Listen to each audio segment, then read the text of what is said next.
S, ಈಗಾಗಲೇ ಏನೆಲ್ಲ ಒಂದು ಡೆವಲಪ್ಮೆಂಟ್ಸ್ಗಳಾಗ್ತಾ ಇದೆ, ಯಾರೆಲ್ಲರ ಪಾತ್ರ ಇದರಲ್ಲಿ ಇದೆ ಅನ್ನುವಂಥದ್ದೇ ಸಾಕಷ್ಟು ಅಚ್ಚರಿಯನ್ನ ಉಂಟು ಮಾಡ್ತಾ ಇರುವಂಥದ್ದು. ಎಲ್ಲ ವಿಚಾರಗಳ ಬಗ್ಗೆ ನಾವು ಕೂಡ ಚರ್ಚೆಯನ್ನ ಮಾಡ್ತೀವಿ. ನಮ್ಮ ಜೊತೆ ನಾನು ಈಗಾಗಲೇ ಹೇಳಿದ ಹಾಗೆ ಸ್ಟುಡಿಯೋದಲ್ಲಿ ಅತಿಥಿಗಳಿದ್ದಾರೆ. ಎಸ್ ಭೂಮಿಕಾ, ನೋಡ್ತಿದ್ದೀರಿ ಡೆವಲಪ್ಮೆಂಟ್ಸ್ಗಳೆಲ್ಲ ಏನೇನು ಆಗ್ತಾ ಇದೆ ಅನ್ನುವಂಥದ್ದು. ಒಂದು ಕಡೆ ಇಂಡಸ್ಟ್ರಿ ಅಂತಂದ್ರೇ ಒಂದು ರೀತಿ ಕಲರ್ಫುಲ್ ಫೀಲ್ಡ್, ಸಿನಿ ದುನಿಯಾ ಅಂತ ಕರಿತೀವಿ ನಾವು. ಬಟ್ ಇದೆಲ್ಲ ಇತ್ತು, ಇದೆ, ಮುಂದೇನೂ ಇರುತ್ತೆ ಅನ್ನುವಂಥ ಒಂದಷ್ಟು ಮಾತುಗಳು ಕೇಳಿ ಬರ್ತಾ ಇದೆ. ಸೊ ಏನು ಅನ್ಸುತ್ತೆ? ನಾನು ಇಂಡಸ್ಟ್ರಿಗೆ ಬಂದು ತುಂಬಾ ವರ್ಷ ಆಗೋಯ್ತು. 15 ಇಯರ್ಸ್ ಆಯಿತು ನಾನು ಇಂಡಸ್ಟ್ರಿಗೆ ಬಂದು. ನಾನು ಚಿಕ್ಕವಳಿರ್ಬೇಕಾದ್ರೆ ಬಂದಿದ್ದೀನಿ. ಆ್ಯಂಡ್ ನಾನು ಬಂದಾಗ ಆ್ಯಂಡ್ ಪ್ರೆಸೆಂಟ್ ಇವತ್ತಿನವರೆಗೂ ನನಗೆ ಈ ಡ್ರಗ್ಸ್ ಬಗ್ಗೆ ಗೊತ್ತಿಲ್ಲ. ಪಾರ್ಟಿ ಮಾಡ್ತಾರೆ ಗೊತ್ತು, ಎಲ್ಲ ಪಾರ್ಟೀಸು ಅಟೆಂಡ್ ಮಾಡ್ತಾರೆ ಅಂತ ಗೊತ್ತು, ಎಲ್ಲ ಗೊತ್ತಿತ್ತು. ಬಟ್ ಪಾರ್ಟಿ ಜೊತೆಗೆ ಈ ಡ್ರಗ್ಸ್ ತಗೋತಾರೆ, ಈ ಡ್ರಗ್ಸ್ ಏನಿದೆ ಮಾಫಿಯಾದಲ್ಲಿ ಇವ್ರು ಕೂಡ ಶಾಮೀಲಾಗಿದ್ದಾರೆ ಅನ್ನೋದು ನಾನು ಖಂಡಿತವಾಗ್ಲೂ ಗೊತ್ತಿರಲಿಲ್ಲ. ಆ್ಯಂಡ್ ಈ ಒಂದು ವಾರದಿಂದ ನೋಡ್ತಾ ಇದ್ದೀನಿ, ನಿಜವಾಗ್ಲೂ ಶಾಕಿಂಗ್ ಅನ್ನಿಸ್ತು. ಏನಕ್ಕೆಂದರೆ ನಾವು ಈ ಪೀರಿಯಡಲ್ಲಿ 5-6 ಮಂತ್ಸಿಂದ ನಾವು ಕೋವಿಡ್ ಅನ್ನೋ ಈ ಒಂದು ಇದರಲ್ಲಿ ನಾವು ತಗ್ಲಾಕೊಂಡಿದ್ದೀವಿ. ಅದ್ರ ಜೊತೆಗೆ ಈ ಡ್ರಗ್ಸ್ ಮಾಫಿ ಅನ್ನೋದು ಬೇಕಾ ನಮ್ಮ ಇಂಡಸ್ಟ್ರಿಗೆ, ಅಥವಾ ನಮ್ಮ ಇಂಡಸ್ಟ್ರಿಲಿರೋ ಆರ್ಟಿಸ್ಟ್ಗಳಿಗೆ ಬೇಕಾ ಅನ್ನೋದು ನನ್ನ ಪ್ರಶ್ನೆ. ಬೇಕಾಗಿಲ್ಲ ಅಂತ ಅನ್ಸುತ್ತೆ. ಯಾಕಂದರೆ ನಮ್ಮನ್ನ ಜನ, ನಾವೊಂದು ಕಲರ್ಫುಲ್ ದುನಿಯಾದಲ್ಲಿದ್ದೀವಿ, ನಮ್ಮನ್ನ ಜನ ಫಾಲೋ ಮಾಡೋರು ತುಂಬ ಜನ ಇರ್ತಾರೆ. ಅದು ದೊಡ್ಡ ದೊಡ್ಡ ಸ್ಟಾರ್ಗಳನ್ನಂತೂ ತುಂಬ ಜನ ಫಾಲೋ ಮಾಡ್ತಾರೆ. ನಮ್ಮನ್ನ ಆದರ್ಶವಾಗಿ ನಮ್ಮನ್ನ ಆದರ್ಶವಾಗಿ ಇಟ್ಕೊಂತಾರೆ, ನಮ್ಮನ್ನ ದೇವ್ರ ಥರ ಟ್ರೀಟ್ ಮಾಡ್ತಾರೆ. ಕೆಲವು ಕಡೆ ನಾವು ಹೋಗಿದ ಕಡೆ ನಮ್ಗೆ ಎಷ್ಟೊಂದು ರೆಸ್ಪೆಕ್ಟ್ ಅಂದರೆ, ಯಾವುದೇ ಒಂದು ದೇವಸ್ಥಾನಕ್ಕೆ ಹೋಗ್ತೀವಿ ಅಂದರೆ ನಾವು ಹಿಂದ್ಗಡೆ ಲೈನಲ್ಲಿ ಇದ್ರು ಬನ್ನಿ ಬನ್ನಿ ಅಂದ್ಬಿಟ್ಟು ನಮ್ಮನ್ನು ಮುಂದೆ ಕರ್ಕೊಂಡೋಗಿ ನಿಲ್ಲಿಸುವಂತಹ ಕೆಲಸ ಕೂಡ ಮಾಡ್ತಾರೆ. ಸೊ ಅಂಥ ಜನಕ್ಕೆ ನಾವು ಮೋಸ ಮಾಡ್ದಂಗೆ ಆಗುತ್ತೆ. ಖಂಡಿತವಾಗ್ಲೂ ಮಾಡಬಾರ್ದು ಅಂತ ನನ್ನ ಅನಿಸಿಕೆ.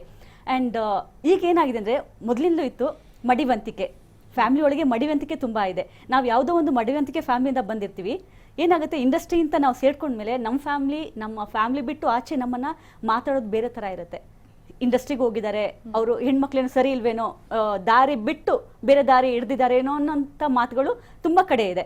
ಸೊ ಅಂತ ಸಮಯದಲ್ಲಿ ಯಾರೋ ಒಬ್ರು ಮಾಡೋದನ್ನ ಜನರಲೈಸ್ ಮಾಡಿ ಮಾತನಾಡೋದು ಒಂದು ಕೆಲಸ ಆಗ್ತದೆ. ಅಂತ ಸಮಯದಲ್ಲಿ ಇದೆಲ್ಲ ನೋಡ್ತಾ ಇದ್ರೆ ಜನ ಏನ್ ಅನ್ಕೋತಾರೆ, ಇಂಡಸ್ಟ್ರಿಲಿರೋ ಹೆಣ್ಮಕ್ಳೆಲ್ಲ ಇದೇ ತರ, ಇಂಡಸ್ಟ್ರಿನೇ ಈ ತರ ಅಂತ ಏನಾಗಿದೆ, ಇರ್ಲೇಬೇಕು. ಆಮೇಲೆ ನಾವು ಮನೆಯಿಂದ ಎಲ್ಲೋ ಡ್ರೆಸ್ ಮಾಡ್ಕೊಂಡು ಆಚೆ ಹೋಗ್ತೀವಿ, ಅಕ್ಕಪಕ್ಕದ ಮನೆಯವ್ರಿಗೆ ಗೊತ್ತಿರಲ್ಲ ನಾವ್ ಎಲ್ಲಿ ಹೋಗ್ತೀವಿ ಅನ್ನೋದು. ಬಟ್ ಅವು ಇದೆಲ್ಲ ನೋಡಿದ್ಮೇಲೆ ಅನ್ಕೋತಾರೆ, ಇಲ್ಲ ಅವ್ರು ನೀಟಾಗಿ ಡ್ರೆಸ್ ಮಾಡ್ಕೊಂಡು ಹೋಗಿದ್ದಾರೆ, ಪಾರ್ಟಿಗೆ ಹೋಗಿರ್ಬೇಕೇನೋ, ಪಾರ್ಟಿ ಮುಗಿಸ್ಕೊಂಡು ಬಂದ್ರೇನೋ ಅಂತ. ಸೊ ನಾ ಹೇಳ್ತೀನಿ, ಇಂಥ ಬೆಳವಣಿಗೆ ನಮ್ಮ ಇಂಡಸ್ಟ್ರಿಗೆ ತುಂಬಾ ಒಳ್ಳೇದಲ್ಲ ಅಂತ ನನ್ನ ಅನಿಸಿಕೆ. ತಪ್ಪು ತಿಳುವಳಿಕೆಗಳು, ಭಾವನೆಗಳು, ಹೌದು. ಅದಕ್ಕೆ ನಾವೇ ಕಾರಣ ಕೊಟ್ಟಂಗಾಗುತ್ತೆ ಅಂತ. ಓಕೆ ನಾಗರಾಜ್ ಸರ್, ಇಂಥ ಕೇಸ್ಗಳು ಮತ್ತೆ ಇವಾಗ ನೋಡ್ತಾ ಇದ್ದೀರಿ, ತುಂಬಾ ತನಿಖೆ ಸ್ವಲ್ಪ ಸ್ಪೀಡ್ ಆಗಿ ಹೋಗ್ತಾ ಇದೆ. ಅದರ ಜೊತೆಗೆ ಈ ರೀತಿಯಾದಂಥ ಒಂದಷ್ಟು ಬೆಳವಣಿಗೆಗಳು, ಈಗ ರಾಗಿಣಿ ಅವರು ಸರಿಯಾಗಿ ಸಪೋರ್ಟ್ ಮಾಡ್ತಾ ಇಲ್ಲ, ಅಥವಾ ಬೇರೆ ಬೇರೆಯವರು ಕೂಡ ಸರಿಯಾಗಿ ಉತ್ತರಗಳನ್ನ ನೀಡ್ತಾ ಇಲ್ಲ, ಅಥವಾ ತಪ್ಪಿಸ್ಕೊಳ್ಳೋಕೆ ಬೇರೆ ಬೇರೆ ಮಾರ್ಗಗಳು ಹುಡುಕ್ತಾ ಇರುವಂಥದ್ದು. ಸೊ ಏನಾಗಬಹುದು ಮುಂದೆ, ಯಾವ ರೀತಿಯಾಗಿ ತನಿಖೆ ಸಾಗಬಹುದು ಅಂತ? ತನಿಖೆ ಭಾಳ ಎಫೆಕ್ಟಿವ್ ಆಗಿ ನಡೀತಾ ಇದೆ. ಯಾವಾಗಲೂ ತನಿಖೆ ಏನು ಹೇಳ್ತೀರಿ ನೀವು, ಒಂದು ಶಿಲ್ಪಿ ಒಂದು ಕಲ್ಲಿನಲ್ಲಿ ಕೆತ್ತಬೇಕಾದ್ರೆ ಒಂದು ಶಿಲೆನ ಸಾಕಷ್ಟು ಏಟು ಹೊಡಿತಾನೆ. ಏಟು ಹೇಗೆ ಹೊಡಿತಾನೆ? ಎಡೆ ಬಿಡದೆ ಹೊಡಿತಾನೆ, ಟಕ್ ಟಕ್ ಟಕ್ ಟಕ್. It's a continuous process, 24/7. It's call we call it as sustained efforts. ಅದು ಸಸ್ಟೈನ್ಡ್ ಕಂಟಿನ್ಯೂಸ್ ಎಫರ್ಟ್ಸ್. ಅದು ಬ್ರೇಕ್ ಇರಬಾರ್ದು ಅಲ್ಲಿವರೆಗೆ, till it reaches a logical end. ಈಗ ನಾವು ನೋಡಿ, ಇವರು ಹೇಳಿದರು ಆರ್ಕೆ ಉತ್ತರ, ಅಲ್ಲಿ ಎಲ್ಲದಕ್ಕೂ ಉತ್ತರ ಇದೆ ನಮ್ಮಲ್ಲಿ. ಸಪೋಸ್ ಇವರು ನೇರವಾಗಿ ಕೇಳಿದಾಗ ಆರ್ಕೆ ಉತ್ತರ ಕೊಡ್ಬೋದು. ಬಟ್ ಕೆಲವೆಲ್ಲ ದಾಖಲೆಗಳು ಇಟ್ಕೊಂಡಿರ್ತಾರೆ, ಅವ್ರು ಸಾಕಷ್ಟು ಹೋಮ್ವರ್ಕ್ ಮಾಡಿರ್ತಾರೆ. ಕ್ವಶನ್ ಪ್ರಿಪೇರ್ ಮಾಡಬೇಕಾದ್ರೆ ಅದಕ್ಕೆ ಬ್ಯಾಕ್ಗ್ರೌಂಡ್ ಸಪೋರ್ಟ್ ಇರ್ತದೆ, ಐದರ್ ಡಾಕ್ಯುಮೆಂಟ್ರಿ ಆರ್ ಸ್ಪೀಕಿಂಗ್ ಎವಿಡೆನ್ಸ್. ಇಲ್ಲದೆ ಸುಮ್ಮನೆ ಗಾಳಿಪಟ ಆರಿಸ್ಲಿಕ್ಕಾಗಲ್ಲ. ಸೊ ಇದಕ್ಕೆ ಉತ್ತರ ಕೊಡಬೇಕಾದ್ರೆ ಕರಾಬ್ರೇಷನ್ ಬಂದರೆ ಡೆಫಿನೆಟ್ಲಿ ಅವ್ರೇನು ಮಾಡ್ತಾರೆ, ಡಿನೇ ಮಾಡ್ತಾರೆ. ಅಫ್ಕೋರ್ಸ್ ಸಂವಿಧಾನಿಕವಾಗಿ ಡಿನೇಯಲ್ ಇಸ್ ದ ರೈಟ್, ಆದರೆ ಡಿನೇಯಲ್ ಆಲ್ಸೋ ಪ್ರೂವ್ಸ್ ದರ್ ಗಿಲ್ಟ್ ಅಲ್ವಾ? ಡೆಲಿಬ್ರೇಟಾಗಿ ಡಿನೇ ಮಾಡಿದರೆ ಇಟ್ ಪ್ರೂವ್ಸ್ ದರ್ ಗಿಲ್ಟ್. ಇದು ಯಾರಿಗೆ ಬರ್ತದೆ ಆ ಥರ ಆಪ್ರೇಟ್ ಡಿನೇಯಲ್ಲು ಯಾರು ಮಾಡಿರ್ತಾರೋ ಅವ್ರಿಗೆ ಆ ಒಂದು ಡಿಫೆನ್ಸ್ ಮೋಡಲ್ಲಿ ಬಂದುಬಿಡ್ತಾರೆ. ಡಿಫೆನ್ಸ್ ಮೋಡ್ ಎಲ್ಲಿ ತನಕ ಬರ್ಬೋದು, ಅದನ್ನು ಬ್ರೇಕ್ ಮಾಡೋಕ್ಕೆ ಸಾಕಷ್ಟು ವಿಧಾನಗಳು ಸೈಂಟಿಫಿಕ್ ಆಗಿದೆ. ನಮ್ಮಲ್ಲೂ ಕೂಡ ಸೈಕಲಾಜಿಕಲಿ ಕೂಡ we have got, even scientifically ನಾವು ನಾರ್ಕೋಗೆ ಹೋಗ್ಬೋದು, ನಂತರದಲ್ಲಿ ನಾರ್ಕೋ ಅನಾಲಿಸಿಸ್ ಮಾಡ್ಬೋದು. ಅದೆಲ್ಲ ಭಾಳ ಸುಲಭವಾದಂಥ ಕೆಲಸಗಳು. ಏನೀಗ ಸಾಕಷ್ಟು ಸೀರಿಯಸ್ ಕೇಸಸ್ಸು ಅಥವಾ ನೀವು ಹೇಳಿದ ರೈಪ್ ಆಗಿರೋಂಥ ಕೇಸುಗಳು ಸಾಕಷ್ಟು ಬ್ರೇಕ್ ಆಗಿರೋದು ಆದ್ದರಿಂದನೇ. ಹಾಗೆ ನಮ್ಮ ರಾಜ್ಯ ಪೊಲೀಸ್ನವರು ಸಾಕಷ್ಟು ಮಾಡಿದ್ದೀರಿ, ನಾನು ಮಾಡಿದ್ದೀನಿ. ಹಾಗಾಗಿ ಇದೇನು ದೊಡ್ಡ ಕೆಲಸ ಅಲ್ಲ, ಮಾಡ್ತಾ ಇದ್ದಾರೆ. ಇದಾಗೆ ಹೇಳಿದೆ ನಾನು, ಈ ಒಂದು sustained efforts it's an ongoing process. We are still in a primitive stage, ಅದರ ಪ್ರಿಲಿಮಿನರಿ ಸ್ಟೇಜಲ್ಲಿ ಇದ್ದೀವಿ. ಇದು ಸಾಕಷ್ಟು ಇನ್ನೂ ದೂರ ಸಾಗಬೇಕಾಗಿದೆ. ಜೊತೆಗೆ NCB ಒಂದು ಕೋಆರ್ಡಿನೇಷನ್ ಇದೆ. NCB ಅವ್ರ ಜೊತೆ ಇವರು ಕೋಆರ್ಡಿನೇಟ್ ಮಾಡ್ತಾ ಇದ್ದಾರೆ. That is the mother organisation for the state, for the country. ಇಲ್ಲಿ ನಮ್ಮ ಸ್ಟೇಟು ಕೂಡ ಒಂದು we are affiliated to that. ಹಾಗಾಗಿ ಇನ್ನೂ ಜಾಸ್ತಿ ಸ್ಟ್ರೆಂತ್ ಇದೆ ಇವರಿಗೆ, ಇನ್ಪುಟ್ಸ್ ಜಾಸ್ತಿ ಇದೆ.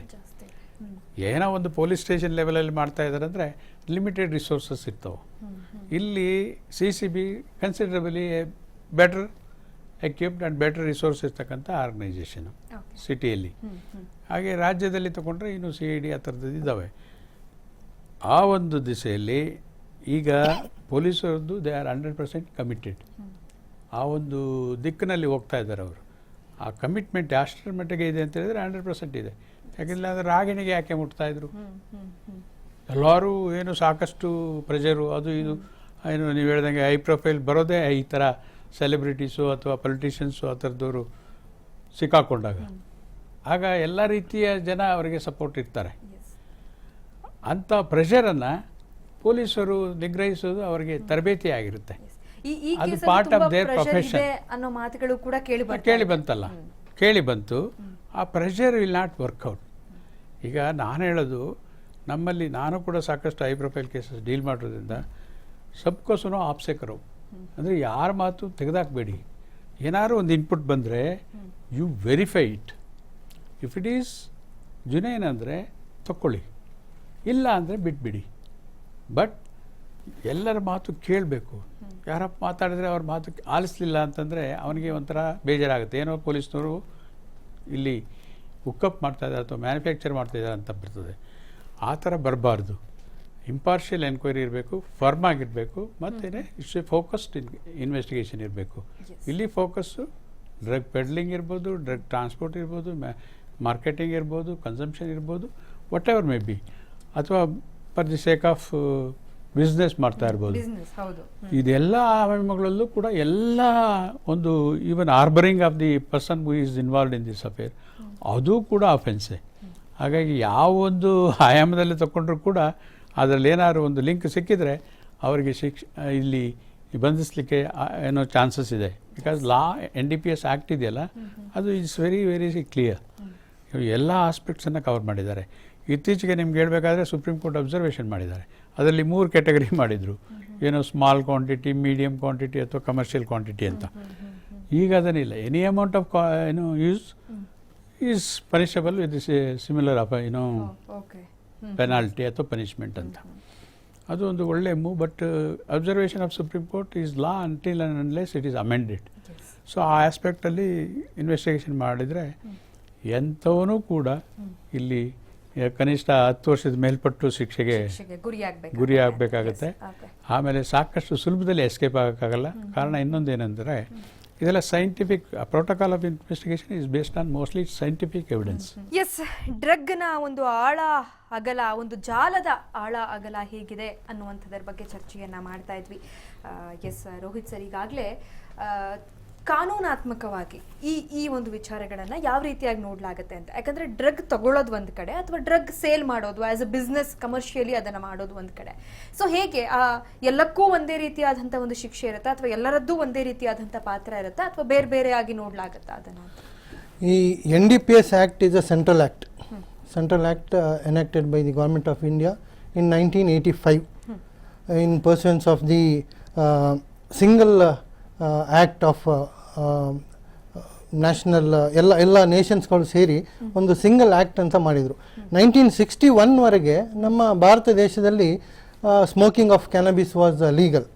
25 ವರ್ಷ ಕೂಡ ನಮ್ಮ ಭಾರತ ದೇಶ ಅದನ್ನು ತಡೆ ಹಿಡ್ಕೊಂಡೇ ಬಂತು. ಆದರೆ 1985 ಯಾವುದೇ ಅದಕ್ಕೆ ಸಾಧ್ಯ ಆಗಲಿಲ್ಲ. ಆನಂತರ NDPS ಆ್ಯಕ್ಟ್ ಅಂತೇಳಿ ಎನಾಕ್ಟ್ಮೆಂಟ್ ಮಾಡಿದರು ರಾಜೀವ್ ಗಾಂಧಿ ಪೀರಿಯಡಲ್ಲಿ. So thereafter the various categories are there. So ಸಾಧಾರಣ 1 kg ಗಾಂಜಾ ಅದನ್ನು ಇಟ್ಕೊಳ್ಳೋದು, ಮಾರಾಟ ಮಾಡೋದು, ಅದಕ್ಕೆ 6 ತಿಂಗಳಿಂದ 10,000 ಸಜೆ. ಅದನ್ನು ಹಶೀಶ್ಗೆ ಬಂದರೆ ಅದಕ್ಕೆ 100 ಗ್ರಾಮ್ಸ್ ಇದೆ, 10,000 ದಂಡ ಮತ್ತು 6 ತಿಂಗಳು ಸಜೆ. ಚರಸ್ಗೆ ಬಂದರೆ 100 ಗ್ರಾಮ್ ಆ ಥರ ಬೇರೆ ಬೇರೆ ಇದೆ. ಸೊ ಬೇರೆ ಬೇರೆ ಡ್ರಗ್ಗಳ ಮೇಲೆ ಅದು ಬೇರೆ ಬೇರೆ ರೀತಿಯ ಬೇರೆ ಬೇರೆ ರೀತಿಯಾಗಿದೆ. ಅದೇ ತರ MDMA ಅಂತ ಇದೆ, ಇಟ್ ಈಸ್ ಮ್ಯಾನುಫ್ಯಾಕ್ಚರ್ಡ್ ಡ್ರಗ್, ಇದು ನ್ಯಾಚುರಲ್ ಅಲ್ಲ. ಈ cannabis is A natural drug, ಅದು ಗಿಡಮೂಲಿಕೆಗಳಿಂದ ಬರುವಂತದ್ದು. ಸೊ ಅದರಲ್ಲಿ ಕ್ಯಾಟಗರಿ ಅಂದ್ರೆ ಗಾಂಜಾ. ಈವನ್ ಗಾಂಜಾದಲ್ಲಿ ಕೂಡ ganja definition of ganja is flowering fruits and tops, ಅದರಲ್ಲಿ ಸೀಡ್ಸ್ ಮತ್ತೆ ಲೀವ್ಸ್ ಬರೋದಿಲ್ಲ. ಈಗ ಸಾಧಾರಣ ಒಬ್ಬನ್ನ ಯಾರಾದರೂ ಗಾಂಜಾ ಸೇವನೆ ಮಾಡ್ತೀನಿ ಅಂತ ಹೇಳಿ ಹಿಡಿದ್ರೆ, as a defence he can say that I was smoking leaves and seeds, it doesn't come under the definition of ganja ಅಂತ ಹೇಳಿ ಅಲ್ಲಿ ತಪ್ಪಿಸ್ಕೊಳ್ಬಹುದು. ಮತ್ತೆ ಇತ್ತೀಚೆಗೆ ಅದು ಸ್ವಲ್ಪ ಅಂದ್ರೆ ಈಗಲೂ ಕೂಡ ಅದನ್ನ ಸ್ವಲ್ಪ ಕೆಲವರು ವಾದಿಸ್ತಾ ಇದ್ದಾರೆ, ಅಂದ್ರೆ ಗಾಂಜಾ ಅನ್ನೋದನ್ನ ನೀವು ಡ್ರಗ್ಗೆ ಸೇರಿಸಬೇಡಿ, ಅದನ್ನ ಹೊರಗಿಟ್ಟು ಮಾತಾಡಿ ಅನ್ನುವಂತ ಒಂದಷ್ಟು ವಾದಗಳು. ಅದೇ ಗಾಂಜಾ ಡೆಫಿನೇಷನ್ ಅಂದ್ರೆ ಫ್ಲವರಿಂಗ್ ಟಾಪ್ಸ್ ಅಂಡ್ ಫ್ರೂಟ್ಸ್, ಅದು ಗಾಂಜಾದ ಡೆಫಿನೇಷನ್. ಬೇರೆ seeds and leaves are not ganja ಅಂತೇಳಿ ಅದು ಇಲ್ಲದಿರೋದ್ರಿಂದ ಅದನ್ನ ವಾದ ಮಾಡ್ಕೊಂಡು ಅದನ್ನು ತಪ್ಪಿಸ್ಲಿಕ್ಕೆ ಸಾಧ್ಯ ಆಗ್ತದೆ. ಕೆಲವೊಂದು ಕಡೆ ಏನಾಗ್ತದೆ ಅಂತ ಹೇಳಿದ್ರೆ, ಒಂದು 4-5 ಜನ ಗಾಂಜಾ ಸೇರ್ತಾ ಇದ್ದಾರೆ. ಅದನ್ನು ನಾನು ಒಂದು ರಿಸರ್ಚ್ ಮಾಡ್ತಾ ಇರುವಾಗ ನಾನು ನೋಡಿಕೊಂಡೆ, ಸಡನ್ ಆಗಿ ಅವ್ರ ಮೇಲೆ ರೈಡ್ ಆಗ್ತದೆ. ಆಗ ಹೇಳ್ತಾರೆ, ನಾವು ನಿಮ್ಮನ್ನ ಬಂಧಿಸ್ತೀವಿ, ಇಲ್ಲಾಂದ್ರೆ ನಮಗೆ 1 ಲಕ್ಷ ಕೊಡಿ ಅಂತೇಳಿ. ಸೊ ಅಲ್ಲಿ ಚರ್ಚೆ ಹಾಕ್ಕೊಂಡು 5 ಜನ ಇರ್ತಾರೆ, ಚರ್ಚೆ ಹಾಕ್ಕೊಂಡು ನಾವು 5-5 ಸಾವಿರ ಕೊಡ್ತೀವಿ ಅಂತೇಳಿ ಒಂದು ಒಪ್ಪಂದ ಆಗಿ 25 ಸಾವಿರಕ್ಕೆ ಬಿಡುಗಡೆ ಮಾಡುವಂಥದ್ದು ಕೂಡ ಇದೆ. ನಾನು ಅದನ್ನ ಬೇರೆ ಥರ ಹೇಳ್ತಾ ಇಲ್ಲ. So to escape from for a moment, ಇಲ್ಲಾಂದ್ರೆ ಅವರು ಕೋರ್ಟು ಕಚೇರಿ ಇನ್ವೆಸ್ಟಿಗೇಷನ್ ಎದುರಿಸಬೇಕಾಗುತ್ತೆ. ಅದೇ ರೀತಿಯಾಗಿ ನಮ್ಮ ಕರ್ನಾಟಕದಲ್ಲಿ ಈ ಗಾಂಜಾ ಸೇವನೆ ಮಾಡೋದು ಅಪರಾಧ ಅಂತೇಳಿ ಎಲ್ಲೂ ಅದಕ್ಕೆ ಶಿಕ್ಷೆ ಅಂತೇಳಿ ಇಲ್ಲ. ಸೊ ನೀವು ಹೇಳಿದ್ರಿ, ಈಗ ಅಧಿವೇಶನ ಸ್ಟಾರ್ಟ್ ಆಗುತ್ತೆ, ಇದರ ಬಗ್ಗೆ ಗಾಢವಾದ ಚರ್ಚೆ ನಡೀಬೇಕು. ಗಾಂಜಾ ಮಾರಾಟ ಮಾಡೋದು, ಪೆಡ್ಲಿಂಗ್ ಅಥವಾ ಪೊಸೆಷನ್ ಮಾತ್ರ ಅಫೆನ್ಸ್ ಆಗಿರೋದ್ರಿಂದ ಗಾಂಜಾ ಸೇವನೆ ಅಂತೇಳಿ ಒಂದು ಕಾಯ್ದೆ ಬಂದ್ರೆ ಅದು ಸೂಕ್ತ ಅನ್ನಿಸ್ತಾ ಇದೆ. So that we can protect. Ganja ಸೇವನೆ ಅದೇ ಅಂತ ಹೇಳ್ದಲ್ಲ ನಾನು, they can take the defence. ನಾನು ಗಾಂಜಾ ಸೇವನೆ ಮಾಡ್ತಾ ಇದ್ದೆ, but it is fruits and flowering tops ಅಂತೇಳಿ ಹೇಳಿ ಎಸ್ಕೇಪ್ ಆಗ್ಬೋದು. ಆದ್ರೆ ಅದರ ನಶೆ ಇರುತ್ತೆ. ನಶೆ ಇದ್ದವನ್ನ ಹೇಗೆ ಕಂಡುಹಿಡಿಯೋದು? ನಶೆ ಇದ್ದವನ್ನ ಕಂಡುಹಿಡಿಬೇಕಾದ್ರೆ ಅದಕ್ಕೆ ಬೇರೆ ಬೇರೆ ಸೈಂಟಿಫಿಕ್ ಮೆಥಡ್ಸ್ ಇದೆ. One of the methods is like split ಅನ್ನ ಟೆಸ್ಟ್ ಮಾಡೋದು, ಸಲೈವ ಟೆಸ್ಟ್ ಮಾಡೋದು. ಅದು 24 ಗಂಟೆಯಿಂದ 44 ಗಂಟೆವರೆಗೆ ಇರ್ತದೆ. ಅದೇ ತರ ಇನ್ನೊಂದು ಬ್ಲಡ್ ಟೆಸ್ಟ್, ಅದು ಕೂಡ 24 ಗಂಟೆವರೆಗೆ ಇರ್ತದೆ. ಯೂರಿನ್ ಟೆಸ್ಟ್ ಅಲ್ಲೂ ಬರುತ್ತೆ ಗಾಂಜಾ ನಶೆ. ಆನಂತರ ಜಾಸ್ತಿ ಟೈಮಿಂದ, ಒಂದು ವರ್ಷದಿಂದ ಅಥವಾ 1-2 ತಿಂಗಳಿಂದ ಒಬ್ಬ ಮಾದಕ ದ್ರವ್ಯವನ್ನು ಸೇವನೆ ಮಾಡ್ತಾ ಇದ್ದಾನೆ ಅಂತ ಹೇಳಿದ್ರೆ, ಕೂದಲನ್ನ ಟೆಸ್ಟ್ ಮಾಡಿದ್ರೆ ಅದರಲ್ಲಿ ಡೆಫಿನೆಟ್ ಆಗಿ ಸಿಗುತ್ತೆ ಈ ವ್ಯಕ್ತಿ ಈ ಗಾಂಜಾ ಸೇವನೆ ಅಥವಾ NDPS ನಾರ್ಕೋಟಿಕ್ ಡ್ರಗ್ಸ್ ಅನ್ನ ಸೇವನೆ ಮಾಡ್ತಾ ಇದ್ದ ಅಂತ. ರೆಗ್ಯುಲರ್ಲಿ ಅಡಿಕ್ಟೆಡ್ ಅನ್ನುವಂತ ಸಂದರ್ಭದಲ್ಲಿ ಟೆಸ್ಟ್ ಮಾಡಿಸಿದ್ರೆ ಗೊತ್ತಾಗುತ್ತೆ, ಪಕ್ಕಾ ಆಗಿ ಅವರಿಗೆ ಕನ್ಕ್ಲೂಸಿವ್ ಎವಿಡೆನ್ಸ್ ಸಿಗುತ್ತೆ ಸೇವನೆ ಮಾಡ್ತಿದ್ದ ಅಂತೇಳಿ. ಓಕೆ, ಎಸ್, ಮತ್ತೆ ನಾನು ಇದ್ರ ಬಗ್ಗೆ ಮಾತನಾಡ್ತೀನಿ. ಸಂಹಿತಾ, ನೀವು ಮಾಡೆಲ್ ಆಗಿರೋದ್ರಿಂದ ಯೂಶುವಲಿ ಮಾಡೆಲ್ ಅಥವಾ ನಟಿಯರು ಯಾರೇ ಆಗಿರಲಿ ಈ ವೀಕೆಂಡ್ ಪಾರ್ಟೀಸ್ ಅಥವಾ ಪಾರ್ಟೀಸ್ ಅನ್ನುವಂಥ ಸಂದರ್ಭದಲ್ಲಿ ಸೇರ್ತಿರ್ತೀರಿ. ಬೇರೆ ಬೇರೆ ಅಲ್ಲಿ ನಿಮ್ಗೆ ಗೊತ್ತಿರೋರು ಬರಬಹುದು, ಗೊತ್ತಿಲ್ಲದೆ ಇರೋರು ಬರಬಹುದು, ಪರಿಚಯ ಆಗ್ತಾ ಇರುತ್ತೆ. ಸೊ ಇಂಥ ಸಂದರ್ಭಗಳಲ್ಲಿ ಕೆಲವರು ಒಂದಷ್ಟು ಸಮಾನ ಮನಸ್ಕರು ಸೇರ್ತಾರೆ, ಡ್ರಗ್ಗೆ ಅಂತಲೇ ಒಂದಷ್ಟು ರೇವ್ ಪಾರ್ಟಿಗಳನ್ನು ಮಾಡ್ತಾರೆ. ಅದು ಕೂಡ ರೆಗ್ಯುಲರ್ ಆಗಿ ನಡೀತಾ ಇರುತ್ತೆ, ಹೊರವಲಯಗಳಲ್ಲಿ, ಬೆಂಗಳೂರಿನ ಹೊರವಲಯಗಳಲ್ಲೇ ನಡೆಯುತ್ತೆ ಅನ್ನುವಂಥ ಒಂದಷ್ಟು ಆರೋಪಗಳನ್ನ ಕೇಳ್ತಿದ್ದೀರಿ. ಸೊ ನಿಮ್ಮ ಗಮನಕ್ಕೆ ಬಂದಿರೋ ಹಾಗೆ ಅಥವಾ ನೀವು ಯಾವುದಾದ್ರೂ ಪಾರ್ಟಿಗಳನ್ನು ನೋಡಿರೋ ಹಾಗೆ ಅಂಥದ್ದೇನಾದ್ರೂ ಎಕ್ಸ್ಪೀರಿಯನ್ಸ್ ಆಗಿದೆಯಾ? ಸಾಕಷ್ಟು ಕಡೆ ಪಾರ್ಟಿಗಳಿಗೆ ಹೋಗಿದ್ದೀರಾ, ನೀವು ನೋಡಿದ್ದೀರಾ ಅಂತ ಕೇಳ್ತಾರೆ. ಅಲ್ಲ, ಏನಾಗ್ಬಿಟ್ಟಿದೆ ಅಂದ್ರೆ ಪಾರ್ಟಿ ಅಂದ್ರೇನೆ, ಅಂದ್ರೆ ಫಿಲ್ಮ್ ಇಂಡಸ್ಟ್ರಿಯಲ್ಲಿ ನಡೆಯೋ ಪಾರ್ಟಿ ಅಂದ್ರೇನೆ ಅನುಮಾನದಿಂದ ನೋಡ್ಬೇಕಾ ಅನ್ನೋ ತರ ಕ್ರಿಯೇಟ್ ಆಗ್ತಾ ಇದೆ. ಅದ್ ಬೇಡ ಅಂತಾನೆ, ಅದಕ್ಕೊಂದು ಕ್ಲಾರಿಟಿ ಇರ್ಲಿ. ಎಲ್ಲಾ ಪಾರ್ಟಿಗಳು ಅದಲ್ಲ, ಬಟ್ ಇರುತ್ತಾ ಪಾರ್ಟಿಗಳು ಅಂದ್ಮೇಲೆ ಕೆಲವೊಂದ್ ಕಡೆ ಆದ್ರೂ ಇರುತ್ತಾ ಅಂತ. ಅದೇ ಪಾರ್ಟಿ ಅಂತ ಕೇಳಿದ ತಕ್ಷಣ ಎಲ್ಲರೂ ಮನ್ಸಲ್ಲಿ ಥಿಂಕಿಂಗ್ ಬರೋದು ಇವಾಗ ಏನು ಅಂತ ಅಂದ್ರೆ, ಓ ಡ್ರಗ್ ಪಾರ್ಟಿ ಅದೇ ಇವಾಗ ಮೈಂಡ್ಗೆ ಎಲ್ಲರಿಗೂ ಬಂದ್ಬಿಟ್ಟಿದೆ. ನಾನು ಪಾರ್ಟಿ ಅಂತ ಹೋಗಿಲ್ಲ ಜಾಸ್ತಿ. ನಾನು 100% ಅಲ್ಲಿ ಒಂದು 5% ಪಾರ್ಟಿ ನೋಡಿದ್ದೀನಿ. ಮುಖ್ಯವಾಗಿ ಫ್ಯಾಷನ್ ಶೋಸ್ ಅಂತ ಅಂದರೆ, ಫ್ಯಾಷನ್ ಶೋ ಆಫ್ಟರ್ ಪಾರ್ಟಿ ಎಲ್ಲ ಇರುತ್ತೆ. ಯಾಕಂದರೆ ನಾನು ಬಿಕಾಸ್ ಒಬ್ಬರ ಹತ್ರನೇ ವರ್ಕ್ ಮಾಡ್ತಾ ಇರೋದು ಮಾಡಲಿಂಗ್ ಇಂಡಸ್ಟ್ರಿನಲ್ಲಿ, ಫಾರ್ ಎವರ್ ನವೀನ್ ಕುಮಾರ್ ಅವ್ರ ಬ್ರ್ಯಾಂಡಿಗೆ ಅಂಬಾಸಿಡರ್ ಆಗಿ ಅವ್ರ ಹತ್ರನೇ 5 yearsಯಿಂದ ವರ್ಕ್ ಮಾಡ್ತಾ ಇದ್ದೀನಿ.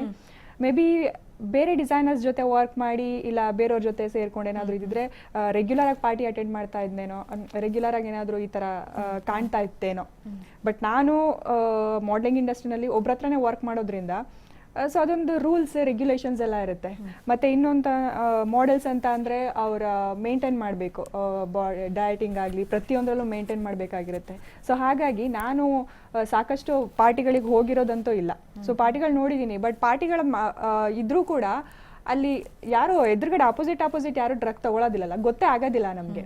ಮಾಮೂಲಿ ಡ್ರಿಂಕ್ಸ್ ಮಾಡ್ತಾರೆ, ಸಿಗರೇಟ್ ಸೇದ್ಬೋದು ಅಷ್ಟೇ, ಡೈನೇನ್ ಮಾಮೂಲಿ ಅವರು ಡ್ಯಾನ್ಸ್ ಮಾಡ್ತಿರ್ತಾರೆ ಅಷ್ಟೇ. ಅದು ಬಿಟ್ಬಿಟ್ಟು ಯಾರು ಅದನ್ನ ಗೊತ್ತದು, ಅದು ಕಾನೂನು ಬಾಹಿರ ಅಂತ ಗೊತ್ತಿದೆ ಎಲ್ರಿಗೂ. ಸೊ ಆ ಗೊತ್ತಿದ್ಮೇಲೆ ಏನೋ ಅಲ್ಲಿ ಇಲ್ಲಿ ಹೋಗಿ ಗೊತ್ತಾಗ್ದಂಗೆ ಮಾಡ್ಕೊಂಡು ಬರ್ಬೋದು. ಸೊ ಆ ರೀತಿ ಯಾವುದು ಇದುವರೆಗೂ ನಾನು ನೋಡಿರೋಂಥ ಉದಾಹರಣೆಗಳಿಲ್ಲ. ಓಕೆ, ಮಾಡ್ಲಿಂಗ್ ಫೀಲ್ಡಲ್ಲಿ ತುಂಬ ಕಾಮನ್ ಅನ್ನೋ ಥರ ಏನಾದರೂ ಮಾತುಗಳು ಕೇಳಿ ಬಂದಿರೋದಾದ್ರೂ ಅನ್ಸಿದ್ಯಾ, ಅಥವಾ ನೀವು ಬರೋಕ್ಕೆ ಮುಂಚೆ ಆದರೂ ನಿಮ್ಗೆ ಹೆಂಗಿತ್ತು ಮಾಡ್ಲಿಂಗ್ ಫೀಲ್ಡಿಗೆ ಹೋದರೆ ಇದನ್ನೆಲ್ಲ ಮಾಡಬೇಕಾಗಿ ಬರುತ್ತೇನೋ ಅನ್ನೋದಾದ್ರೂ ಯಾವತ್ತಾದ್ರೂ ಅನ್ಸುತ್ತಾ ಅಂತ? ಇಲ್ಲ, ನಾನು ಚಿಕ್ಕ ವಯಸ್ಸಿಂದ ಆಸೆ ಇಟ್ಟಿದ್ದು ಆ್ಯಕ್ಟಿಂಗ್ ಫೀಲ್ಡಿಗೆ ಬರಬೇಕು ಅಂತ. ಬಟ್ ನಾನು ಹೈಟ್ ಇದ್ದೀನಿ ಅಂತ ಹೇಳಿ ಮಾಡ್ಲಿಂಗಲ್ಲಿ ಬೇರೆಯವ್ರ ಮೂಲ ಸೆಲೆಕ್ಟ್ ಆಯಿತು. ಸೊ ಆವಾಗ ಮಾಡ್ಲಿಂಗ್ ಬಗ್ಗೆ ತುಂಬ ಜನ ಹತ್ರ ವಿಚಾರಿಸಿದಾಗ ಸ್ಟಾರ್ಟಿಂಗ್ ಸ್ವಲ್ಪ ಟ್ರಬಲ್ ಆಗುತ್ತೆ ಎಂಟ್ರಿ ಆಗೋದಕ್ಕೆ, ಹೇಗೆ ಇಂಡಸ್ಟ್ರಿ ಆಗೆಲ್ಲ ವಿಚಾರಿಸ್ಬೇಕಾದ್ರೆ ಈ ಡ್ರಗ್ ವಿಷಯ ಅಂತೂ ಬರಲೇ ಇಲ್ಲ. ಓಕೆ, ಯಾಕಂದ್ರೆ ಗೊತ್ತಿಲ್ಲ ಅಲ್ಲ ನಮಗೆ. ಇವಾಗ ಅಂತ ಅಂದ್ರೆ ಹೈ ಫ್ಯಾಷನ್ ಅದೇ ರೀತಿ ಬೇರೆ ಇದೆ, ಈಗ ನಾರ್ಮಲ್ ಫ್ಯಾಷನ್ ಶೋಸ್ ಬೇರೆ ಇದೆ. ಸೊ ಲಾಟ್ ಆಫ್ ಡಿಫ್ರೆನ್ಸ್ ಇದೆ. A category, B category, C category ಆ ಥರನೂ ಇದೆ. ಈಗ ಕನ್ನಡ ಇಂಡಸ್ಟ್ರಿನಲ್ಲಿ ಯಾವ ಥರ A, B, C ಅಂತ ಡಿವೈಡ್ ಮಾಡಿದ್ದಾರೆ, ಫ್ಯಾಷನ್ ಇಂಡಸ್ಟ್ರಿನಲ್ಲೂ ಕೂಡ A, B, C ಆ ಥರ ಇದೆ. ಸೊ ಈ ಫಾರಿನ್ ಕಡೆ ಎಲ್ಲ ಮೋಸ್ಟ್ಲಿ ಆ ಥರ ಇರ್ಬೋದು. ಸೊ ಆ ಥರ ಎಲ್ಲ ಮಾತಾಡಿದ್ದಾರೆ. ಬಟ್ ನಮ್ಮ ಕಡೆ ಇಲ್ಲಿ ಬ್ಯಾಂಗ್ಳೂರ್ ಆಗಿರ್ಬೋದು, ಈ ಕಡೆ ಎಲ್ಲ ಮಾಡೋವಂಥ ಕಡೆ ಇದೆ ಅಂತ ಯಾರು ಇದುವರೆಗೂ ಕೇಳೇ ಇಲ್ಲ. ಬಟ್ ಗಾಂಜಾ ಅನ್ನೋದೊಂದು ಹೆಸರು ಮಾತ್ರ ಕೇಳಿದ್ದೆ ಆಗ. ಡ್ರಗ್ ಅಂತ, ಡ್ರಗ್ ಅಲ್ಲಿ ಏನು ವೆರೈಟಿ ಇವಾಗ ಬರ್ತಾ ಇದೆಯಲ್ಲ, ಏನೇನೋ ಸಮಥಿಂಗ್ ಆ ಥರ ಎಲ್ಲ ಗೊತ್ತಾಗಿದೆ. ಇವಾಗ ನೀವೇನು ಟಿವಿಲಿ ತೋರಿಸ್ತಾ ಇದ್ದೀರಾ ಅದು ನೋಡ್ದಾಗ್ಲೇ ಗೊತ್ತಾಗಿದ್ದು. Yes, okay, yes. ಇದ್ರ ಬಗ್ಗೆ ಮತ್ತಷ್ಟು ಮಾತಾಡೋಣ. ವೀಕ್ಷಕರೇ, ನೋಡ್ತಿದ್ದೀರಿ ಹೇಗಿರಬಹುದು, ಏನಾಗಿರಬಹುದು, ಯಾಕೆ ಇಂಥ ಒಂದು ಸಿಚುವೇಶನ್ ಕ್ರಿಯೇಟ್ ಆಗಿರಬಹುದು ಅನ್ನುವಂಥದ್ದು. ಇದ್ರ ಬಗ್ಗೆ ನಾನು ಮತ್ತಷ್ಟು ನಾಗರಾಜ್ ಸರ್, ಸೊ ಇದೆಲ್ಲ ಈ ವಿಚಾರಗಳಲ್ಲಿ ಈಗ ಡ್ರಗ್ ತಗೋತಿದ್ದಾರೆ, ಯಾವತ್ತೋ ತಗೊಂಡಿದ್ದಾರೆ, ಯಾವುದೋ ಪಾರ್ಟಿಗಳಲ್ಲಿ ತಗೊಂಡಿದ್ದಾರೆ, ಒಂದಷ್ಟು ಹೇಳಿಕೆಗಳಲ್ಲಿ ಅದನ್ನು ತನಿಖಾಧಿಕಾರಿಗಳ ಮುಂದೆ ಒಂದಷ್ಟು ಮಾಹಿತಿ ಸಿಕ್ಕಿರಬಹುದು. ಬಟ್ ಅಂಥದಕ್ಕೆನ್ನೆಲ್ಲ ಯಾವ ರೀತಿಯಾಗಿ ಸಾಕ್ಷಿಗಳನ್ನು ಅವ್ರು ಕಲೆ ಹಾಕಬಹುದು, ಯಾವುದೋ ಫೋಟೋಸ್ಗಳು ಅಥವಾ ಹೇಳಿಕೆಗಳ ಆಧಾರದ ಮೇಲೆಯೇ ಇನ್ವೆಸ್ಟಿಗೇಷನ್ ನಡೆಸ್ಲಿಕ್ಕೆ ಸಾಧ್ಯವಾಗುತ್ತಾ, ಅರೆಸ್ಟ್ ಮಾಡ್ಲಿಕ್ಕೆ ಸಾಧ್ಯ ಆಗುತ್ತಾ ಅಂತ? ಇದೊಂದು ಒಳ್ಳೆಯ ಪ್ರಶ್ನೆ ನೀವು ಕೇಳಿದ್ದು.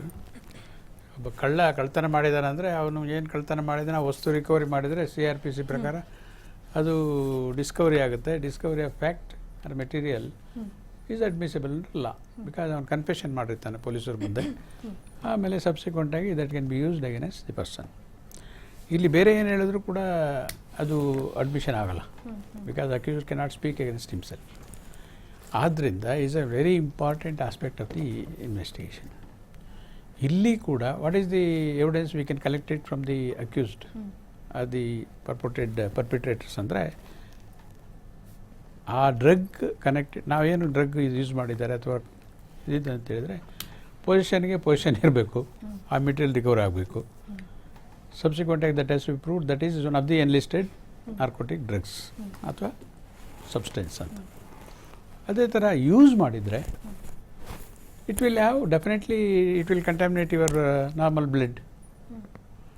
So immediately blood test within the stipulated period or soon after the arrest, he has to be subjected to the medical examination and got this test done.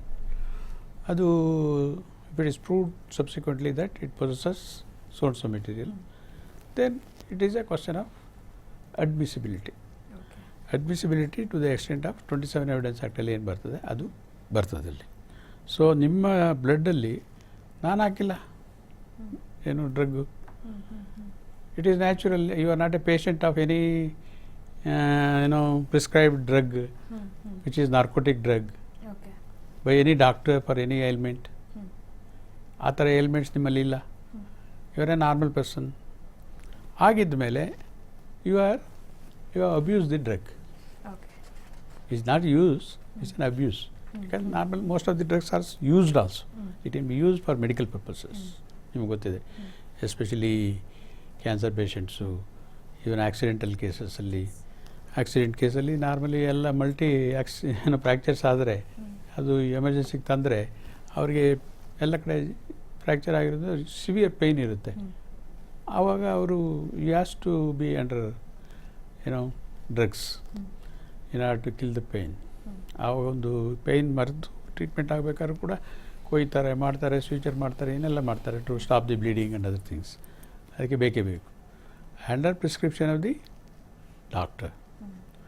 Even medical shops ಕೂಡ ಯೂಸ್ ಮಾಡಬೇಕಾದ್ರೆ ಅಥವಾ store ಮಾಡಬೇಕಾದ್ರೆ it has to be stored in a proper by using a proper protocol. ಅದಕ್ಕೆ ಒಂದು locker ಇರಬೇಕು, ಲಾಕರ್ಗೆ 2 key ಇರಬೇಕು, ಅದನ್ನು ಇಬ್ಬರು ಮ್ಯಾನೇಜ್ ಮಾಡಬೇಕು. No question of individual selling it and taking it and all that is there. Even in hospitals that is the protocol. ಯಾಕೆ ಅಂತ ಹೇಳಿದ್ರೆ, in order to see that whatever the quantity is sold that is being used. ಅದು ಸಬ್ಸಿಕ್ವೆಂಟಾಗಿ case ಶೀಟಲ್ಲಿ ಬರುತ್ತೆ, ಯಾರು nurse ಅಥವಾ doctor ಹೇಳಿದರೆ ಅದು ಪ್ರಿಸ್ಕ್ರೈಬ್ ಆಗಿರುತ್ತೆ, ಐ ಮೀನ್ ಅಡ್ಮಿನಿಸ್ಟರ್ ಆಗಿರುತ್ತೆ. ಆ ಥರ ಇಲ್ಲ ಅಂದರೆ what all the influence one could draw? Yes, she has used or he has used.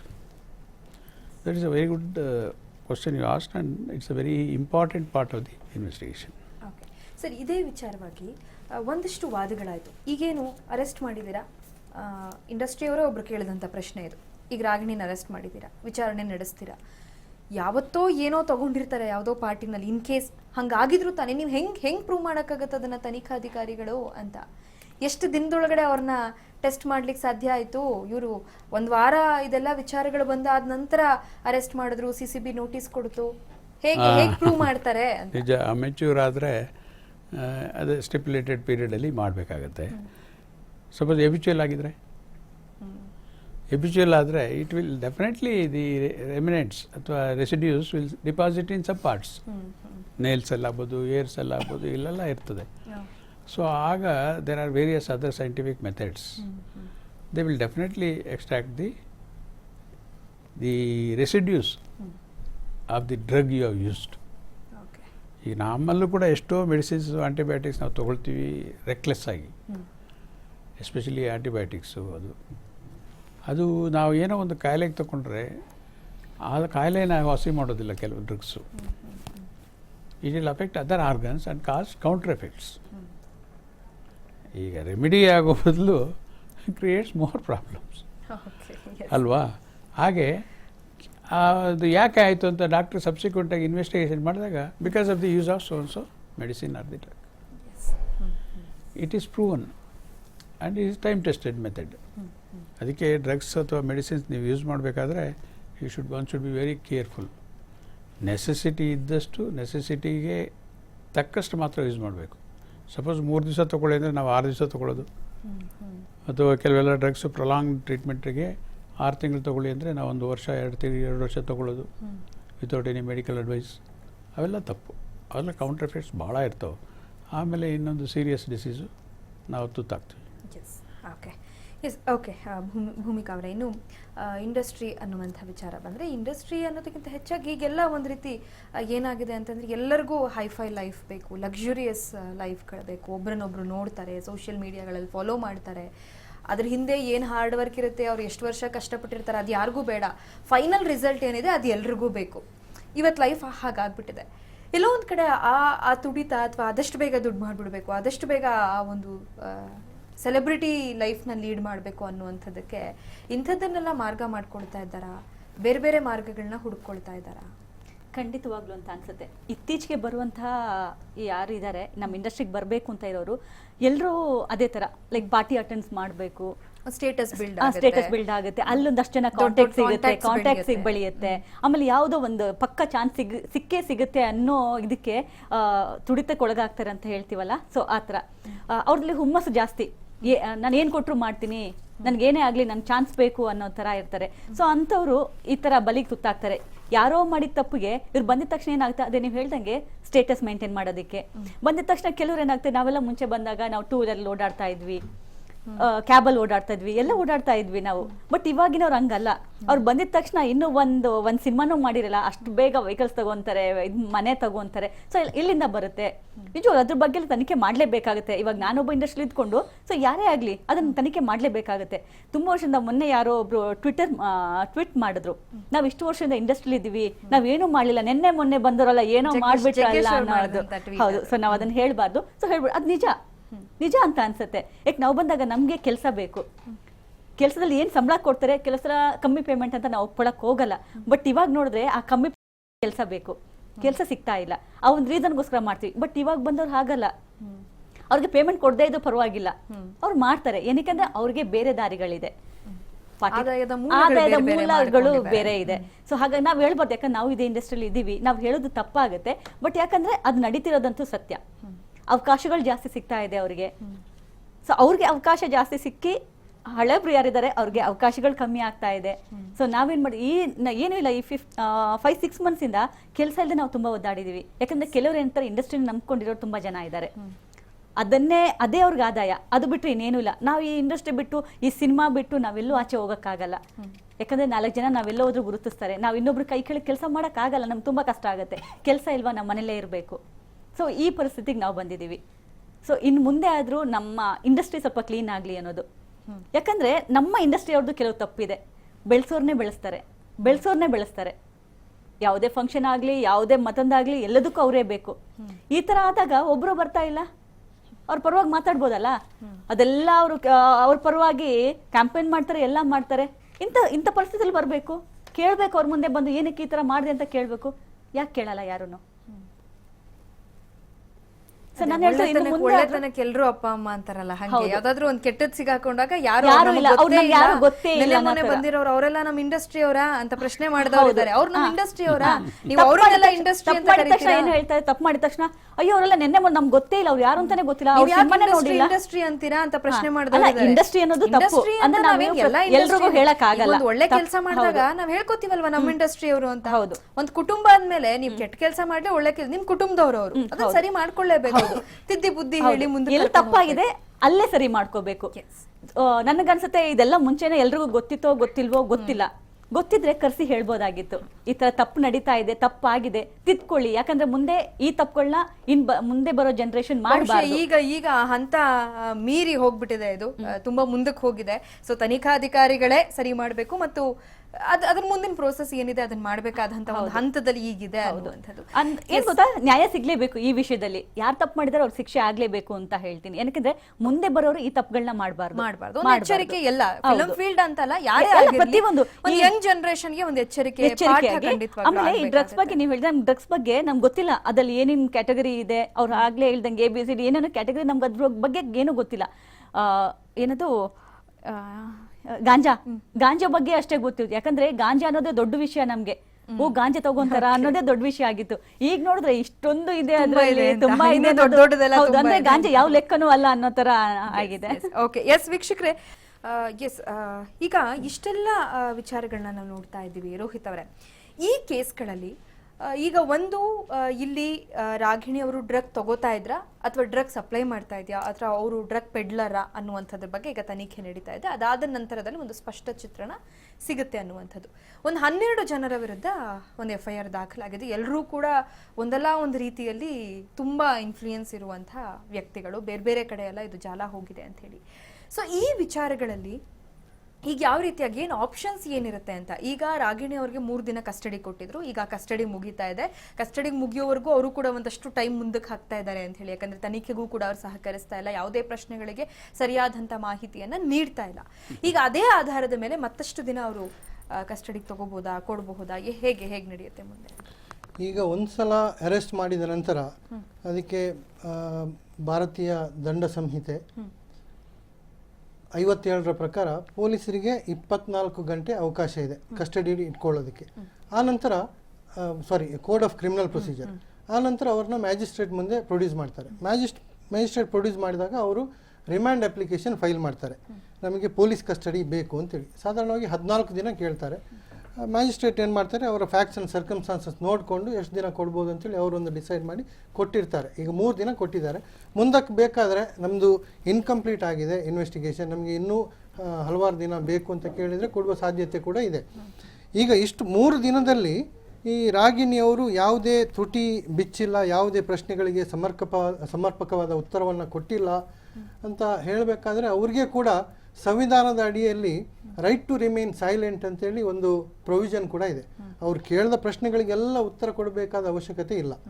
ಈಗ ಅವರಿಂದ ಕೆಲವು ವಸ್ತುಗಳು, ಫೋಟೋ, ನೀವು ಆಗ ಕೇಳಿದರೆ ಒಂದು ಫೋಟೋಗಳು ಅವ್ರ ಬಳಿಯಲ್ಲಿ ಸಿಕ್ಕಿರ್ತವೆ ಅಥವಾ ಇನ್ಯಾವುದೋ ಒಂದು ಮೆಟೀರಿಯಲ್ ಸಿಕ್ಕಿರ್ತದೆ.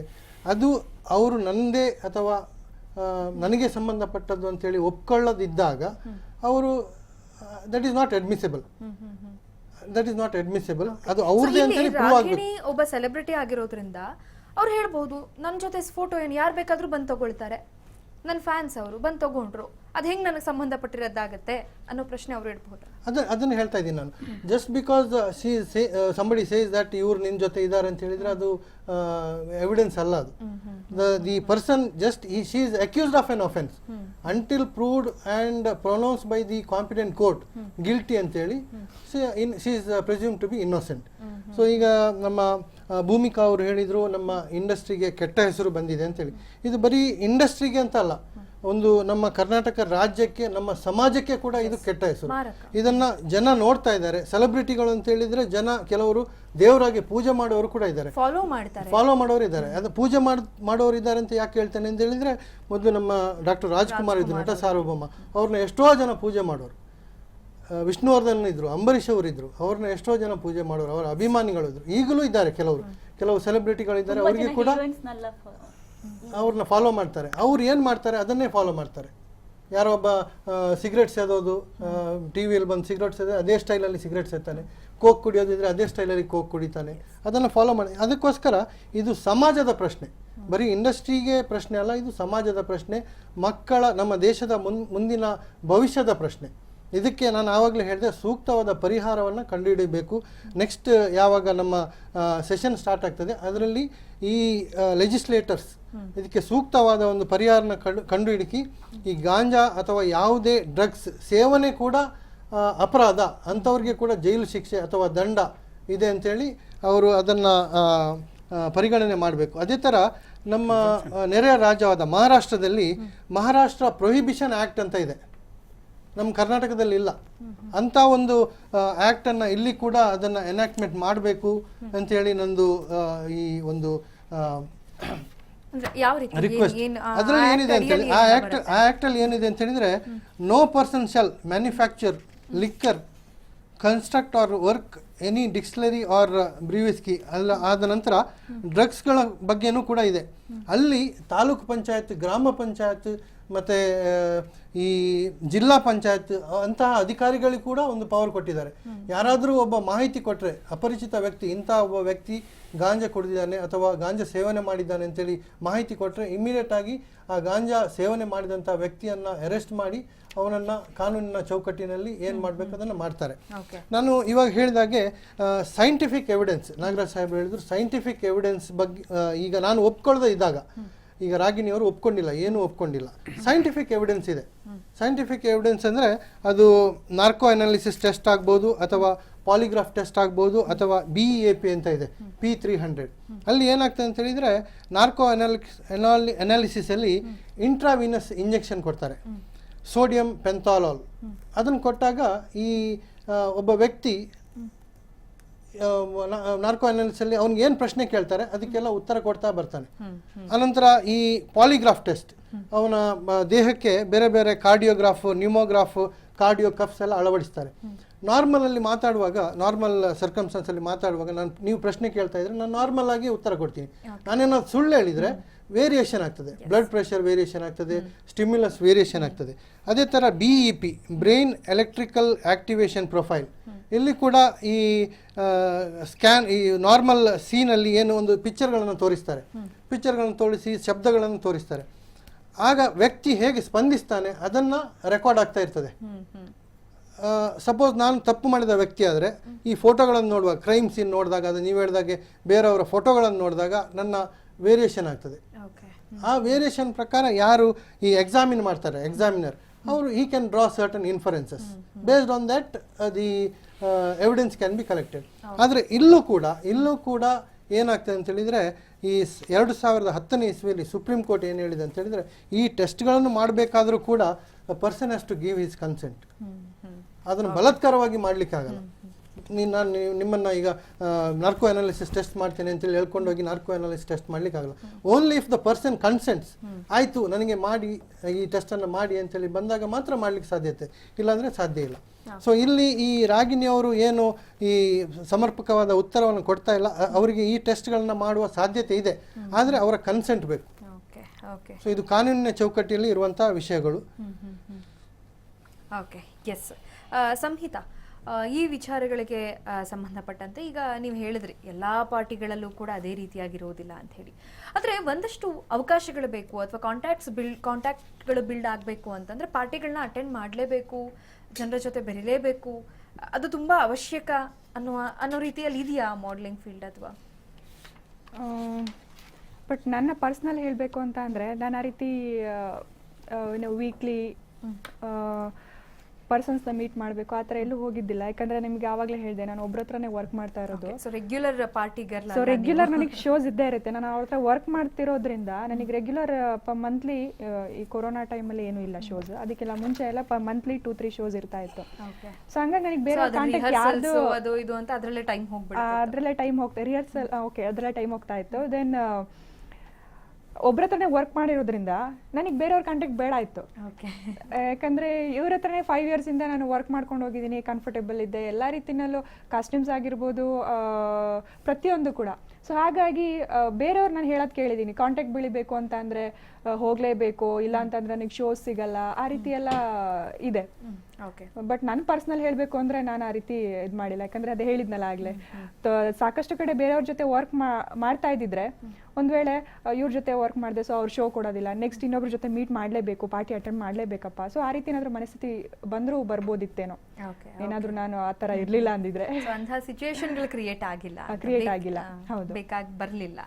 ಓಕೆ, ಎಸ್ ಭೂಮಿಕಾ, ಈಗ ಸಾಕಷ್ಟು ಜನ ಈ ಇಂಡಸ್ಟ್ರಿಯಲ್ಲಿ ಹಿಂಗಾಗ್ತಿದೆ ಅಥವಾ ಇಂಡಸ್ಟ್ರಿಯಲ್ಲಿ ಕೆಲವರು ಈ ರೀತಿಯಾಗಿ ಮಾಡ್ತಿದ್ದಾರೆ ಅನ್ನುವಂಥ ವಿಚಾರಗಳು ಬಂದಾಗ ಎಲ್ಲರೂ ತಗೋತಾರೆ, ಎಲ್ಲರೂ ಇದ್ದಾರೆ, ಇಂಡಸ್ಟ್ರಿ ಅಂತ ಯಾಕೆ ನೀವು ಹೇಳ್ತಿದ್ದೀರಾ ಅಂತ ಹೇಳಿ ಒಂದಷ್ಟು ಜನ ಆಕ್ರೋಶ ವ್ಯಕ್ತಪಡಿಸಿದ್ರು. ನೀವೊಂದು ಬ್ರ್ಯಾಂಡ್ ಅಂಬಾಸಿಡರ್, ಒಂದು ಪ್ರಾಡಕ್ಟನ್ನು ನೀವು ಬ್ರ್ಯಾಂಡ್ ಮಾಡ್ತಿದ್ದೀರಾ ಅಂದಾಗ ಎಲ್ಲ ಇಂಡಸ್ಟ್ರಿಯವ್ರನ್ನೇ ಕರ್ಕೋದು, ಫೇಮಸ್ ಪರ್ಸನಾಲಿಟೀಸ್ನ ನಾವು ಕರ್ಕೋತೀವಲ್ಲ. ಹೌದು, ಅದೇಗಿಂತ ಇಂಡಸ್ಟ್ರಿಯಲ್ಲಿದ್ದವರು ಅಥವಾ ಫೇಮಸ್ ಪರ್ಸನಾಲಿಟೀಸ್ ಅಂತ ಏನು ಹೇಳ್ತೀವಿ, ಇವರು ಹೆಚ್ಚು ಜವಾಬ್ದಾರಿಯಾಗಿರ್ಬೇಕಾಗತ್ತೆ. ಅದೇ ಕಾರಣಕ್ಕೆ ಇಷ್ಟೆಲ್ಲ ಸೀನ್ಗಳು ಕ್ರಿಯೇಟ್ ಆಯಿತು ಅಂತ ಅನ್ಸಲ್ವಾ? ಹೌದು, ಖಂಡಿತವಾಗ್ಲು. ಈ ರಾಗಿಣಿ ಅವರ ಕೇಸ್ ತಗೊಂಡಾಗ ರಾಗಿಣಿ ಬಿಟ್ಟು ಈ ಪ್ಲೇಸಲ್ಲಿ ಬೇರೆ ಯಾರಾದ್ರೂ ಕಾಮನ್ ಪರ್ಸನ್ ಆಗಿದ್ರೆ ಖಂಡಿತವಾಗ್ಲೂ ರಾಗಿಣಿ ಅವ್ರ ಜೊತೆ ಇನ್ನೂ 11 ಜನದ ಮೇಲೆ ಆಗಿದೆ, ಅವೆಲ್ಲ ಆಗ್ತಿದೆ. ಬಟ್ ರಾಗಿಣಿ ಯಾಕೆ ಹೈಲೈಟ್ ಆಗ್ತಾ ಇದ್ದಾರೆ? ಯಾಕಂದ್ರೆ ಅವರು ಪಬ್ಲಿಕ್ ಪರ್ಸನಾಲಿಟಿ ಇದ್ದಾರೆ ಅಂಡ್ ಪಬ್ಲಿಕ್ ಫಿಗರ್ ಇದ್ದಾರೆ ಅಂಡ್ ಅವ್ರನ್ನ ಪೂಜೆ ಮಾಡೋಂಥವ್ರು, ಅವ್ರ ಫ್ಯಾನ್ ಫಾಲೋವರ್ಸ್ ತುಂಬಾ ಜನ ಇದ್ದಾರೆ. ಸೊ ಹಾಗಾಗಿ ಇದು ವಿಷಯನೂ ದೊಡ್ಡದಾಗಿದೆ.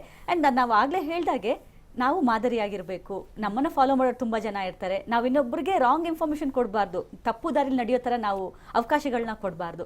ಈಗ ಕೇವಲ ಆರೋಪನೇ ಆಗಿದ್ರು ಕೂಡ ಆರೋಪಗಳು ಹುಟ್ಕೊಳ್ಳೋದಕ್ಕಲ್ಲ ಏನೋ ಕಾರಣ ಇರುತ್ತಲ್ವಾ, ಏನೋ ಆಗಿರ್ಬೇಕಲ್ವಾ? ಹೌದು, ಅದೇನೋ ಹೊಗೆ ಆಡದೆ ಸಮಥಿಂಗ್ ಏನೋ ಅಂತಾರಲ್ಲ, ಸೊ ಆತರ. ಸೊ ಅದ್ ವಿಷಯ ನಮ್ಗೆ ಬೇಡ ಅದು. ಯಾಕಂದ್ರೆ ಈಗ ಅವರು ಆರೋಪಿ ಸ್ಥಾನದಲ್ಲಿ ಇದ್ದಾರೆ, ಇನ್ನು ಆರೋಪಿಂತ ಪ್ರೂವ್ ಆಗಿಲ್ಲ, ಆಗಿಲ್ಲ. ಸೊ ನಾವು ಅದನ್ನ ಹೇಳೋದು ಕೂಡ ತಪ್ಪಾಗುತ್ತೆ. ಮೇ ಬಿ ಅವರು ಅದರಿಂದ ಆಚೆ ಬರ್ಬೋದು. ಅಂಡ್ ನೀವು ಆಗ್ಲೇ ಒಂದು ವಿಷಯ ಹೇಳಿದ್ರೆ ನಂಗೆ ತುಂಬಾ ಇಷ್ಟ ಆಯ್ತು. ಏನಕ್ಕೆ ರಾಗಿಣಿ ಜೊತೆ ಫೋಟೋ ವಿಷಯ ಅಂತ ಬಂದಾಗ ತುಂಬಾ ಜನ ನಾವು ಶೂಟಿಂಗ್ ನಡಿಬೇಕಾದ್ರೆ ಅಥವಾ ಬೇರೆಲ್ಲೋ ಹೋಗ್ತೀವಿ, ತುಂಬಾ ಜನ ಬಂದು ಫೋಟೋ ತಗೊಂತಾರೆ. ಸೊ ಆ ಫೋಟೋ ತಗೊಂಡ ಪರ್ಸನ್ ನಮ್ಗೆ ಯಾರು ಅಂತ ಗೊತ್ತಿರಲ್ಲ. ಯಾರೇ ಬಂದು ಒಂದು ಸೆಲ್ಫಿ ಅಂತ ಹೇಳಿದ್ರೆ ನಾವು ತಕ್ಷಣ ಅವ್ರಿಗೆ ಸ್ಮೈಲ್ ಮಾಡ್ಬಿಟ್ಟು ಒಂದು ಸೆಲ್ಫಿ ತಗೊಂತೀವಿ. ಅವರೆಲ್ಲ ನಮ್ಗೆ ಗೊತ್ತಿರ್ಬೇಕು ಅನ್ನೋದು ಏನೂ ಇಲ್ಲ, ಎಲ್ಲೋ ಬಂದು ಸಿಗ್ತಾರೆ, ಫ್ಯಾನ್ ಅಂತ ಹೇಳ್ತಾರೆ. ಸೊ ಅದು ಒಂದೇ ಆಗಿರುತ್ತೆ ಅಲ್ವಾ? ಸೊ ಅದೊಂದು ವಿಷಯಕ್ಕೆ ನಾನು ಆ ವಿಷಯದಲ್ಲಿ ಅವ್ರಿಗೂ ಸಪೋರ್ಟ್ ಮಾಡ್ಬೋದು, ಇದ್ ಮಾಡ್ಬೋದು, ಬಟ್ ಅದೇ ಆಧಾರದ ಮೇಲೆ ಇಷ್ಟೆಲ್ಲ ತನಿಖೆ ನಡೀತಿದೆ.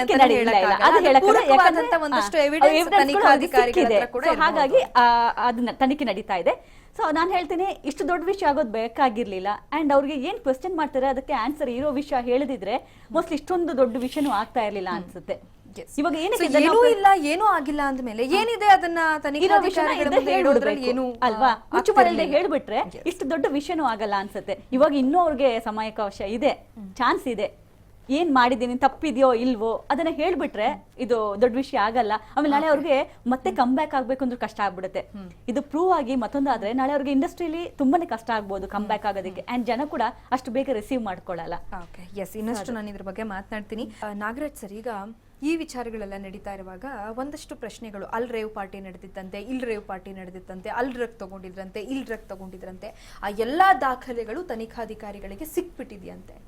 ಬಟ್ ನಡೆಯುವಾಗ ಏನ್ ಮಾಡ್ತಾ ಇದ್ರು? ನಡೆಯುವಾಗ ಇವ್ರು ಯಾರಿಗೂ ಗೊತ್ತೇ ಆಗ್ಲಿಲ್ವಾ? ಪೊಲೀಸ್ನವ್ರಿಗೆ ಗೊತ್ತಾಗ್ಲಿಲ್ವಾ? ಯಾರಿಗೂ ಇದು ಗಮನಕ್ಕೆ ಬರಲಿಲ್ವಾ? ಅಥವಾ ನಡೆಯುವಾಗ ನಡೀಲಿ ಅಂತ ಬಿಟ್ಬಿಟ್ಟು ಎವಿಡೆನ್ಸ್ ಕಲೆಕ್ಟ್ ಮಾಡ್ತಾ ಇದ್ರಾ? ಏನಾಗ್ತಿತ್ತು? ಯಾಕೆ ಇದೆಲ್ಲ ಆಯ್ತು? ನಿಮಗೆ ಇತಿಹಾಸ ತೆಗೆದುಕೊಂಡ್ರೆ ಇತಿಹಾಸದಲ್ಲಿ ಭಾಳಷ್ಟು ರೇವ್ ಪಾರ್ಟಿಗಳಿಗೆ ಇದು ಕೇಸಸ್ ಹಾಕಿದ್ದಾರೆ. ರೇಡ್ ಆಗಿದೆ ಕೆಲವು ಕಡೆ ಸಾಕಷ್ಟು ಆಗಿದೆ, ಸಾಕಷ್ಟು ಜನಕ್ಕೆ ಪ್ರಾಸಿಕ್ಯೂಟ್ ಮಾಡಿದ್ದಾರೆ.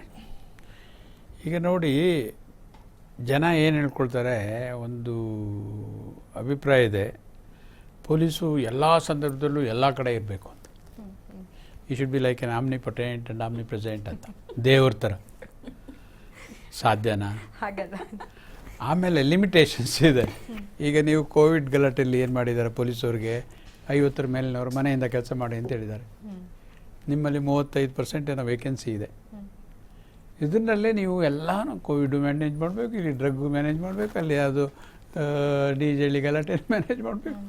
C, this is the constraints of the resources. That's why I side resources constraints ಇರುವಾಗ ಏನೇ person, we are after all human beings. ಆ ಒಂದು ಎಫಿಷಿಯನ್ಸಿ ಲೆವೆಲ್ ಅಂತ ಇರ್ತದೆ, ಅಥವಾ ಒಂದು ಆಪ್ಟಿಮಲ್ ಲೆವೆಲ್ ಇದ್ದೇ ಇರ್ತದೆ ಎಲ್ಲರಿಗೂ. ಓವರ್ ಎಫಿಷಿಯೆಂಟ್ ಈಸ್ ಆ ಒಂದು ಲೆವೆಲಲ್ಲೇ ಇದೆಲ್ಲ ಒಳ್ಳೆ ಕೆಲಸಗಳು ಆಗೋದು. ಓವರ್ ಬರ್ಡನ್ ಆದರೆ ಏನಾಗುತ್ತೆ, ಇಟ್ ವಿಲ್ ಮೆಸ್ ಅಪ್ ಅಲ್ವಾ? ಹಾಗೆ ನಮ್ಮದು ಆಗ್ಮೆಂಟ್ ಆಗಬೇಕು, ಇಲಾಖೆ ಆಗ್ಮೆಂಟ್ ಆಗಬೇಕು. ಅದಕ್ಕೆ ಸಪ್ರೇಟ್ ಏನು NCB ಮಾದರಿಯಲ್ಲೇ ಒಂದು ಏನು NI ಮಾದರಿಯಲ್ಲಿ ನಮ್ಮಲ್ಲಿ ಇವಾಗ ಇಂಟರ್ನಲ್ ಸೆಕ್ಯೂರಿಟಿ ಡಿವಿಷನ್ ಅಂತಾಗಿದೆ, ಅದೇ ಮಾದರಿಯಲ್ಲಿ ಲಾರ್ಜ್ ಸ್ಕೇಲಲ್ಲಿ ಒಂದು ಡ್ರಗ್ ಕಂಟ್ರೋಲಿಂಗ್ ಆಗಬೇಕು, ಸೆಲ್ ಆಗಬೇಕು. ಆಗ ಮಾತ್ರ ಅದಕ್ಕೆ ಸಾಕಷ್ಟು ಸವಲತ್ತುಗಳನ್ನು ಕೊಟ್ಟು ಅದನ್ನ ಎಂಪವರ್ ಮಾಡಿ ಕೆಲಸ ಮಾಡಲಿಕ್ಕೆ ಬಿಡಬೇಕು. ಆಗ ಡೆಡಿಕೇಟೆಡ್ ಒಂದು ಯೂನಿಟ್ ಇದ್ದರೆ ಅವರು ನೀವು ಹೇಳಿದಾಗ ಈ ಪ್ರಶ್ನೆನ ಅವ್ರಿಗೆ ಕೇಳ್ಬೋದು, ನೀವು ಇದ್ರಲ್ಲ ಯಾಕೆ ಇದು ನಡೀತಾ ಇದೆ ಅಂತ. ಈಗ ನ್ಯಾಷನಲ್ ಲೆವೆಲಲ್ಲಿ NCBಗೆ ಕೇಳ್ತಾ ಇದ್ದಾರೆ, ನೀವು 86ಇಂದ ಇದ್ದೀರಾ, ಇಷ್ಟೆಲ್ಲ ಬೃಹದಾಕಾರವಾಗಿ ನಡೀತಾ ಇದೆ, ಏನು ಮಾಡ್ತಾ ಇದ್ದೀರಾ ಅಂತ. ನೀವು ನೋಡಿದಾಗೆ ಇದ್ದಾರೆ, ಕಳ್ಳರಿದ್ದಾರೆ, ಇಲ್ಲೂ ಇದ್ದಾರೆ, ಅಲ್ಲೂ ಇದ್ದಾರೆ. ಈ ಕೇರಳ ಇನ್ಸಿಡೆಂಟ್ ತೊಗೊಳ್ಳಿ, ಗೋಲ್ಡ್ ಸ್ಮಗ್ಲಿಂಗ್ ಇನ್ಸಿಡೆಂಟ್ ಏನಾಯಿತು, ಅಲ್ಲಿ ಸೀನಿಯರ್ ಬ್ಯೂರೋಕ್ರಾಟ್ಸೇ ಇದ್ದಾರೆ ಅಲ್ವಾ? ಆ ಒಂದು ಗ್ರೀನ್ ಚಾನಲಲ್ಲಿ ಅವರಿಗೆ ಅನುಕೂಲ ಮಾಡಿಕೊಡ್ತಾ ಇದ್ದರೆ ಅಷ್ಟೊಂದು ಹ್ಯೂಜ್ ಕ್ವಾಂಟಿಟಿಯಲ್ಲಿ ಗೋಲ್ಡ್ ಬರಲಿಕ್ಕೆ ಹೇಗೆ ಸಾಧ್ಯ ಆಗುತ್ತೆ? ಈಗ ಡ್ರಗ್ಗಲ್ಲಿ ತೊಗೊಂಡ್ರೆ ನೀವು ಪೋಸ್ಟ್ ಆಫೀಸಲ್ಲಿ ಒಬ್ಬ ಪೋಸ್ಟ್ ಮ್ಯಾನ್ ಫಾರಿನ್ ಪೋಸ್ಟ್ ಆಫೀಸಲ್ಲಿ ಇನ್ವಾಲ್ವ್ ಆಗಿ ಅವನು ಸಿಕ್ಕಿಬಿದ್ದಾನೆ. ಇನ್ನು ಕಸ್ಟಮ್ಸಲ್ಲಿ ಹೋದರೆ ಎಷ್ಟು ಜನ ಸಿಕ್ಕಿ ಬೀಳ್ತಾರೋ, ಹಾಗೆ ಓವರ್ಸೀಸ್ ಬ್ಯಾಂಕಲ್ಲಿ ಹೋದರೆ ಎಷ್ಟು ಜನ ಸಿಕ್ಕಿ ಬೀಳ್ತಾರೋ. ಯಾಕಂದರೆ ಅವ್ರದ್ದು money has to go through overseas banks only. ಈಗ ನಾನಾ ಆಯಾಮಗಳಲ್ಲಿ ಮಾಡಬೇಕು. ಅದಕ್ಕೆ ಇವಾಗ ED ಪಿಕ್ಚರಲ್ಲಿ ಈಗ ಬಂದಿದ್ದಾರೆ. ಆಗ ಇಷ್ಟು ದಿವಸ ED ಏನು ಮಾಡ್ತಿತ್ತು ಅಂತ ನೀವು ಕೇಳ್ಬೋದಲ್ವ ಅಲ್ವಾ? ಸೊ ಹೀಗೆ ಒಂದು ಅವಕಾಶ ಬರಬೇಕು. ಆಮೇಲೆ ನೀವು ಇನ್ನೊಂದು ಪ್ರಶ್ನೆ ಇಲ್ಲಿ ಕ್ರಿಟಿಕಲ್ ಇರೋದು ಅಂದರೆ ಆಲ್ ಸೆಲೆಬ್ರಿಟೀಸ್. ಈಗ ಹೇಳಿದರೆ ನೀವು ನೆನ್ನೆ ತನಕನೂ ಹೇಳ್ತಾಯಿದ್ರು, ನೀವು ಹೇಳಿದ್ರೆ 3 ದಿವಸದ ತನಕನೂ ಹೇಳ್ತಿದ್ರು, ನಮ್ಮ ಇಂಡಸ್ಟ್ರಿ ಅಪರಂಜಿ, 1% ಕೂಡ ಬೆರಕೆ ಇಲ್ಲ. So it is like an illustrious. ನಾನು ಹಾಗೆ ಹೇಳ್ತೀನಿ, ನಮ್ಮ Kannada industry in compared to other industries in the country it's an illustrious industry. ಯಾವುದೇ ಒಂದು ಕಪ್ಪು ಚುಕ್ಕೆ ಇಲ್ಲ, ಅಥವಾ ಏನು ದುಡ್ಡಿನ ಆಸೆಗೋಸ್ಕರ ಯಾರು ಕೆಲಸ ಮಾಡಿಲ್ಲ. ರಾಜ್ಕುಮಾರ್ ಅವ್ರದ್ದೆಲ್ಲ ಸಂಭಾವನೆ ನೀವು ಅಲ್ಲಿ ಅರ್ಲಿಯರ್ ಡೇಸಲ್ಲಿ ತಗೊಂಡ್ರೆ ಇವತ್ತು ನಮ್ಮ ಯಾರು ಭೂಮಿಕಾ ಮತ್ತು ಈ ಥರದವರು ಅದಕ್ಕಿಂತ 10 ಪಟ್ಟು ಜಾಸ್ತಿ ತೊಗೊಳ್ಬೋದು ಅಲ್ವಾ? ಒಪ್ತೀರಾ? ಆದರೆ ಅವರು ಸರಸ್ವತಿಯ ಒಂದು ರೂಪದಲ್ಲಿ ಆ ಒಂದು ಕಲೆಯನ್ನು ತಗೊಂಡು ಆರಾಧನೆ ಮಾಡಿಕೊಂಡು ಅದನ್ನು ಅವರು ಪ್ರಾಕ್ಟೀಸ್ ಮಾಡಿದ್ರು. ಅದಕ್ಕೆ ಅವರಿಗೆ ಅದೇ ಮಾದರಿಯಲ್ಲಿ ಸರಸ್ವತಿಯ ಮಾದರಿಯಲ್ಲೇ ಸರಸ್ವತಿ ಪುತ್ರ ಅಂತ ಹೇಳ್ಕೊಂಡು ಅವ್ರನ್ನ ಪೂಜೆ ಮಾಡಲಿಕ್ಕೆ ಬಂದರು. ಇವತ್ತೆಲ್ಲ ಇನ್ನು ಶತಮಾನಗಳು ಹೋದರೂ ಕೂಡ ಅವರೊಬ್ಬರು ಲೆಜೆಂಡ್ ಆಗೇ ಉಳ್ಕೊಳ್ತಾರೆ. ಕನ್ನಡ ಚಿತ್ರರಂಗ ಅಂದ್ರೆ ಇವತ್ತಿಗೂ ಯಾವುದೇ ಭಾಷೆ ಅಲ್ಲ, ಒಬ್ಬರು ಲೆಜೆಂಡ್ ಆಗಿ ಉಳ್ಕೊಳ್ತಾರೆ. ಅವರ ಸಮಕಾಲೀನರು ನೋಡಿ, ನೀವು NTR ತಗೊಳ್ಬೋದು, ನಮ್ಮ ಪಕ್ಕದ ರಾಜ್ಯದಲ್ಲಿ MGR ತಗೊಳ್ಬೋದು, ಅದೇ ಥರ ಸಾಕಷ್ಟು ಆಕ್ಟ್ರೆಸ್ಸು ಈ ಕಡೆ ಕೇರಳದಲ್ಲಿ ತಗೊಳ್ಬೋದು. ಅವರು ಈ ಮಟ್ಟಕ್ಕೆ ಬರಲಿಲ್ಲ, ಇನ್ಕ್ಲೂಡಿಂಗ್ ಬಚ್ಚನ್, ಅಮಿತಾಬ್ ಬಚ್ಚನ್ ಅವರು ಕೂಡ ಅವರಿಗೆ ಒಂದು ರೀತಿ ಪೂಜ್ಯ ಭಾವದಿಂದ ನೋಡ್ತಿದ್ರು. ಇದೆಲ್ಲ ಸಾಧ್ಯವಾಗಿದೆ ಯಾಕೆಂದರೆ ಕ್ಯಾರೆಕ್ಟರ್, ಅದರ ವ್ಯಾಲ್ಯೂಸ್ ಏನು ಅವರು ಇನ್ಬಿಲ್ಟ್ ಮಾಡ್ಕೊಂಡಿದ್ರು ಅದು ಇಂಡೆಲಿಬಲ್. ಆ ಒಂದು ಟೈಪ್ ಆಫ್ ಮೆಟಲ್ ಅಥವಾ ಮೆಟೀರಿಯಲ್ ನಮ್ಮಲ್ಲಿ ಈಗ ನೀವು ದುರ್ಬಿಣಿ ಹಾಕ್ಕೊಂಡಲ್ಲ ಯಾವುದು ಎಲ್ಲ ಇದೆಯಲ್ಲ, ಈಗ ಎಲೆಕ್ಟ್ರಾನಿಕ್ ಮೈಕ್ರೋಸ್ಕೋಪ್ ಅಂಥದ್ದು ಈ ಕೊರೋನಾನ ಕಂಡುಹಿಡಿಯೋದು, ಅಂಥ ಒಂದು ದುರ್ಬಿಣಿ ಹಾಕಿ ನೋಡಿದ್ರು ಕೂಡ ಸಿಗೋದು ಕಷ್ಟ. It's of course we have to admit, because it is not an ordinary life he has led. He has come from a scratch and all hurdles he has faced and made a perfect man. ಆ ಒಂದು values ಅವರಿಗೆ ಗೊತ್ತಿತ್ತು. ಊಟದ್ದಾಗಲಿ, ಬಟ್ಟೆದಾಗಲಿ, ಅವ್ರ ನಡವಳಿಕೆ ಆಗಲಿ, ಮಾತಾಗಲಿ, ಎಲ್ಲದರ ಬಗ್ಗೆನೂ ಅವ್ರಿಗೆ ಭಾಳ ನಿಗಾ ಇತ್ತು. ಇವತ್ತು ನಾನು ಅದನ್ನೇ ಹೇಳೋದು. ಸ್ವಲ್ಪ ಮಟ್ಟಿಗೆ ನಮ್ಮ ವಿಷ್ಣುವರ್ಧನ್ ಅವರು ಅವರಿಗೆ ಮ್ಯಾಚ್ ಆಗ್ಬೋದು. ಅಂಬರೀಷ್ ಸ್ವಲ್ಪ ಮಾತು ಹೊರಟು, ಆದರೆ ಹೃದಯ ದೊಡ್ಡದು. ಆ ಒಂದು ರೀತಿಯ ಕ್ಯಾರೆಕ್ಟರ್ ಅವರು ಬಿಲ್ಡ್ ಮಾಡಿಕೊಂಡ್ರು. ಅದನ್ನು ಕೂಡ ಜನ ಮೆಚ್ಚಿದರು. ಈಗ ಜನ ಮೆಚ್ಚೋದು ಎಲ್ಲರನ್ನೂ ಮೆಚ್ಚಬೋದು, ಆದರೆ it has to be subject to test. ಆ ಟೆಸ್ಟಲ್ಲಿ ಕೂಡ ಅವರು ಉಳಿಬೇಕು. ಹಾಗೆ ಅಂಬರೀಷ್ ಅವರು ಕೊನೆ ಉಸಿರಿರೋವರೆಗೂ ಅವರು ಆ ಟೆಸ್ಟಲ್ಲಿ ಉಳಿದ್ರು. ನನಗೇನು ವಿಸಿಟಿಂಗ್ ಕಾರ್ಡ್ ಬೇಕಾಗಿಲ್ಲ, ಅಂಬರೀಷ್ ಅಂತ ಹೇಳಿದ್ರೆ ಗೊತ್ತಾಗುತ್ತೆ. ಇದು ಮಹತ್ವ, ಒಂದು ಪರ್ಸ್ನಾಲಿಟಿ ಅಥವಾ ಪ್ರೊಫೈಲ್ನ ಮಹತ್ವ. ಆ ಪ್ರೊಫೈಲ್ ನೀವು ಫಾಲ್ಸ್ ಬೇಸ್ ಮೇಲೆ ಬಿಲ್ಡ್ ಮಾಡ್ಕೊಂಡು ಹೋಗಿ, ಈಗ ಯಾರು ನಾವು ನೋಡಿದ್ವಲ್ಲ ಜೈಲಲ್ಲಿರೋರು ಅಥವಾ ಪೊಲೀಸ್ ಕಸ್ಟಡಿಯಲ್ಲಿರೋರು, ಹಾಗೆ ಒಂದೇ ಸರಿ ಕೊಲ್ಯಾಪ್ಸ್ ಆಗಿಬಿಡುತ್ತೆ. ಅಂಥವ್ರಿಗೆ ನೀವು ಜೈಲಲ್ಲಾದರೂ ಹಾಕಿ ಕೃಷ್ಣನ್ ಥರ ಅಥವಾ ಇನ್ನೊಂದಾದ್ರೂ ಕಷ್ಟ ಕೊಡಿ, ಗಟ್ಟಿಯಾಗಿ ಉಳಿತಾರೆ. ಗಟ್ಟಿಯಾಗಿ ಉಳಿಬೇಕು. ಅದಕ್ಕೆ ನಾವು ಮಕ್ಕಳಿಗೆ ಹೇಳಬೇಕು, ಯಂಗ್ಸ್ಟರ್ಸ್ಗೆ ಹೇಳಬೇಕು, all these things are temporary relief. ನೀವು ಅದೊಂದು ಯೋಗಾಭ್ಯಾಸ ಮಾಡಿ, ಇನ್ನೊಂದು ಮಾಡಿ, ಆ ಥರದ್ದು ಒಂದು ಕಷ್ಟದ ಒಂದು ಕೆಲಸ ಮಾಡಿ ನಿಮ್ಮ ಒಂದು ಪ್ರೊಫೈಲನ್ನು ಅಥವಾ ನಿಮ್ಮ ದೇಹನ ದಂಡಿಸಿ ಚೆನ್ನಾಗಿಟ್ಕೊಂಡ್ರೆ ಇಟ್ ಈಸ್ ಎವರ್ ಲಾಸ್ಟಿಂಗ್. ಇದು ಮಾಡಿ ಟೆಂಪರರಿ ಏನು ಸಮ್ ರೀಸನ್ಸ್ ಆಫ್ ಏನೋ ಎಮೋಷನ್ಸ್ ಅದು ಇನ್ನೊಂದು ಒಬ್ಬಿ ನೀವು ಅದರಲ್ಲಿ ಸಾಕಷ್ಟು ಜನ ನೆಪ ಕುಂಟು ನೆಪಗಳು ನೂರಾರಿದೆ. ಯಾಕೋ ಕುಡ್ದಿದ್ಯಾ, ಅಯ್ಯೋ ಬೇಜಾರಾಗ್ಬಿಡ್ತು ಅಂತ. ಯಾಕೋ ಕುಡ್ದಿದ್ಯಾ, ಅಯ್ಯೋ ಇವತ್ತು ನಮ್ಮ ಕ್ರಿಕೆಟ್ ಗೆದ್ದುಬಿಟ್ರು ಅಂತ. ಯಾಕೋ ಕುಡ್ಬಿಟ್ರೆ ನಮ್ಮಲ್ಲಿ ಯಾರೋ ತೀರ್ಕೊಂಡ್ಬಿಟ್ರು ಅಂತ. ಅರ್ಥ ಆಯ್ತಾ? See that is not a reason. ಕುಡಿಯೋದಕ್ಕೂ ಇದಕ್ಕೂ ಏನು ಸಂಬಂಧ? ಅದನ್ನು ಯಾವ ರೀತಿ ನಿಗ್ರಹಿಸಬೇಕು, ಆ ನಿಗ್ರಹ ಒಂದು ಶಕ್ತಿಯನ್ನು ಬೆಳೆಸ್ಕೊಳ್ಬೇಕು. ಈಗ ನೋಡಿ, ನಾವು ಇವನ್ನೆಲ್ಲ ನೋಡಿದ್ರೆ ಏತಕ್ಕೆ ಮಾಡಿದ್ದಾರೆ ಅವರು? ಫಾರ್ ಎ ಕ್ವಿಕ್ ಬಕ್. ಯಾಕೆ ಬೇಕು? ಎಷ್ಟು ತಿಂತಾನೆ ಮನುಷ್ಯ, ಎಷ್ಟು ಅವ್ರಿಗೂ ಮೋಜು ಮಸ್ತು ಮಾಡಬೇಕಾದ್ರೂ ಕೂಡ ಎಷ್ಟು ಬೇಕು ಅವ್ರಿಗೆ? ಬಿಯಾಂಡ್ ದಟ್ ಅಂತ ಹೇಳಿದ್ರೆ ಇದು ದುರಾಸೆ ಅಲ್ಲೇನಾ? ದುರಾಸೆಯಿಂದ ಇವತ್ತು ಏನು ಮಾಡ್ತಾ ಇದ್ದಾರೆ ಅವರು? ಏನು ಅನುಭವಿಸ್ತಾ ಇದ್ದಾರೆ? It will happen to anybody for that matter. ಆದ್ದರಿಂದ ಕ್ರೈಮ್ ಮಾಡೋನು ಕೂಡ ಅಷ್ಟೆ. ಏನೋ petty crimes I can understand, ಅವನೇನೋ ಹೊಟ್ಟೆಗಿಲ್ಲ ಏನೋ ಮಾಡಿದಾನಂತ. ಮಲ್ಯ ಥರ ಕ್ರೈಮ್ ಮಾಡಿದ್ರೆ ಅಥವಾ ಯಾರೋ ಅವನು ಮೋದಿ ಥರ ಕ್ರೈಮ್ ಮಾಡಿದ್ರೆ ಅದು ಎಕ್ಸ್ಕ್ಯೂಸೇ ಇಲ್ಲ. ಅದಕ್ಕೆ ಇವರು ಮಾಡಿದ್ದಾರೆ, ಅವರು ಎಲ್ಲ ತಾವಾಗೇ ಹೊರ ದೇಶಕ್ಕೆ ಹೋಗಿ ಔತ್ಕೊಂಡು ಕೂತಿದ್ದಾರೆ. ಅದಕ್ಕೆ ಕಂಪೇರ್ ಮಾಡಿದ್ರೆ ಇದು ಮೇ ಬಿ ಪೆಟಿ ಕ್ರೈಮ್ ಅಂತ ಹೇಳ್ಬೋದು.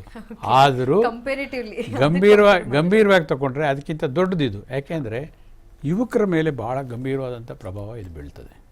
ನಿಮಗೆ ಗೊತ್ತಿದೆ, ನಮ್ಮ ದೇಶ ಯುವಕರ ಮೇಲೆ ಡಿಪೆಂಡ್ ಆಗಿರುತ್ತೆ. ನಮ್ಮ ಇಡೀ ಪ್ರಪಂಚದಲ್ಲಿ ನಮ್ಮ ದೇಶದ ಮೇಲೆ ಗೌರವ ಇದೆ, ಸ್ವಲ್ಪ ಭಯ ಇದೆ ಅಂತ ಹೇಳಿದ್ರೆ ನಮ್ಮದು ಯುವಕರು ಜಾಸ್ತಿ ಇರುವಂಥ ದೇಶ. That's A greatest asset of our country. And human resource ಇದೆಯಲ್ಲ, ಇಟ್ಸ್ ಎ ಬಿಗ್ಗೆಸ್ಟ್ ರಿಸೋರ್ಸ್. ನಿಮಗೆ ಚಿನ್ನ ಇಷ್ಟು ಡಿಪಾಸಿಟ್ ಇದೆ, ದುಡ್ಡು ನಮ್ಮ ಮನಿ ವ್ಯಾಲ್ಯೂ ಇಷ್ಟಿದೆ ಅಂತ ಹೇಳಿದರೆ ಯಾರೂ ಕೇಳೋದಿಲ್ಲ. What is the capacity hour youth? ಈಗ ನೀವು ಒಮ್ಮೆ ಚೀನಾಗೆ ಹೋದರೂ ಕೂಡ ಈಗ because of the family planning and other restrictions for birth and all, ಒಬ್ಬ ಫ್ಯಾಮಿಲಿಗೆ ಒಂದೇ ಮಗು, ಗಂಡ ಹೆಂಡತಿಗೆ ಒಂದೇ ಮಗು. ಈಗ ಒಂದು ಮಗು ಇದ್ದರೆ what is the possessiveness of the parents? ಅಯ್ಯೋ ನನ್ನ ಮಗ ನನ್ನ ಮುಂದೆ ಇರಬೇಕು, ನನ್ನ ಮಗ ಇಲ್ಲೇ ಇರಬೇಕು. ಹೌದಾ? ಅವನಿಗೆ ಆರ್ಮಿ ಕಳ್ಸೋಕ್ಕಾಗುತ್ತಾ? ನೀವು ಅವನಿಗೆ ನೇವಿ ಕಳ್ಸೋಕ್ಕಾಗುತ್ತಾ? ಏರ್ಫೋರ್ಸ್ ಕಳ್ಸೋಕ್ಕಾಗುತ್ತಾ? ನಿಮಗೆ ಯಾವ ಫೋರ್ಸ್ ಬೇಕು ಇವತ್ತಿನ ಮಾಡರ್ನ್ ವರ್ಲ್ಡಲ್ಲಿ? You should have a strong force. ಬೇಡ, ಅವ್ನು ಮನೇಲಿದ್ದರೂ ಕೂಡ ಅವ್ನು ಹೆಲ್ತಿ ಆಗಿರಬೇಕು, ಆ ಒಂದು ಸ್ಟ್ರೆಂತ್ ಇರಬೇಕು ಅವನಲ್ಲಿ. ಯಾವ ಥರ ಇರ್ತದೆ ಅವತ್ತು? ಅಪ್ಪ ಏನು ಹೇಳ್ತಾ ಇದ್ದಾರೆ, ಅಮ್ಮ ಏನು ಹೇಳ್ತಾರೆ. ಅಯ್ಯೋ ನಾನು ಈಗ ಮಾಡಿದರೆ ಅಪ್ಪನ ಕೇಳಬೇಕು, ಈಗ ಮಾಡಬೇಕಾದ್ರೆ ಈ ಥರ. Why I said our youth force is our strength. ಆ ಸ್ಟ್ರೆಂತನ್ನು ವೀಕ್ ಮಾಡೋಕ್ಕೆ ನಾನಾ ಆ್ಯಂಗಲಲ್ಲಿ you take it from an enemy country or internally we have so many agents of the enemies. ಇವರೆಲ್ಲರೂ ಒಂದಲ್ಲ ಒಂದು ರೀತಿ they are trying to destabilises. If it I can understand you destabilise the economy, you destabilise the very base that is our youth. ಏನಾಗುತ್ತೆ ನಮ್ಮ ದೇಶದ strength? ಇದು ಭಾಳ ಜನ they are bent up on doing it. ಅವರಿಗೆ ಎಷ್ಟೋ ಕಷ್ಟಪಟ್ಟು ನಮ್ಮ ಯೂತ್ಸ್ ಮೇಲೆ ಈ ರೀತಿಯ ದುಷ್ಪರಿಣಾಮಗಳನ್ನು ಬೀರುವಂಥ ಒಂದು ಚಟಕ್ಕೆ ಬೀಳಿಸುವಂಥ ಕೆಲಸ ಭಾಳ ಕಷ್ಟ ಬಿಟ್ಟು ಮಾಡ್ತಾ ಇದ್ದಾರೆ. ಅಟ್ ಎನಿ ಕಾಸ್ಟ್ ಇವ್ರ ದೇಶ ಇದು ಆಗಬೇಕು, ಇವ್ರ ಯೂತ್ಸ್ ಈಗ ಆಗಬೇಕು. ಇದ್ರ ಬಗ್ಗೆ ನಾನು ಮತ್ತೆ ಇದು ಬಹಳ ಮಹತ್ವದ್ದು. ಖಂಡಿತ ಇದು proven also. Lot of evidence is they, lot of inputs, intelligence inputs ಇದೆ, ರಾ ಇನ್ಪುಟ್ಸ್ ಇದೆ, ಮತ್ತು ನಮ್ಮ ಅದರ್ ಏಜೆನ್ಸೀಸ್ ಇನ್ಪುಟ್ಸ್ ಇದೆ. ಯಾಕೆಂದರೆ I was A nodal officer for this all these agencies. As N SP I worked as A nodal officers for all these agencies. NCB ಇರ್ಬೋದು, NIA ಇರ್ಬೋದು, and other agencies like Army Intelligence, something like that, for the state. I worked for some time. Yes, ಖಂಡಿತ sir, ಅದ್ರ ಬಗ್ಗೆ ಕೂಡ ನಾನು ನಿಮ್ಮ ಜೊತೆ ಮಾತನಾಡ್ತೀನಿ. Sir, ಈಗ ಇಷ್ಟೆಲ್ಲ ಆಗ್ತಾ ಇದೆ, ಈಗ ರಾಗಿಣಿ ಅವ್ರ ಮುಂದೆ ಕೂಡ ಅಥವಾ ಬೇರೆ ಆರೋಪಿಗಳ ಮುಂದೆ ಕೂಡ ಏನು ಒಂದು ಆಪ್ಷನ್ಸ್ ಇರಬಹುದು?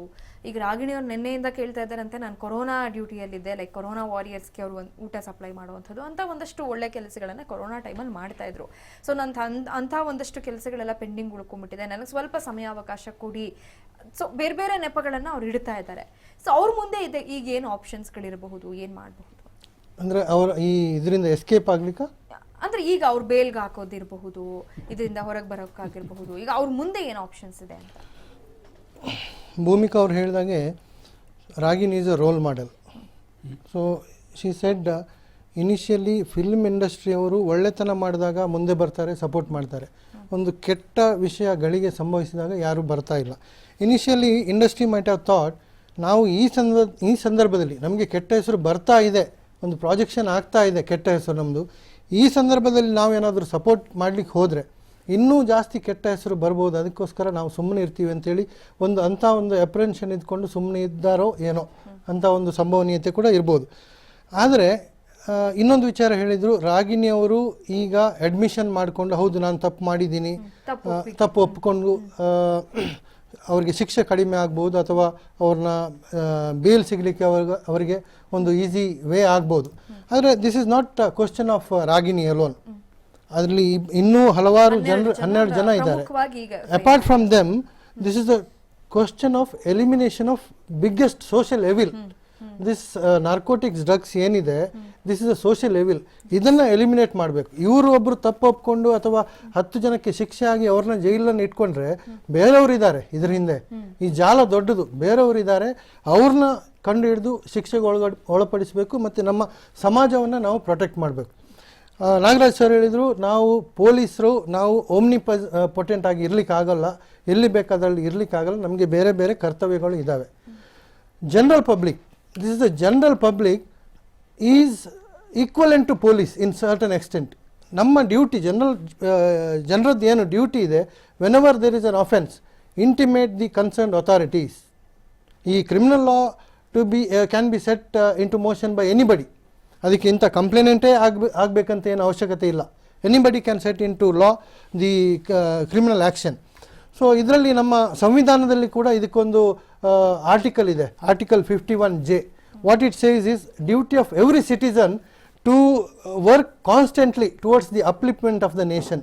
ಸೊ ನಮ್ಮ ಕರ್ತವ್ಯ ಏನಿದೆ, we have to exhaust all the remedies, all our potential to uplift the nation. NDPS involve ಆದ ವ್ಯಕ್ತಿ ಯಾರಿದ್ದಾರೆ, ಈ ಗ್ಯಾಂಗ್ ಏನಿದೆ, ಈ ಮಾಫಿಯಾ ಏನಿದೆ, ಅವರು ಈ ರಾಗಿಣಿಯನ್ನು ಒಂದು ಟಾರ್ಗೆಟ್ ಆಗಿ ಬಳಸ್ಕೊಂಡಿರ್ಬೋದು. ಮಾಡೆಲ್ ಅವ್ರನ್ನ ಒಂದು ಟಾರ್ಗೆಟ್ ಆಗಿ ಬಳಸ್ಕೊಂಡ್ರೆ ನಮಗೆ ತುಂಬ ಜನ ಕಸ್ಟಮರ್ಸ್ ಸಿಗ್ತಾರೆ.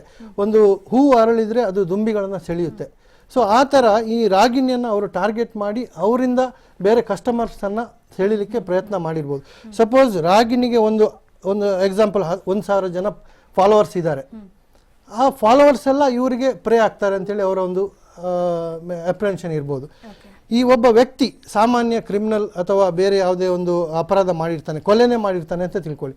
ಒಬ್ಬ ವ್ಯಕ್ತಿ ಕೊಲೆ ಮಾಡಿದರೆ ಅವನು ಒಬ್ಬನನ್ನು ಕೊಲೆ ಮಾಡಿದ.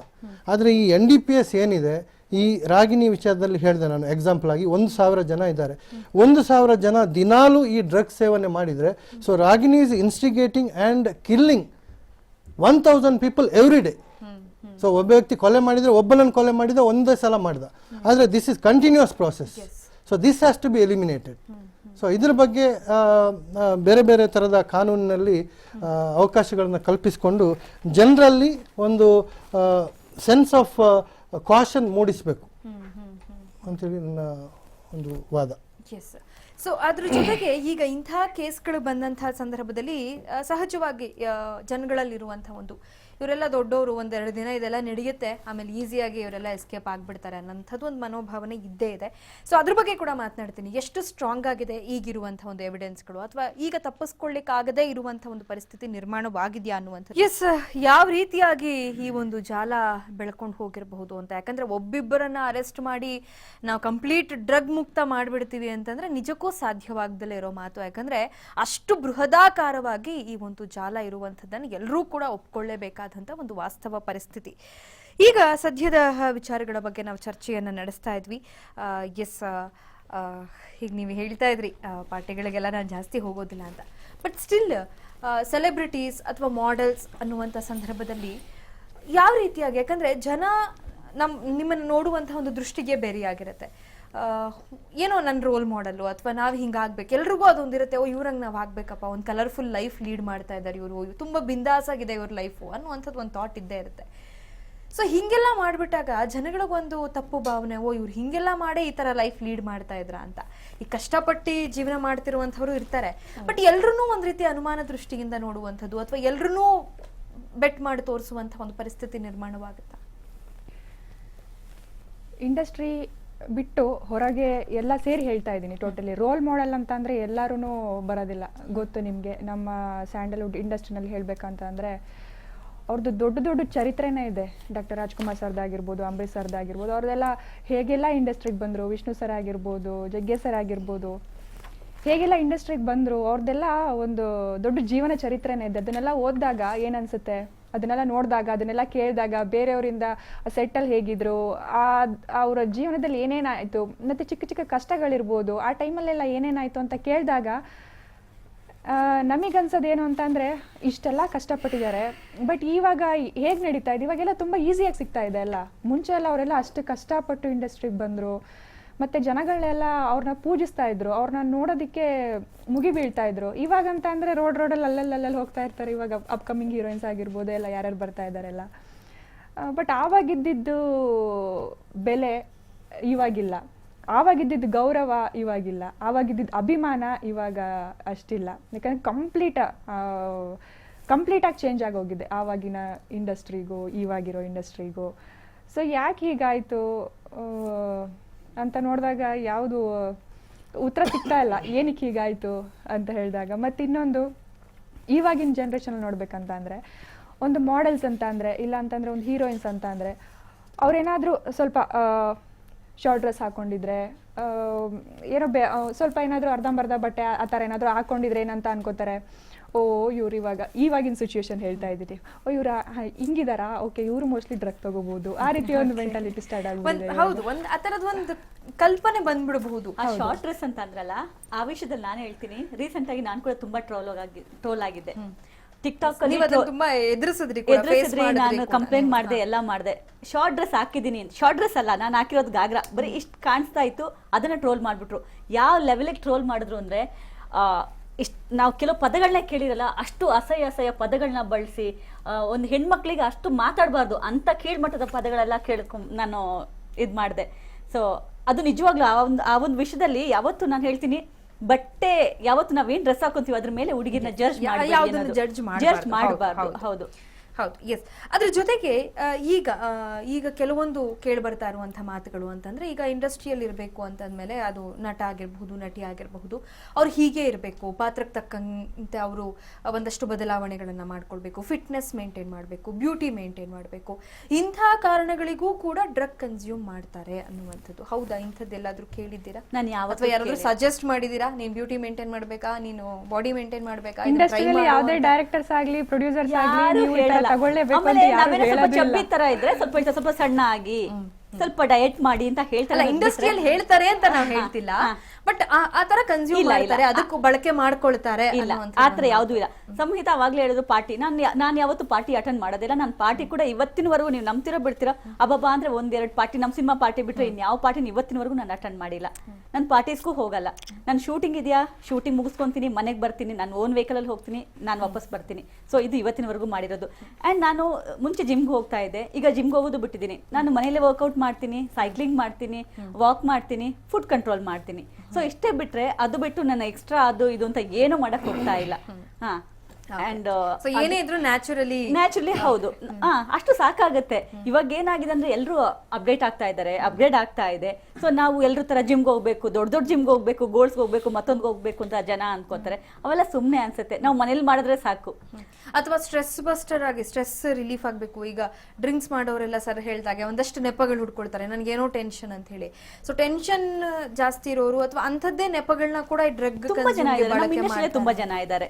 ಹೌದು, ತುಂಬಾ ಪಾರ್ಟಿ ಮಾಡೋರು ಅಥವಾ ಲೈಕ್ ಆಲ್ಕೋಹಾಲ್ ತಗೊಳ್ಳೋರು. ಹೌದು, ನನ್ ತುಂಬಾ ಟೆನ್ಷನ್ಸ್ ಇದೆ, ನನ್ನ ಸ್ಟ್ರೆಸ್ ಇದೆ ನನಗೆ ಅಂತ ಹೇಳೋರು ತುಂಬಾ ಜನ, ತುಂಬಾ ರೀಸನ್ಸ್ ಆ ವಿಷಯದಲ್ಲಿ ನಾನು ಕೇಳಿದ್ದೀನಿ. ಬಟ್ ಡ್ರಗ್ಸ್ ಬಗ್ಗೆ ಅಂತೂ ನಾನು ಯಾವತ್ತೂ ಯಾರ ಬಾಯಲ್ಲೂ ಕೇಳಿಲ್ಲ. ಈವನ್ ಗಾಂಜಾ ಬಗ್ಗೆನೂ ನಾನು ಕೇಳಲಿಲ್ಲ.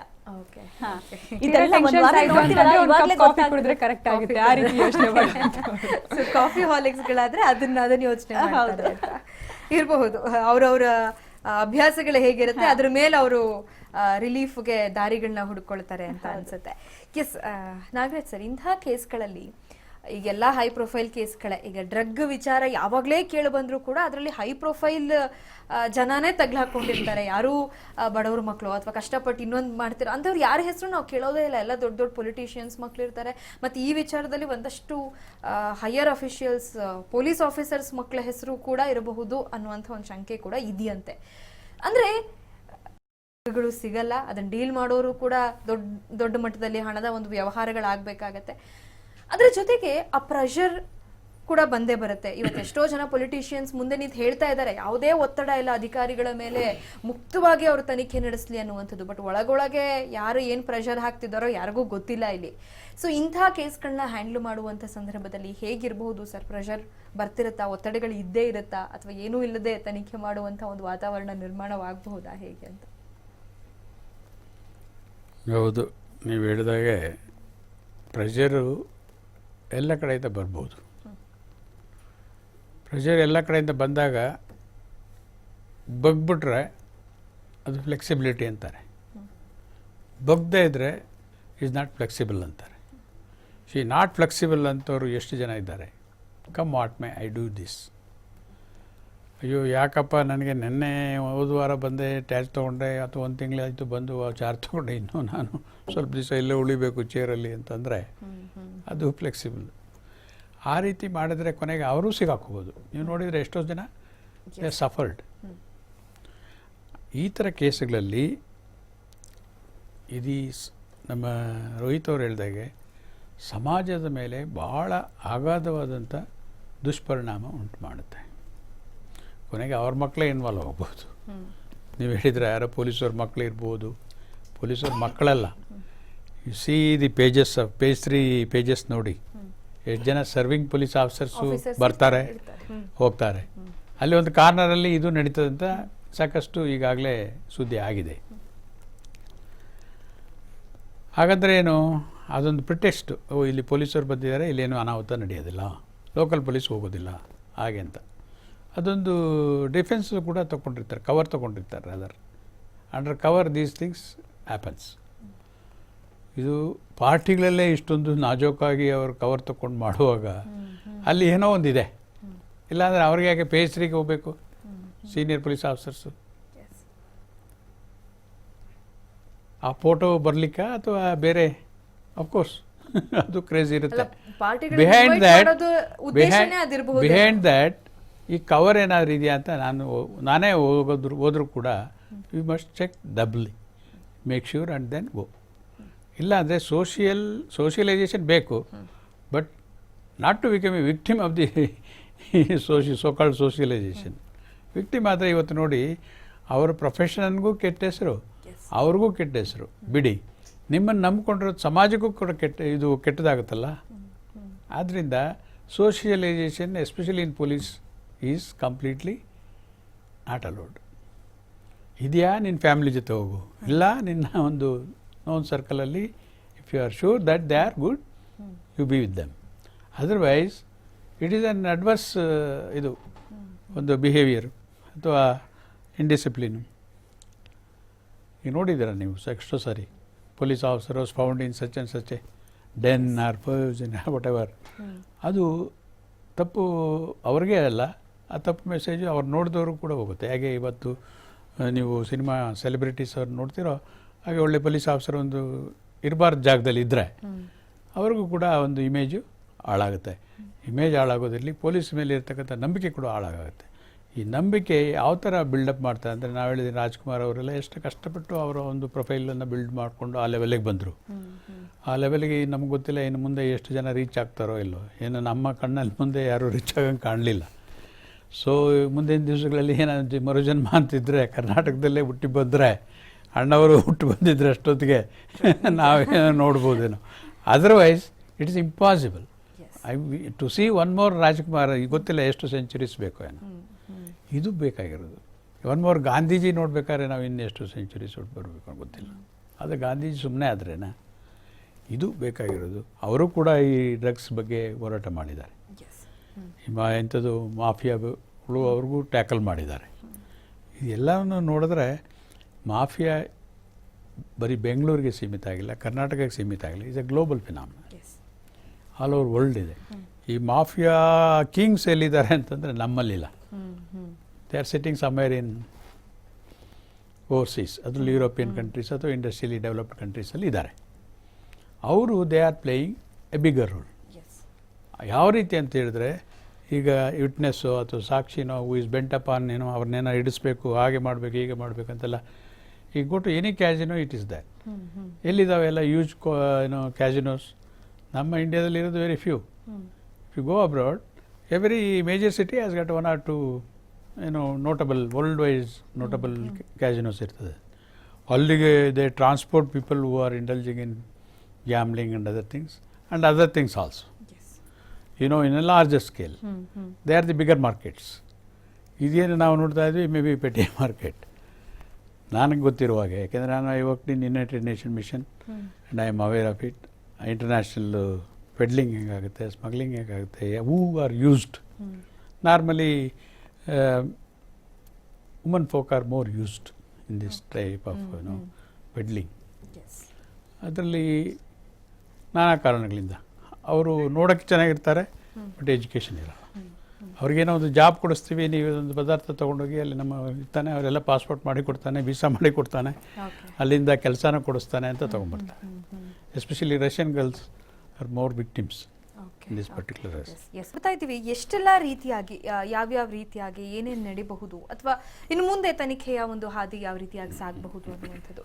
ಅದರ ಜೊತೆಗೆ ಸರಿ, ಇಂಥ ಕೇಸ್ಗಳಲ್ಲಿ ಸಾಕ್ಷ್ಯಾಧಾರಗಳ ಕೊರತೆ ಅನ್ನುವಂಥ ಒಂದು ಮಾತುಗಳನ್ನ ನಾವು ಆಗಾಗ್ಗೆ ಕೇಳ್ತಾ ಇರ್ತೀವಿ. ಈ ಹಿಂದಿನ ಒಂದಷ್ಟು ಕೇಸ್ಗಳಲ್ಲಿ ಸಾಕ್ಷ್ಯಾಧಾರಗಳ ಕೊರತೆ ಅಂತ ಅವ್ರಿಗೇನು ಶಿಕ್ಷೆ ಆಗಲಿಲ್ಲ, ಅವ್ರಿಗೇನು ಶಿಕ್ಷೆ ಆಗಲಿಲ್ಲ ಅಂತ.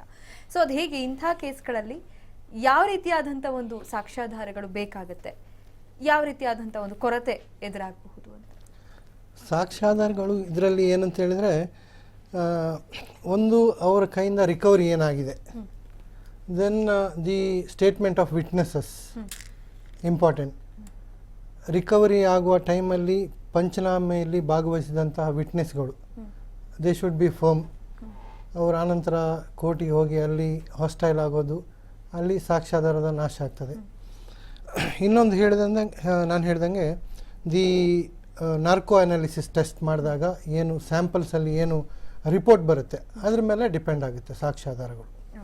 So based on that the trial is conducted, and if the accused who is accused of an offense defend ಮಾಡಿದರೆ ಅಲ್ಲಿ ಪ್ರೂವ್ ಆಗಲ್ಲ, ಅಫೆನ್ಸ್ ಪ್ರೂವ್ ಆಗಲ್ಲ, they acquit ಆಗುತ್ತೆ ಕೇಸ್ಗಳು.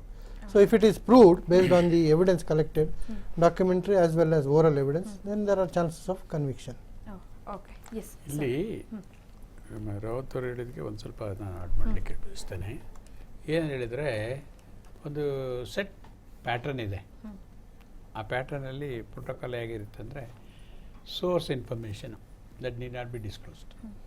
ಆ ಇನ್ಫಾರ್ಮೇಷನ್ ಬಂದಮೇಲೆ FIR ಮಾಡಬೇಕು. FIR has to go to special court, not to the regular court. Special court ಇಲ್ಲಿ ಹೈಯರ್ ಕೋರ್ಟ್, ಸೆಷನ್ಸ್ ಕೋರ್ಟ್ ಇದೆ, ಸೆಷನ್ ಜಡ್ಜಿಗೆ ಕಳಿಸ್ಬೇಕು ಎಷ್ಟೇ ಹೊತ್ತಾಗಲಿ, ಅಂಡರ್ ಸೀಲ್ಡ್ ಕವರ್. ಜೊತೆಗೆ ರೈಡ್ ಮಾಡಬೇಕು. ರೈಡ್ ಮಾಡಿದಾಗ ಇವ್ರು ಹೇಳ್ದಾಗೆ ಪ್ರಿಫರಬಲಿ ಅಫಿಷಿಯಲ್ ವಿಟ್ನೆಸ್ ತೊಗೊಂಡೋದ್ರೆ ಒಳ್ಳೆಯದು.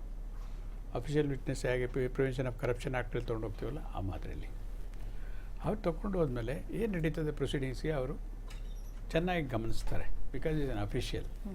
ಅವರು ನಾಳೆ ದಿವಸ ಹಾಸ್ಟೈಲ್ ಆಗಲಿಕ್ಕೆ ಚಾನ್ಸ್ ಇಲ್ಲ. ಹಾಸ್ಟೈಲ್ ಆದರೆ ಅವ್ರ ಮೇಲೆ ಕ್ರಮ ಜರುಗಿಸ್ಬೋದು, ಡಿಪಾರ್ಟ್ಮೆಂಟಲ್ ಆ್ಯಕ್ಷನ್. ಓಕೆ. ಯಾಕೆಂದರೆ ಗೊತ್ತಿದ್ದು ಸುಳ್ಳು ಹೇಳ್ತಾ ಇದ್ದಾರೆ ಅಂತ. ಆಮೇಲೆ ಅವ್ರಿಗೆ ತೊಗೊಳ್ಬೇಕಾದ್ರೆ ಅವ್ರ ಸೀನಿಯರ್ ಆಫೀಸರ್ಗೆ ಬರಿತೀವಿ ನಾವು, ಈ ಥರ ನಿಮ್ಮಿಂದ ಕಾನ್ಫಿಡೆನ್ಷಿಯಲ್ ಆಗಿ ವಿಟ್ನೆಸ್ ಇಬ್ಬರು ಬೇಕು ಅಂತ. ಅಲ್ಲಿ ಸೀಜರ್ ಟೈಮಲ್ಲಿ ಮಾಜರ್ ಆಗುತ್ತೆ. ಮಾಜರ್ ಟೈಮಲ್ಲಿ ಏನೇ ನಾವು ಸೀಸ್ ಮಾಡಿದ್ರು ಕೂಡ 3 ಸ್ಯಾಂಪಲ್ ಮಾಡ್ತೀವಿ. 1 to the FSL, 1 to the one of the witnesses and 1 to the ನಮ್ಮ ಸ್ಯಾಂಪಲ್ಗೆ. ಈ ಥರ 3 ಸ್ಯಾಂಪಲ್ಸ್ ತೊಗೊಳ್ತೀವಿ. 3 ಸ್ಯಾಂಪಲ್ಸ್ ಯಾಕೆ ತೊಗೊಳ್ಬೇಕಂದ್ರೆ they should not be any manipulations ಅಂತ. ಈಗ ನಾನು ಮ್ಯಾನಿಪುಲೇಟ್ ಮಾಡ್ಬೋದು ಸ್ಟೇಷನಲ್ಲಿ, ಅದನ್ನು ತೊಗೊಂಡು ನಾನು ಕೊಡ್ಬೋದು. ಅಲ್ಲಿ ಸೀಸ್ ಮಾಡೋದೊಂದು, ಇಲ್ಲಿ ಇದು ನಾ ಇಟ್ಕೊಂಡು ಮಾಡೋದೊಂದು, ಆಮೇಲೆ ಕೋರ್ಟ್ ಕೊಡೋದೊಂದು ಆಗ್ಬೋದು. ಅದು ಆಗಬಾರ್ದು ಅಂತೇಳಿ ಆ ನಂತರದಲ್ಲಿ FSLಯಿಂದ ವರದಿ ಬರುತ್ತೆ. ನಾನು ಸೀಸ್ ಮಾಡಿದ್ದೀನಿ ಅಂತ ಹೇಳಿ ನನ್ನ ಮಾಹಿತಿ, ನನ್ನ ಮತ್ತು FIR ಮತ್ತು ಸೀಸ್ ಮಾಡಿದ್ದು, ಇದಕ್ಕೆ ಕರಾಬ್ರೇಷನ್ ಇರಬೇಕು. ಆ ಒಂದು ಕಂಪ್ಯಾಟಬಿಲಿಟಿ ಬಂದರೆ, ಕನ್ಸಿಸ್ಟೆನ್ಸಿ ಇನ್ ದಟ್ ಎವಿಡೆನ್ಸ್ ಬಂದರೆ ಅದಕ್ಕೆ ಸಾಕ್ಷಿಗಳು ಇದ್ದೇ ಇರ್ತಾರೆ. ಸೀಜರ್ಗೆ ಸಾಕ್ಷಿ ಇರ್ತಾನೆ, ಸೋರ್ಸ್ಗೆ you need not call because ಈ ಗಟ್ಟೆ ಪ್ರೊಟೆಕ್ಷನ್ ಅಂಟಲ್ಲ. ಯಾರು ಅದು ಇನ್ವೆಸ್ಟಿಗೇಷನ್ ಮಾಡಿರ್ತಾನೆ ಅವನು ಹೇಳ್ತಾನೆ ಈ ಥರ ನಾನು ಮಾಡಿದ್ದೀನಿ ಪ್ರೊಸೀಜರ್ ಅಂತ. ಸಬ್ಸಿಕ್ವೆಂಟಾಗಿ FSL ರಿಪೋರ್ಟಲ್ಲಿ ಕನ್ಫರ್ಮ್ ಆಗುತ್ತೆ ಇದು source of composition of the drug ಅಂತ. ಡ್ರಗ್ ಪ್ರಿಸ್ಕ್ರೈಬ್ ಮಾಡಿದ್ದಾರೆ ಇದರಲ್ಲಿ ಆ್ಯಕ್ಟಲ್ಲಿ, ಇವೆಲ್ಲ ಕಾಲ್ಡ್ ಆಸ್ ಡ್ರಗ್ಸ್ ಅಥವಾ ಸಬ್ಸ್ಟೆನ್ಸಸ್ ಅಂತ. So they are prohibited under law. Okay. If anybody manufactures, produces, peddles or markets or uses, they are all punishable. Nobody is spared here. ಆಗಲೇ ರೋಹಿತ್ ಹೇಳಿದರು consumer is ಸ್ಪೇರ್ಡ್ ಅಂತ. No, consumer ಅಲ್ಲ, ಅಷ್ಟೇ ಅಲ್ಲ, even harbourer of any of these people they are punishable because they are abettors. ಅದರ್ವೈಸ್ ನೀವು ಹೇಳಿದರೆ ಯಾರು ರಾಜಕಾರಣಿಗಳು influence, if there is any evidence or somebody who is influential person who is got a investigation officer got an evidence that so and so asked to influenced ಹಾಗೆ ಅಂತ ಹೇಳಿದ್ರೆ is as good as trying to help them out. ಅವರನ್ನು ನೀವು ಅಬೆಟ್ರಾಗಿ ತಗೊಳ್ಬೋದು. he has no business to interfere. ಅವನಿಗೇನಾದ್ರು ತಾಕತ್ತಿದ್ರೆ ಐವೋಗೆ you can take it very seriously ಮಾಡ್ಬೋದು. ಹಾಗೆ ಮಾಡಿದಾಗ it has to be they will ಟ್ರಯಲಲ್ಲಿ ಇದೇ ಪ್ರಮಾಣದಲ್ಲಿ ಹೋಗುತ್ತೆ, ಒಂದು ಪ್ರೊಸೀಜರಲ್ಲಿ ಹೋಗುತ್ತೆ. ಆ ಪ್ರಕಾರ ಎವಿಡೆನ್ಸ್ ನಾವೇನು ಕಲೆಕ್ಟ್ ಮಾಡಿ ನ್ಯಾಯಾಲಯಕ್ಕೆ ಕೊಟ್ಟಿರ್ತೀವಿ ಅದೇ ಪ್ರಕಾರ ಸಾಕ್ಷಿ ಕೂಡ ನ್ಯಾಯಾಲಯದಲ್ಲಿ ಬಂದಿದ್ದು ಅಡ್ಮಿಸಿಬಲ್. ನಮ್ಮ ಮುಂದೆ ಹೇಳಿದ್ದು ಅಡ್ಮಿಸಿಬಲ್ ಎಷ್ಟೇ ಎಕ್ಸ್ಟೆಂಟ್ ಅಂದರೆ 27 ನಾನು ಹೇಳಿದಲ್ಲ ರಿಕವರಿ ಆಸ್ ಅಡ್ಮಿಸಿಬಲ್, ಅದು confession that is admissible to the extent of recovery ಅಷ್ಟೇ. ರಿಪೋರ್ಟ್ ಆದರೆ ಅಲ್ಲಿ ಕನ್ಫರ್ಮ್ ಆದರೆ ಎವಿಡೆನ್ಸ್ ಮುಖಾಂತರ under both that is admissible. ಅದಕ್ಕೆ ಡಿಪೋಸಿಷನ್ ಅಂತೀವಿ ನಾವು. ಸೊ ಡಿಪೋಸಿಷನು ನಮ್ಮ ರೆಕಾರ್ಡೆಡ್ ಸ್ಟೇಟ್ಮೆಂಟು ಕರಾಬ್ರೇಷನ್ ಬಂದರೆ ಸೊ ನಾವು ಅದ್ರ ಮೇಲೆ ನಾವು ಚಾರ್ಜಸ್ ಆರ್ ಪ್ರೂವ್ಡ್ ಅಂತ ಹಾಕಿರ್ತೀವಿ. ಸೊ ಚಾರ್ಜಸ್ ಅಲ್ಲಿ ಕೂಡ ಪ್ರೂವ್ ಆದರೆ ಕನ್ವಿಕ್ಷನ್ ಆಗುತ್ತೆ. ನಾರ್ಮಲಾಗಿ ಹೇಗಾಗುತ್ತೆ ಅಂದರೆ ಇದೊಂಥರ ಒಂದು ಸೈಂಟಿಫಿಕ್ ಫಾರ್ಮುಲಾ ಇದ್ದಾಗೆ. ಅನ್ಲೈಕ್ ಅದರ್ ಕೇಸಸ್ ಮರ್ಡ್ರು ಅದೆಲ್ಲ ಆದರೆ ಸಾಕಷ್ಟು ಎಕ್ಸಸೈಸ್ ಮಾಡಬೇಕು. ಇಲ್ಲಿ ಇಷ್ಟು ಆದರೆ ಸಾಕು ಜಡ್ಜ್ಗೆ ಕನ್ವಿಕ್ಷನ್ ಕೊಡಲಿಕ್ಕೆ. ಹಾಗಾಗಿ ನಾನು ಮಾಡಿದ ಕೇಸೆಲ್ಲ ಕನ್ವಿಕ್ಷನ್ ತೊಗೊಂಡಿದ್ದೀನಿ, ಅಕ್ವಿಟಲ್ಲೇ ಇಲ್ಲ. ಒಬ್ಬರು ವೆರಿ ಸೀರಿಯಸ್ ಜಡ್ಜ್ ಇವ್ರಿಗೆ ಗೊತ್ತಿರುತ್ತೆ ಮೋಸ್ಟ್ಲಿ ಹೋಯ್ತವ್ರಿಗೆ, ಮಿಸ್ಟರ್ ಆಗ ನಂತರದಲ್ಲಿ ಹೈಕೋರ್ಟ್ ಜಡ್ಜ್ ಆದರು ಜಸ್ಟಿಸ್ ನಾವದ್ಗಿ ಅಂತ. ಆಗ ಅವರು ಪ್ರಿನ್ಸಿಪಾಲ್ ಸೆಷನ್ ಜಡ್ಜ್ ಇದ್ದರು. ಇವರು ಪ್ರಾಕ್ಟೀಸ್ ಮಾಡಿದರೆ ಗೊತ್ತಿರಲಿಲ್ಲ. ನಾವು ಕೋರ್ಟಿಗೆ ಇದ್ರೆ ನೀವು ಇರಲಿಲ್ಲ. ಭಾಳ ಹಿಂದಿನ ಮಾತು, ನಾನು 80s ಹೇಳೋದು. ಈ ಕಾನೂನು ಬಂದ ಹೊಸದರಲ್ಲಿ ಎಲ್ಲ ಕೇಸು ಕನ್ವಿಕ್ಷನ್ ತೊಗೊಂಡಿದ್ದೀವಿ ನಾವು. ಯಾಕೆಂದರೆ ಅವ್ರಿಗೆ ಎಕ್ಸ್ಪೆಕ್ಟ್ ಮಾಡೋದು ಕೋರ್ಟ್ ಏನಂದರೆ ಎದರ್ ಈ has followed the procedure and ಈ ಹ್ಯಾಸ್ ಡನ್ ಇಟ್ ಸಿಸ್ಟಮ್ಯಾಟಿಕ್ಲಿ. ಆ ಸಿಸ್ಟಮ್ಯಾಟಿಕ್ ಇನ್ವೆಸ್ಟಿಗೇಷನ್ ಬಂದಿದೆ, ಆ ಪ್ರಕಾರ ಸಾಕ್ಷಿ ಕೋರ್ಟ್ ಮುಂದೆನೂ ಬಂದಿದೆ. ಅವ್ರಿಗೆ ಬೇರೆ ದಾರಿನೇ ಇಲ್ಲ ಕೋರ್ಟಿಗೆ. ಈ ಹ್ಯಾಸ್ ಟು ಕನ್ವಿಕ್ಟ್. ಈಗ ನಮ್ಮ ರೋಹಿತ್ ಅಂತ ಡಿಫೆನ್ಸ್ ಲಾಯರ್ಸ್ ಇರ್ತಾರೆ, ಇದು ಇಷ್ಟು ಪರ್ಸೆಂಟೇಜ್ ಇದೆ, ಆಗಿದೆ, ಕ್ವಾಂಟಿಟಿ ಇದೆ, all that loopholes they try to exploit. ಆದರೂ ಕೂಡ it sustains because of consistency. ಒಂದಕ್ಕೊಂದು ಒಂದು ಚೈನ್ ಇದ್ದಾಗೆ ಆ ಲಿಂಕ್ಸ್ ಒಂದಕ್ಕೊಂದು ಟೈಟಾಗಿರಬೇಕು, ಕನೆಕ್ಟೆಡ್ ಇರಬೇಕು. ಆಗ if you have got a strong evidence ಅಂತ ಹೇಳಿದ್ರೆ ನೋ ಬಡಿ ಕ್ಯಾನ್ ಡಿಸ್ಮ್ಯಾಂಟಲ್ ಇಟ್. ಇದು ತನಿಖಾಧಿಕಾರಿಗೆ ಕರಗತವಾಗಿರಬೇಕು. ಈಗ ನಾನು ಸೂಪರ್ವೈಸರಿ ಆಫೀಸರ್, ನಾನು ಎಸ್ ಪಿ ಇರ್ಬೋದು, ಇನ್ನೊಬ್ರು ಯಾರು ಇರ್ಬೋದು, ನಾವು ಹೇಳ್ಬೋದು, ರೈಟಿಂಗಲ್ಲಿ ಕೊಡ್ಬೋದು, ಹೀಗೆ ಮಾಡಬೇಕು, ಇದರಲ್ಲಿ ಹೀಗೆ ಮಾಡಬೇಕಂತ. ಬಟ್ ಮಾಡಿದನೋ ಇಲ್ವೋ ನೋಡೋದು ನೀವು ಹೇಳಿದಾಗೆ ಭಾಳ ಕಷ್ಟ, ಭಾಳ ರೇರ್. ಯಾವುದೋ ಒಂದು ಕೇಸಲ್ಲಿ ನೋಡ್ಬೋದು, ಒಂದು ಅಕ್ಷರ ನೋಡಲಿಕ್ಕೆ ಯಾರಿಂದಲೂ ಸಾಧ್ಯ ಇಲ್ಲ. ಅದಕ್ಕೆ ಐಒ ಅದನ್ನು ತನಿಖಾಧಿಕಾರಿ is the author of the case. Even courts cannot question the IOs ಇದು ಏನು ಮಾಡ್ತಾ ಇದೆಯಪ್ಪ ತೊಗೊಂಬ ಫೈಲ್ ಅಂತ ಹೇಳಲಿಕ್ಕಾಗಲ್ಲ. Nobody can interfere other than is superiors under CRPC.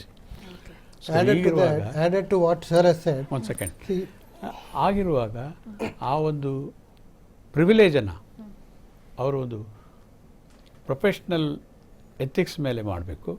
ಆ ಪ್ರೊಫೆಷ್ನಲ್ ಎಫಿಷಿಯನ್ಸಿಯನ್ನು ತೋರಿಸ್ಬೇಕಲ್ಲಿ. ಯಾರೇ ಪ್ರೊಫೆಷ್ನಲ್ ಆದರೆ, ಈಗ ಒಬ್ಬರು ವಕೀಲರಾದರೆ ಅವರು ತಮ್ಮ ಒಂದು ಬುದ್ಧಿವಂತಿಕೆನ ಅಲ್ಲಿ ನ್ಯಾಯಾಲಯದ ಮುಂದೆ ತೋರಿಸ್ತಾರೆ. ಯಾಕೆ ಅವನ ಕಕ್ಷಿದಾರನಿಗೆ ಜಸ್ಟಿಸ್ ಕೊಡಿಸ್ಬೇಕಂತ. ಅದೇ ಥರ ಒಬ್ಬ ಪ್ರಾಸಿಕ್ಯೂಟರ್ ಆದರೆ ಅವರು ಆ ಕೇಸನ್ನು ಚೆನ್ನಾಗಿ ನಡೆಸಿ ಕನ್ವಿಕ್ಷನ್ ಕೊಡಿಸ್ಬೇಕಂತ ಅವರು ಯೋಚನೆ ಮಾಡ್ತಾರೆ. ಒಬ್ಬ ಒಳ್ಳೆ ಜಡ್ಜು ನ್ಯಾಯ ಕೊಡಬೇಕಂತ ಯೋಚನೆ ಮಾಡ್ತಾರೆ. ಅವರು ಯೋಚನೆ ಮಾಡೋದು ಒಂದೇ, ಈ ಕೇಸಲ್ಲಿ ನ್ಯಾಯ ಕೊಡಬೇಕು. ನ್ಯಾಯ ಕೊಡಬೇಕಂದ್ರೆ ಏನು, ಸಾಕ್ಷಿ ಇಲ್ಲದೇ ಇದ್ರೂ ಕನ್ವಿಕ್ಷನ್ ಕೊಡಿ ಅಂತಲ್ಲ, ಮೆರಿಟ್ಸ್ ಮೇಲೆ ಜಡ್ಜ್ಮೆಂಟ್ ಕೊಡಬೇಕು. ಯಾರೂ ಡಿಸ್ಕಸ್ ಮಾಡಲ್ಲ ಅವ್ರ ಮೇಲೆ, ಯಾರೂ ಕಾಮೆಂಟ್ ಮಾಡೋದಿಲ್ಲ. Because there was no evidence, it was done like this. Evidence ಇದ್ದರೂ ಕೂಡ ಇಗ್ನೋರ್ ಮಾಡಿದರೆ, ನನ್ನದೇ ಒಂದು ಕೇಸ್ ಇದೆ, ಒಂದು ವೀರಪ್ಪನ ಕೇಸಲ್ಲಿ ನಾವು ಭಾಳ ಕಷ್ಟಪಟ್ಟು ಹಿಡಿದಿದ್ವಿ. ಸಾಕಷ್ಟು ಸೀರಿಯಸ್ ಕೇಸ್ ಅದು, ನಿಮಗೆ ಗೊತ್ತು. ಆಗ ಟಾಡಾ ಕೇಸ್ ಇತ್ತು, ಟಾಡಾ ಆಕ್ಷನ್ ಇತ್ತು, ಐ ಮೀನ್ ಲಾ ಇತ್ತು. ಅದನ್ನು ಅಪ್ಲೈ ಮಾಡಿದ್ದು ಸೆಷನ್ಸ್ ಕೋರ್ಟಲ್ಲಿ ಆದರೆ ಅದು ಸೀದಾ ಸುಪ್ರೀಂ ಕೋರ್ಟ್ಗೆ ಹೋಗಬೇಕು. ಮಧ್ಯ ಕೋರ್ಟಲ್ಲಿ ಯಾವುದೂ ಅಪೀಲ್ ಇಲ್ಲ. ಅಲ್ಲಿ ಜಡ್ಜಸ್ ಇಟ್ಕೊಂಡ್ರು, ಇಲ್ಲಿ ಲೈಫ್ ಸೆಂಟೆನ್ಸ್ ಕೊಟ್ಟರು ಸೀರಿಯಸ್ ಕೇಸಲ್ಲಿ.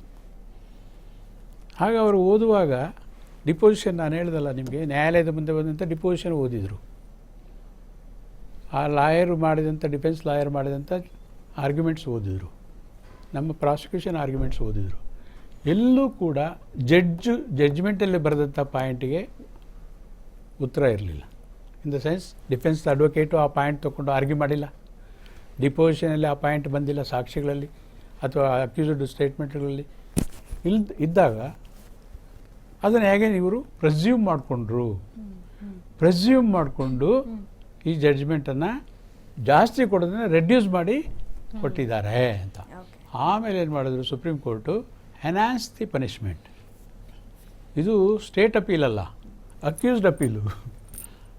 ಡೆತ್ ಸೆಂಟೆನ್ಸ್ ಕೊಟ್ಟರು 4 ಜನಕ್ಕೆ, ನಿಮ್ಗೆ ಗೊತ್ತಿದೆಯೇನೋ. ಇನ್ನು ಮೊನ್ನೆ ಒಬ್ಬ ಸತ್ತ ಜೈಲಲ್ಲೇ.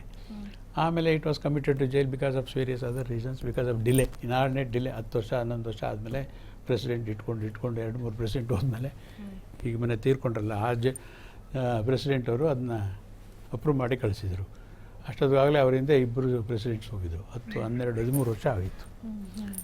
ಅಂದ್ರೇನು, ಅಕ್ಯೂಸ್ಡ್ಗೆ ನಾಳೆ ನನಗೆ ಇದಾಗ್ಬೋದು, ಸಹಾಯ ಆಗ್ಬೋದು, ಅದಕ್ಕೆ ಡಿಲೇ ಮಾಡ್ತಿದ್ದಾರೆ ಅಂತ. ಅದು ಕೂಡ ಒಂದು ರೀತಿಯ ಒಂದು ನ್ಯಾಯದ concept, not based on merit, but ನ್ಯಾಯದ ಕಾನ್ಸೆಪ್ಟು.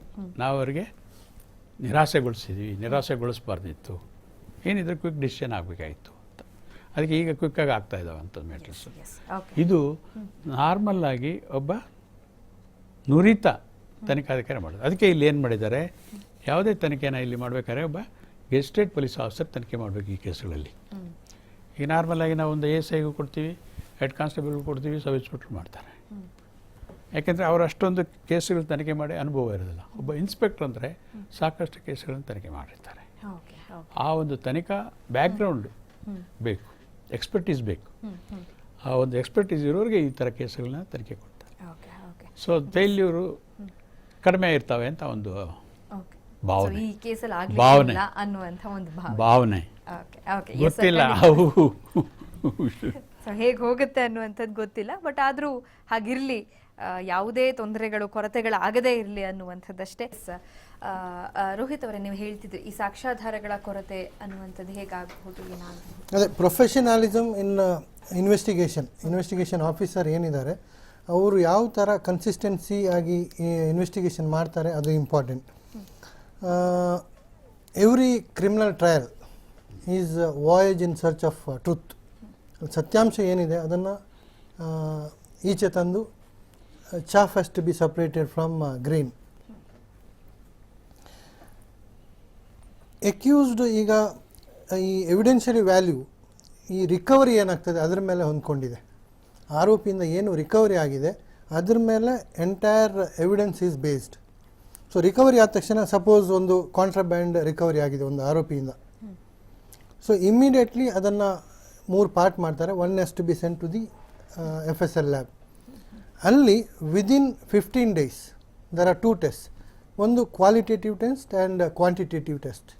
ಸೊ ಈ ಡ್ರಗ್ಗಲ್ಲಿ ಇಷ್ಟೇ ಕ್ವಾಂಟಿಟಿದ್ದು ಪ್ಯೂರ್ ಕಾಂಟ್ರಾಬ್ಯಾಂಡ್ ಇದೆ ಅಂತೇಳಿ ಅವರೊಂದು ರಿಪೋರ್ಟ್ ಕೊಡಬೇಕು, ವಿದಿನ್ 15 days ಆಗಿ ಕೊಡಬೇಕು. ಇನ್ನೊಂದು ಕ್ವಾಲಿಟಿ ಟೆಸ್ಟ್, ಅದನ್ನು ಇನ್ನೊಂದು 15 days, ವಿದಿನ್ 30 days ಈ 2 ರಿಪೋರ್ಟ್ಗಳು ನ್ಯಾಯಾಲಯಕ್ಕೆ ಬಂದಿರಬೇಕು ಥ್ರೂ ಇನ್ವೆಸ್ಟಿಗೇಷನ್ ಆಫೀಸರ್. ಸೊ ಇದು ಏನಕ್ಕೆ ಹೆಲ್ಪ್ ಆಗುತ್ತೆ ಅಂತ ಹೇಳಿದರೆ ಆರೋಪಿಗೆ ಜಾಮೀನು ತಗೊಳ್ಳಿಕ್ಕೆ ಹೆಲ್ಪ್ ಆಗುತ್ತೆ. So if in the qualitative and quantitative report ಅಲ್ಲಿ ಪ್ರಿಸ್ಕ್ರೈಬ್ಡ್ ಕ್ವಾಂಟಿಟಿ ಅಥವಾ ಕ್ವಾಲಿಟಿ ಇಲ್ಲ ಅಂತ ಹೇಳಿದರೆ he is eligible for bail. So ಈ ಇನ್ವೆಸ್ಟಿಗೇಟಿಂಗ್ ಆಫೀಸರ್ ಇವರು ಕಲೆಕ್ಟ್ ಮಾಡುವಂಥ ಎವಿಡೆನ್ಸ್ ಅಲ್ಲಿ ಒಂದು ಸ್ಟ್ರಾಂಗ್ ಆಗಿರಬೇಕು. ಓಕೆ. ಸೊ ಅವರು ಏನೋ ಒಂದು ಸೀಸ್ ಮಾಡಿದ್ದಾರೆ, ಅದನ್ನು ಟೆಸ್ಟಿಗೆ ಕಳಿಸಿ ಅಲ್ಲಿಂದ ರಿಪೋರ್ಟ್ ಕಾಟಾಚಾರಕ್ಕೆ ರಿಪೋರ್ಟ್ ಬಂದರೆ then nothing can be done. So the accuse can escape from the clutches of law. Okay okay. ಅದರ ಜೊತೆಗೆ ಇಲ್ಲಿ ಪೆಡ್ಲರ್ ಅಥವಾ ಏನು ಡ್ರಗ್ ಡೀಲ್ ಮಾಡುವಂಥವರಾಗಿರ್ಬಹುದು ಅಥವಾ ಅವರಿಂದ ಖರೀದಿ ಮಾಡಿ ಇನ್ನೊಬ್ಬರಿಗೆ ಮಾರಾಟ ಮಾಡುವಂಥವರಾಗಿರ್ಬಹುದು, ಕಮರ್ಷಿಯಲಿ ಮಾಡ್ತಾ ಇರುವಂಥವರಾಗಿರ್ಬಹುದು. ಸೊ ಇವರ ವಿಚಾರದಲ್ಲಿ ಯಾವ ರೀತಿಯಾದಂಥ ಒಂದು ಸಾಕ್ಷ್ಯಾಧಾರಗಳು ಇರಬೇಕಾಗತ್ತೆ? ಆ ಕೇಸ್ ಅದು ಸ್ಟ್ರಾಂಗ್ ಆಗಿರಬೇಕು ಅಥವಾ ಇದರ ಅಡಿಯಲ್ಲಿ ಅವ್ರಿಗೆ ಶಿಕ್ಷೆ ಆಗಬೇಕು ಅಂತಂದರೆ ಎಂಥ ಸಾಕ್ಷ್ಯಾಧಾರಗಳು ಪ್ರಮುಖವಾಗಿ ಬೇಕಾಗಬಹುದು ಅಂತ? ಅದೇ ಈ ಯಾರು ಪೆಡ್ಲಿಂಗ್ ಮಾಡ್ತಾ ಇದ್ದಾರೆ ಅಥವಾ ಡೀಲ್ ಮಾಡ್ತಾ ಇದ್ದಾರೆ ಅವ್ರ ಹತ್ರ ರಿಕವರಿ ಆದರೆ ಅದು ಒಳ್ಳೆ ಸಾಕ್ಷ್ಯಾಧಾರ, ಅದಕ್ಕಿಂತ ದೊಡ್ಡ ಸಾಕ್ಷ್ಯಾಧಾರ ಯಾವುದೇ ಇಲ್ಲ. ಈ ಓರಲ್ ಎವಿಡೆನ್ಸ್ಗಿಂತ documentary and recovered articles are the very best evidence. So ಇಲ್ಲಿ ಈ ಪೆಡ್ಲರ್ಗಳ ಹತ್ರ ಈಗ ಯಾರು ಅಕ್ಯೂಸ್ಡ್ ಆಗಿ ಅವರು ಅರೆಸ್ಟ್ ಆಗಿದ್ದಾರೆ ಅವರ ಏನು ಸ್ಟೇಟ್ಮೆಂಟ್ ಇದೆ, ಅವರ ವಾಲಂಟ್ರಿ ಸ್ಟೇಟ್ಮೆಂಟ್ ಇದೆ, ಅದ್ರ ಮುಖಾಂತರ ಇನ್ನೊಂದು ಆರೋಪಿಯನ್ನು ಅವರು ಹುಡುಕ್ತಾರೆ ಅಥವಾ ಅರೆಸ್ಟ್ ಮಾಡ್ತಾರೆ. ಸಪೋಸ್ ಆ ಆರೋಪಿಯಿಂದ ಸೊ ಏನಾದರೂ ರಿಕವರಿ ಆದರೆ then there is corroboration. Okay. So so ರಿಕವರಿನೇ the case ಆಗಿಲ್ಲ, becomes- ಕೇವಲ ಅವ್ರು ಹೇಳಿರುವಂತ ಹೇಳಿಕೆ ಅಥವಾ ಇವರು ಹೇಳಿರುವಂತ ಹೇಳಿಕೆ, ಇವ್ರಿಗೆ ಕೊಟ್ಟೆ ಅವ್ರಿಗೆ ಕೊಟ್ಟೆ ಇಂತಹ ಹೇಳಿಕೆಗಳು ನಿಲ್ಲೋದಿಲ್ಲ. ಅದಕ್ಕೆ ಜಾಸ್ತಿ ಮಹತ್ವ ಇಲ್ಲ. ಈ ಎವಿಡೆನ್ಸ್ ಆಕ್ಟ್ ಅಲ್ಲಿ ಅದಕ್ಕೆ ಜಾಸ್ತಿ ಮಹತ್ವ ಇಲ್ಲ. ಈಗ ನನಗೆ ಒಬ್ಬರ ಮೇಲೆ ಒಂದು ಸ್ವಲ್ಪ ಹಗೆ ಇರ್ಬೋದು ಅಥವಾ ನಾನು ಅವ್ರನ್ನ ಈ ಕೇಸಲ್ಲಿ ಇಂಪ್ಲಿಕೇಟ್ ಮಾಡಲಿಕ್ಕೆ ನಾನು ಅವರು ನನ್ನ ಜೊತೆ ಇದ್ರು, ನಾನು ಹೇಗೋ ಸಿಕ್ಕಾಕೊಂಡೆ ಅವರು ಸಿಕ್ಕಾಕೊಂಡ್ಲಿ ಅಂತೇಳಿ ನಾನು ಅವ್ರ ಮೇಲೆ ಒಂದು ಸುಳ್ಳು ಅಪರಾಧ ಹೇಳ್ತೇನೆ ಅಥವಾ ಸ್ಟೇಟ್ಮೆಂಟ್ ಕೊಡ್ತೇನೆ. ಸೊ ಅದಕ್ಕೆ ಅಷ್ಟೊಂದು ಪುರಾವೆ ಇಲ್ಲ ಎವಿಡೆನ್ಸ್ ಆಕ್ಟ್ ಅಡಿಯಲ್ಲಿ. ಸೊ ರಿಕವರಿ ಇದ್ರೆ ಅದಕ್ಕೆ ಜಾಸ್ತಿ ಎವಿಡೆನ್ಷಿಯರಿ ವ್ಯಾಲ್ಯೂ ಇದೆ. ಇಲ್ಲಿ ನಾನು ಇಂಟರ್ಫಿಯರ್ ಆಗಲಿಕ್ಕೆ ಬಯಸ್ತೇನೆ. ಅದು ರೋಹಿತ್ ಅವರು ಹೇಳಿದ್ದು ನಮ್ಮ ಕಾಲದ ಒಂದು ತನಿಖೆ ಒಂದು ವಿಧಾನ. ಈಗ ಸಾಕಷ್ಟು ಬೆಳವಣಿಗೆ ಆಗಿದೆ ಟೆಕ್ನಿಕಲಿ ಆ್ಯಂಡ್ ಸೈಂಟಿಫಿಕಲಿ, ನಿಮಗೆ ಗೊತ್ತಿದೆ. ಈಗ 1 ತಿಂಗಳು ಆಗಿದೆ, ಇದು 1 ತಿಂಗಳ ಮೇಲೆ ಆಗಿದೆ. ಏನು ಮಾಹಿತಿ ಹೊರಗಡೆ ಬಿದ್ದು NCBಯಿಂದ ಮಾಹಿತಿ ಹೊರಗಡೆ ಬಿದ್ದು 1 ತಿಂಗಳ ಮೇಲೆ ಆಗಿದೆ. ಜುಲೈ ಎಂಡಿಗೆ ಬಿದ್ದಿದೆ ಇದು. ಆಗಸ್ಟ್ ಆಯಿತು, ವಿ ಆರ್ ಇನ್ ಸೆಪ್ಟೆಂಬರ್. ಇಷ್ಟು ದಿವಸ ಅವರು ಹೋಮ್ವರ್ಕ್ ಮಾಡಿದ್ದಾರೆ. Before laying hands on somebody homework ಮಾಡಿದ್ದಾರೆ. Most important thing they relied upon was their phone calls. ಅವ್ರದ್ದು ಒಂದು ಕಾಲ್ ಡೀಟೇಲ್ಸ್ ಅಷ್ಟೇ ಅಲ್ಲ, ಅದು ಡಂಪಿಂಗ್ಸ್. ಸೇ ಫಾರ್ ಎಕ್ಸಾಂಪಲ್ ಮಾತಾಡೋದಷ್ಟೇ ಅಲ್ಲ, ಮೀಟ್ ಮಾಡ್ಬೋದು. ಈಗ ನೀವು ಹೇಳಿದರೆ ಸಾಕಷ್ಟು ಪಾರ್ಟಿಗಳಲ್ಲಿ ಇದ್ದಾರೆ. ಸಪೋಸ್ ಮಾತಾಡಿ ಕಾನ್ಸಿಕ್ವೆಂಟ್ ಅಪಾನ್ ನೀವು ಒಂದು ಕಡೆ ಸೇರ್ತೀರಂದರೆ ಉದ್ದೇಶ ಏನು? Common intention. Common intention of if more then 1 2 3 4 ಇದು ಅಕ್ಯೂಸ್ಡ್ ಇದ್ದಾರಂದರೆ common intention is also a fact, because it's an organised crime. ಯಾವ ಥರ ಆರ್ಗನೈಸ್ ಆಗಿದೆ ಈ ಮಾಫಿಯಾ ಅದನ್ನು ನಾವು ಭೇದಿಸಬೇಕು, ಅದನ್ನು ಪ್ರೂವ್ ಮಾಡಬೇಕು ಟು ಲಿಂಕ್ ಈಚ್ ಅದರ್. ಈಗ ಮಾಡರ್ನ್ ಟೆಕ್ನಾಲಜಿಯಲ್ಲಿ it's very easy to prove. ನಮ್ಮ ಕಾಲದಲ್ಲಿ ಆದರೆ ಓರಲ್ ಸಾಕ್ಷಿ ಅವನು ಲೀಡ್ ಮಾಡೋನು, ಅಕ್ಯೂಸ್ಡ್ ಹೇಳೋನು, ಇನ್ನೊಂದು ಮತ್ತೊಂದು. Yes I seen these 2 people ಈಗ ಒಂದು ಪಾರ್ಟಿ ಅಲ್ಲಿ ಯಾವುದೋ ಒಂದು ಹೋಟೆಲಲ್ಲಿ ತೊಗೊಂಡಿರ್ತಾರೆ ಅಥವಾ ರೆಸಾರ್ಟಲ್ಲಿ ತೊಗೊಂಡಿರ್ತಾರೆ, ಅಲ್ಲಿ ಮ್ಯಾನೇಜ್ಮೆಂಟ್ ಇರ್ತದೆ. ಹೂ ವಾಸ್ ಆರ್ಗನೈಸ್ ಪಾರ್ಟಿ ಅದೆಲ್ಲ ಕೇಳಿ ಅವರು ಸ್ವಲ್ಪ ಆಲ್ ದೀಸ್ ಥಿಂಗ್ಸ್, ಇವರಿಬ್ಬರು ಒಟ್ಟಿಗೆ ಬಂದಿದ್ದರು, ಇವರೇ ಪಾರ್ಟಿ ಆರ್ಗನೈಸರ್ಸು, ಇವೆಂಟ್ ಮ್ಯಾನೇಜರ್ಸು, ವಾಟೆವರ್ ಅಲ್ವಾ. ಆಮೇಲೆ ಬಂದಾಗ ಅವ್ರು ಯಾವ ರೀತಿಯ ಒಂದು ವಾಟೆವರ್ ದಟ್ ಡ್ರಿಂಕ್ಸ್ ಆಗಲಿ ಇನ್ನೊಂದಾಗಲಿ ಮತ್ತೊಂದಾಗಲಿ ಅವ್ರದ್ದೇನು ಐಸೋಲೇಷನ್ ಕೌಂಟ್ರ್ ಇರ್ತಿತ್ತು ಅದನ್ನು ಎಲ್ಲ ಎಕ್ಸಾಮಿನ್ ಮಾಡಬೇಕಾಗತ್ತೆ ರಿಲೇಟೆಡ್ ಟು ದ ಫ್ಯಾಕ್ಟ್ಸ್. ಆಗ ಕರಾಬರೇಷನ್ ಸಿಕ್ಕಿದರೆ yes that is admissible. in corroboration with the technical evidence, your phone calls. ನೋಡಿ ಎಷ್ಟು ಸಮಯ ತಗೊಂಡಿದ್ದಾರೆ ಈ ಫೋನ್ ಕಾಲ್ಸನ್ನು ವೆರಿಫೈ ಮಾಡಬೇಕಾದ್ರೆ. That's how they could short list at least 200 people and lay hands on some of the people who are frequently talking to each other or moving each other or dealing with this type of stuff each other. ಹಾಗೆ ಒಂದು potential accused ಕೆಳಗಡೆ ಬರ್ತಾ ಇದ್ದಾರೆ ಅಂತ ನನ್ನ ಭಾವನೆ. Normally the potential accused should be apprehended at the earliest. ಇಲ್ಲಾಂದರೆ it is likely to be may use the opportunity to destroy the evidence. ಅದೇ that Anika is the potential perpetrator. ಅಲ್ಲಿಂದ ಬಂದರೆ ಈಗ ಅವ್ರದ್ದು ಕಾಂಟ್ಯಾಕ್ಟ್ ಎಸ್ಟಾಬ್ಲಿಷ್ ಆಗಿದೆ. ಯಾವ ಮುಖಾಂತರ ಆಯಿತು? Again phone calls and dumpings and other things. ಈಗ ನಾನು ಯಾಕೆ ಇನ್ನೂರು ಬಾಣಸ್ವಾಡಿಗೆ ಹೋಗಬೇಕು ಅಥವಾ ಕಸ್ತೂರಿಬಾ ನಗರಕ್ಕೆ ಹೋಗಬೇಕು ಅಲ್ವಾ? ಬಟ್ ಸರ್ ಇಲ್ಲಿ ನಾನು ಅಲ್ಲಿ ಇನ್ನೊಂದು ಅವರು ಮಾತಾಡಿದ ಫೋನ್ ಕಾಲು ನನ್ನ ಮಾತಾಡಿದ ಒಂದು ಟವರ್ಗೆ ಯಾಕೆ ಡಂಪ್ ಆಗುತ್ತೆ? Suppose unless and until I am together with them ಅಲ್ಲಿ ಯಾಕೆ ಹೋಗುತ್ತೆ? ನಂದೇನು ಮನೆ ಇಲ್ಲ ನನ್ನ ಮನೆ JP ನಗರ ಅಥವಾ ಇನ್ನೊಂದು ಎಲ್ಲೋ ಈ ಕಡೆ ಯಲಹಂಕ ಅಲ್ವಾ? ಯಲಹಂಕ ಹತ್ರ ಎಷ್ಟು ಟವರ್ ಇಲ್ಲ, ಅದು ಯಾಕೆ ಹುಡುಕೊಂಡು? ಆದ್ರೆ ಇಲ್ಲಿ ಕೋಡ್ ವರ್ಡ್ಗಳನ್ನ ಯೂಸ್ ಮಾಡಿದ್ದಾರೆ, ಆದಷ್ಟು ಗೊತ್ತಾಗದೇ ಇರೋ ರೀತಿಯಲ್ಲಿ ಮಾಡಿದ್ದಾರೆ, ತುಂಬಾ ಕೋಡ್ ವರ್ಡ್ಗಳು ಯೂಸ್ ಆಗಿದೆ. ಇದನ್ನೆಲ್ಲ ಭೇದಿಸ್ಲಿಕ್ಕೆ ಪ್ರಮುಖ ಸಾಕ್ಷ್ಯಾಧಾರಗಳನ್ನ ಕಲೆ ಹಾಕ್ಲಿಕ್ಕೆ ಸಾಧ್ಯ ಆಗತ್ತಾ ಇಂಥ ಕೇಸಸ್ಗಳಲ್ಲಿ? ಅಯ್ಯೋ, ಈ ಕೋಡ್ ವರ್ಡ್ ಇವತ್ತಿಂದಲ್ಲ, ಅನಾದಿ ಕಾಲದಿಂದ ಯೂಸ್ ಮಾಡಿದ್ದಾರೆ. CIDಗೆ ಒಂದು ಕೋಡ್ ವರ್ಡ್ ಕೊಡ್ತಾರೆ, ಪೊಲೀಸವ್ರಿಗೆ ಒಂದು ಕಾನ್ಸ್ಟೇಬಲ್ ಇದ್ದರೆ ಅವನಿಗೊಂದು ಕೋಡ್ ವರ್ಡ್ ಕೊಡ್ತಾರೆ, ಇನ್ಸ್ಪೆಕ್ಟರ್ ಇದ್ರೆ ಅವನಿಗೊಂದು ಕೋಡ್ ವರ್ಡ್ ಕೊಡ್ತಾರೆ. ಅಲ್ಲ, ಕೋಡ್ ವರ್ಡ್ ತನಿಖಾಧಿಕಾರಿಗಳು ಯೂಸ್ ಮಾಡ್ತಾರೆ ಅಂತ ಅಲ್ಲ, ನಾನು ಹೇಳಿದ್ದು ಈ ಪಿಕ್ ಪಾಕೆಟ್ರಸ್ಸು ಅವರು 4-5 ಜನ ಒಂದು ಬಸ್ಸಲ್ಲಿ ಆಪ್ರೇಟ್ ಮಾಡ್ತಿದ್ರೆ ಡಾಲಿ ಪಸಾರ್ ಅಂದರೆ ಪೊಲೀಸ್ ಬಂದಿರೋ ಓಡೋಗು ಅಂತ.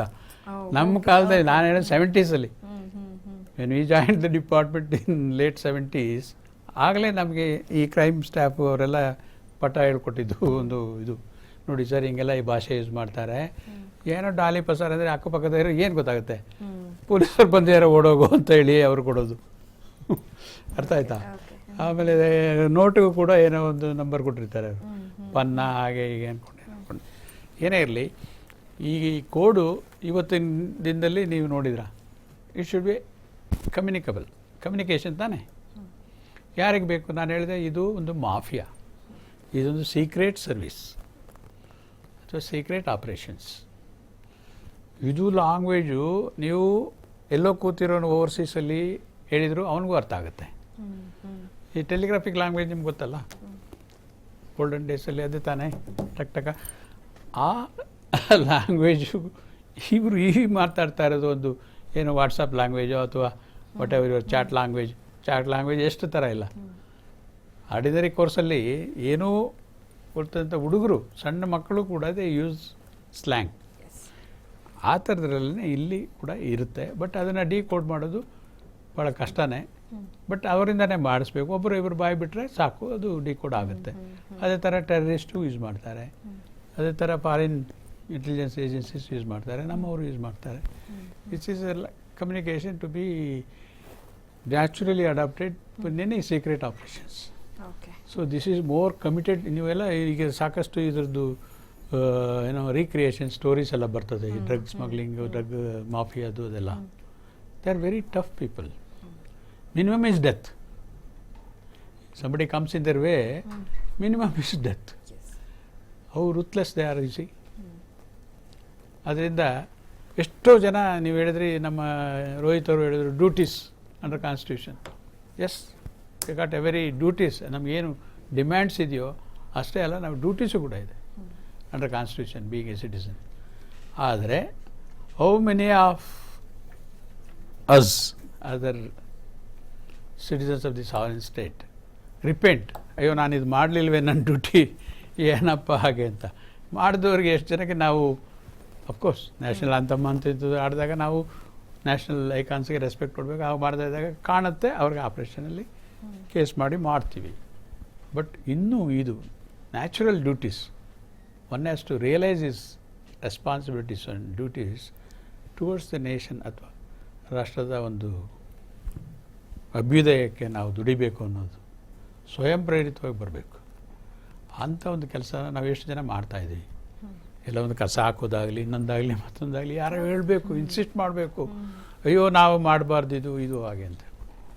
ಇಂಥದ್ರಲ್ಲಿ ಯಾರನ್ನ ಡ್ರಗ್ ಯೂಸ್ ಮಾಡ್ತಾನೆ, ನಮ್ಮ ಮನೆ ಒಂದು ಪಕ್ಕದಲ್ಲಿ ಆಳಾದ ಜಾಗ ಇದೆ, ಅಲ್ಲೆಲ್ಲ ಸೇರ್ತಾರೆ ಯಾರೋ ಹುಡುಗರು ಗೊತ್ತಿಲ್ಲ. ಆಳಾದ ಜಾಗದಲ್ಲಿ ಯಾಕೆ ಸೇರ್ತಾರೆ? ನನಗೆ ಗೊತ್ತಿದ್ದಾಗೆ ನಾನು ACP ಹಲ್ಸೂರು ಇದ್ದಾಗ ಇಂದಿರಾನಗರದಲ್ಲಿ ಸಾಕಷ್ಟು ಪಾಳ ಮನೆಗಳಿದ್ದವು.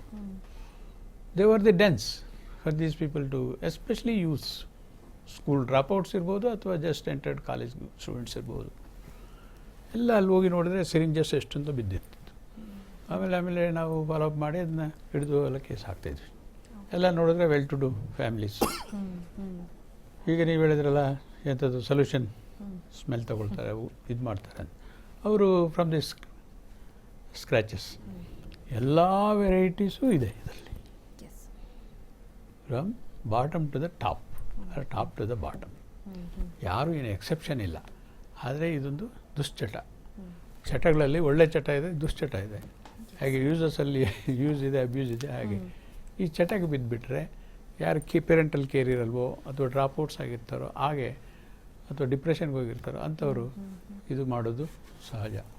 ಅದಕ್ಕೆ ಅವ್ರಿಗೆ ಮಾನವೀಯತೆ ದೃಷ್ಟಿಯಿಂದ ನೋಡಿದ್ರೆ ಮೆಡಿಕಲ್ ರಿಹ್ಯಾಬಿಲಿಟೇಷನ್ ಬೇಕು ಅಥವಾ ಕೌನ್ಸಿಲಿಂಗ್ ಬೇಕಾಗುತ್ತೆ. ಬಟ್ ಯಾರಿಗೆ ಬಿಗಿನರ್ಸ್ಗೆ, ಇಲ್ಲಿ ಹಾರ್ಡ್ ಕೋರ್ಗೆ ಅಷ್ಟೇ ಗಟ್ಟಿ ಪ್ರಮಾಣದ ಒಂದು ಶಿಕ್ಷೆ ಬೇಕಾಗುತ್ತೆ.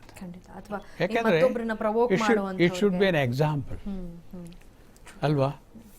ಎಕ್ಸಾಂಪಲ್ ಆದರೆ ಈಗ ನಾವು ಬಡ್ಡಿಂಗ್ ಮತ್ತು ಬಿಗಿನರ್ಸ್ ಇರ್ತಾರೆ, ಅವರು is not a good thing and it marks our career ಅಂತಂದರೆ who will venture out, because that is the bread butter jam.